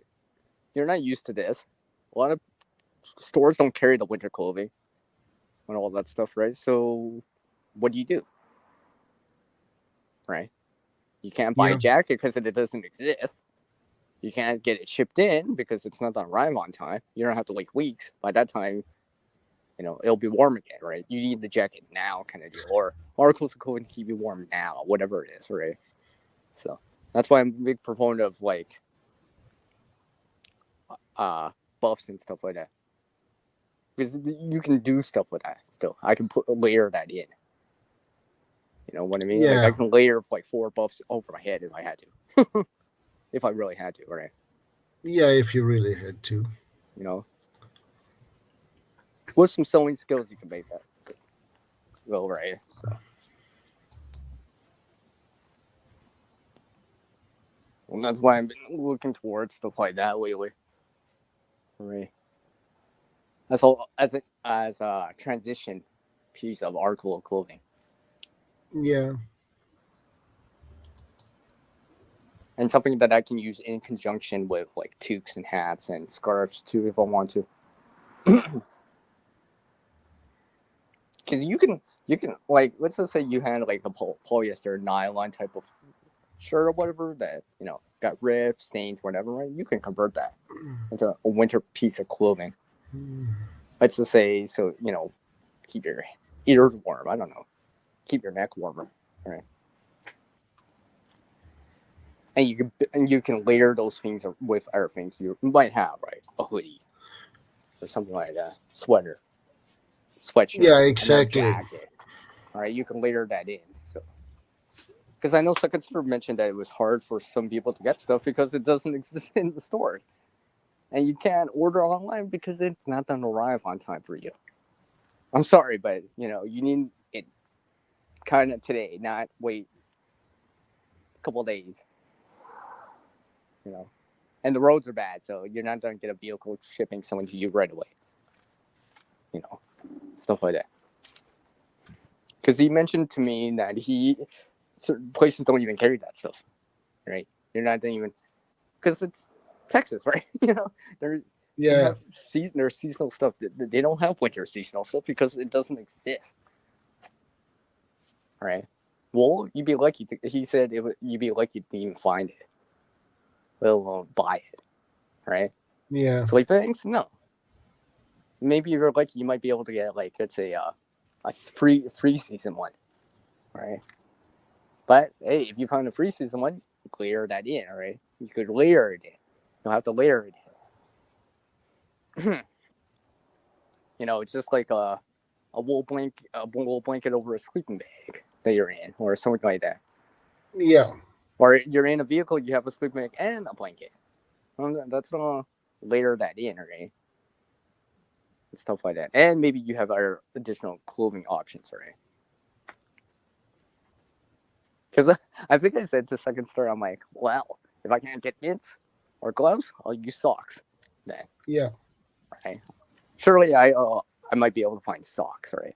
Stuff like that. So, and like I said, with sewing skills or whatever, you can make buffs from like synthetic materials like nylon or polyester, or even wool or silk too, if you wanted to go that route. Probably avoid the cotton. Cotton doesn't work so well when it's wet in the winter, because well, for the same reason it helps you stay cool in the summer if it's wet. It's the problem in the winter. Hence why people avoid cotton in the winter. Especially avoid getting it wet, right? Sweating in it, because it's gonna hold the moisture longer in comparison to like stuff like wool, silks, and even synthetic materials like polyester and nylon. Yeah. I mean, a nylon, like even a nylon shirt, even if it's too big for you, you can still do something with it. This I know because I've tried it out now. I tried it out now. Because I remember when I said about like, if you're smaller, you can fit bigger clothing. Yeah. Right. Well, bigger clothing also has a lot more material. A small has less material than an extra large. So that extra large, yeah, even though you can't fit it, no one else fits it in your household or whatever. It's not as useless as you think. It's just, let's just say, for example, it's like a black T-shirt or whatever, right? Extra large, no one fits it or whatever. Yeah, you could donate it. Yeah, that might help. But you could actually cut it in a certain way to make things for the winter for you, because I know I've done it.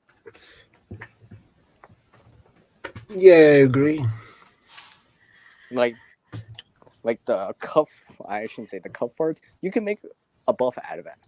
From one shirt, one T-shirt that's too big, you can't wear it or whatever. It's too big for you or whatever. Or let's say it's got some holes or stains, whatever it is, right? But relatively, the material's still relatively good. It doesn't per se stink or whatever. You know, pair of scissors, some sewing skills, you can change that into some articles of clothing to keep warm with. This I know because I've tried it. I tried it already. Like you can get in a certain way, you can get free buffs out of one T-shirt for your neck, face, and Yeah. top of your head. Oh, and you can make a scarf. Not the warmest scarf, but a scarf nevertheless. Something that you can wrap around your neck, put it on the inside of you, and stuff like that. Sorry, I just noticed someone I knew. I'm like, oh, of course. Sorry, I'm on the phone. But that makes sense, right, Shadow? I don't know.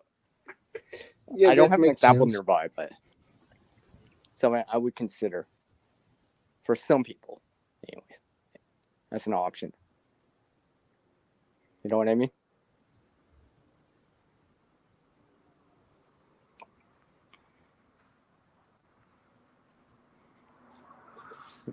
Let's see here. Okay.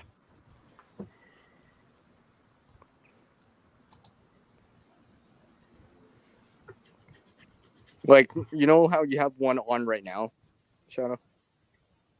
One. Well, I can see it on the top of your head. Or is that a bandana? I can't tell. I can't tell what you're wearing. I have my display dimmed down. On your head right now. Yeah, it's a Yeah. bandana. Yeah. It's in the same way, but it's a buff version of one. Or gator. Yeah. It's also known as a gator too. Neck warmer. So that kind of You call them gators. yeah, whatever you want to call it, right? Like a turtleneck that has a neck portion, right? Think about that, but without the torso part. So you just wrap it around your head, over your head, around your neck to keep your neck warm, over your face, cheeks to keep them warm, over your ears to keep them warm, over your head to keep them warm, right? And this can be worn in conjunction with a hoodie. You could just put your hood over top still, right? Stuff like that. Indeed. And it's multifunctional. I can easily take them off, right? I can wash them and stuff like that. So it's just something I'm trying out to see how well they could work. Like, don't get me wrong here. That's not gonna help me in minus 20 Celsius, minus 11 Fahrenheit so much, but that's why I add to it. Add a toque, add a warmer scarf, add gloves, add mitts to it, right? In addition to whatever jacket, sweater, or whatever I'm wearing at that time. Add more Okay, layers into it. Jessica, take care. So Thanks for stopping by.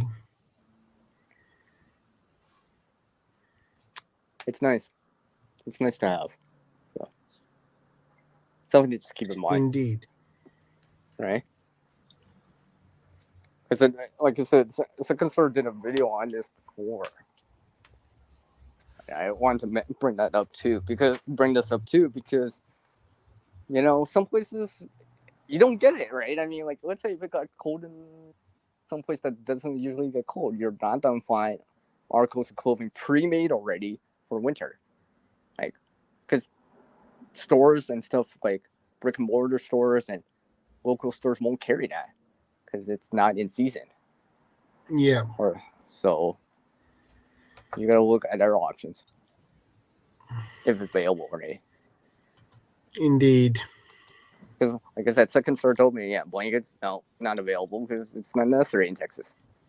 But necessary at that time, right? So, you know, I don't know, like, take a bunch of shirts. If I could only get T-shirts, I'll do something with the T-shirts. I can't buy a blanket, I'll buy a bunch of T-shirts to use that. Or use. I'll just join them together. Or wear them, depending how it goes, right? Or cut them in to make stuff like a scarf, right? Like the whole, like the torso of a shirt especially an extra large shirt, you're going to get quite a bit of surface area. You can use that like a scarf. Especially if it's synthetic, right? Not cotton. Yeah. Avoid using cotton for this part, right? If it's a synthetic shirt, obviously it's going to be better if it's wool, silk, right? It would probably be better. But if you can only get synthetic materials, right? Yeah. Cut the basically, like, you know how on the side of a shirt you got that seam line along the side underneath your armpit? Yeah. Basically, you cut up there, go around the torso part, the chest area, but you connect it on the other side. So it's one long piece, similar to how long a scarf would be. I've done it before. I've worn it underneath stuff. Now, I have warmer actual scarves and warmer stuff than that, but I can start off with that and add to the layers and stuff like that. You know, so the socks that no one wants to buy, the shirts that no one wants to use, I can bring them to a good use again. I'll use the socks as mitts. Right? I'll use the socks as mitts. All right. Yeah. Like, remember how I said about the shirt, the torso part of the shirt, like the mid section of the shirt, using it like a scarf? I can put underneath clothing, stuff it in between on my shoulders, on both shoulder sides, to increase the loft, the fluffiness of whatever I'm wearing. More layers of protection, more air gaps. So I physically feel warmer because I'm physically increasing quote unquote R value, insulation value of whatever I'm wearing already. And hopefully it'll buy me enough time. You know. Yeah. You know, and work in conjunction with being in a room, small room, you know, a small area to warm up, maybe a heater, candle, whatever. You know, buddy heater, whatever it is, propane heater, whatever it is, right? Yeah. So, something here I consider. So, if a Canadian person's concerned, then yeah, it might be useful to know. Especially for anyone that travels, right? I know people still travel during the winter time, right? So yeah. So vacation or whatever, car trip or whatever, keep that in mind, right? Always keep that stuff in mind. Always remember there's those cover options available. Exactly. Stuff like that. So because it might just help you out. And like you said, some of the stuff, depending on the size of your head or whatever and your body shape, you might not even have to sew. It just works. Just because it's big enough. Like I made 2 bumps without even sewing. I just had to cut the material. Because it was part of the t-shirt. So, and these ones were never worn by anyone. These are fresh, so I didn't worry so much about that. But you know, you could use your own older shirts or whatever if you wanted to. I kind of like that idea because, you know, it supports a couple of the things I hold dear. Let's say. Both the preparedness part and the reusing part of stuff. Yeah. Because unfortunately, for the most part, an extra large shirt is probably not going to get sold. Probably not. Because, right? A smaller person is probably not going to wear it. Something like that, right? Yeah, something like that. You know, and, you know, smaller articles of clothing, you can still do stuff with it, but you have to sew. You definitely have to sew. I do know. I haven't shown it yet, but I mean, I've taken a sweater that's one size too small for me. And most people, if it's too small for them, they either donate it, give it to someone else, or whatever. But instead of, or whatever, right? But you can't do stuff with that if you have sewing skills. This I know, because I've tried it.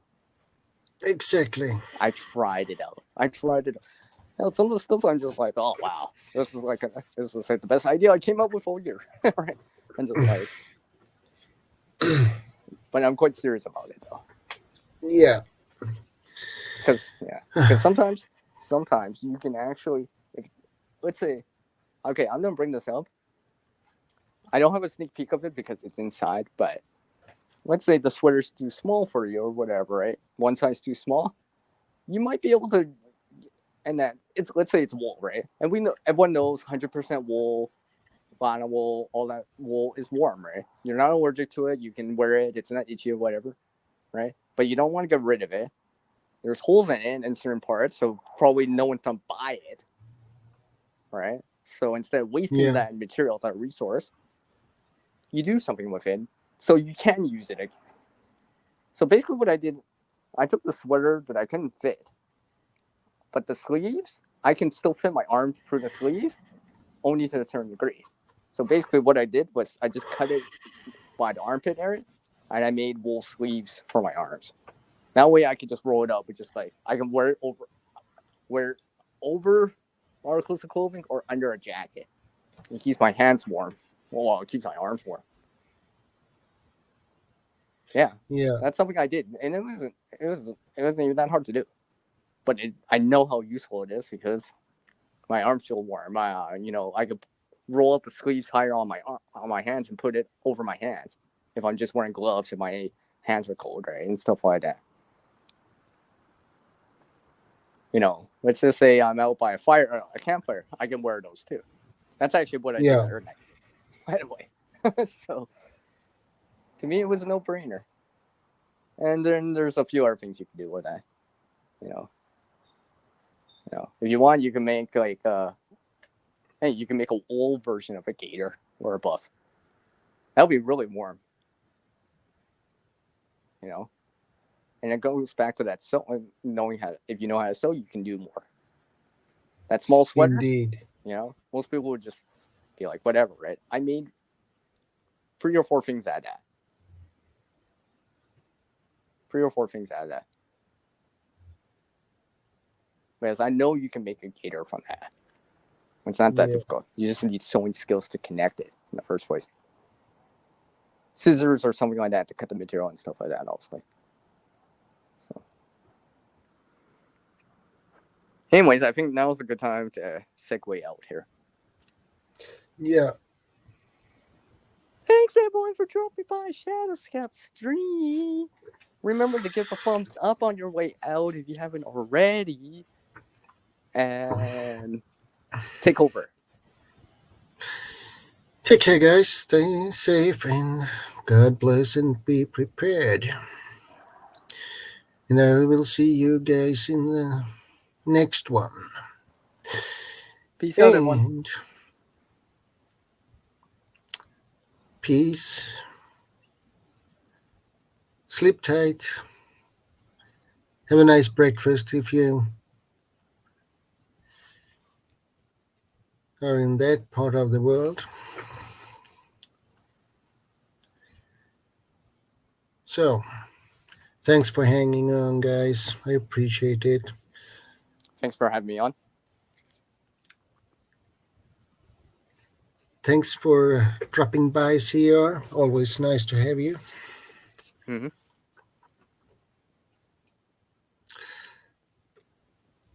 So, now we end this for today.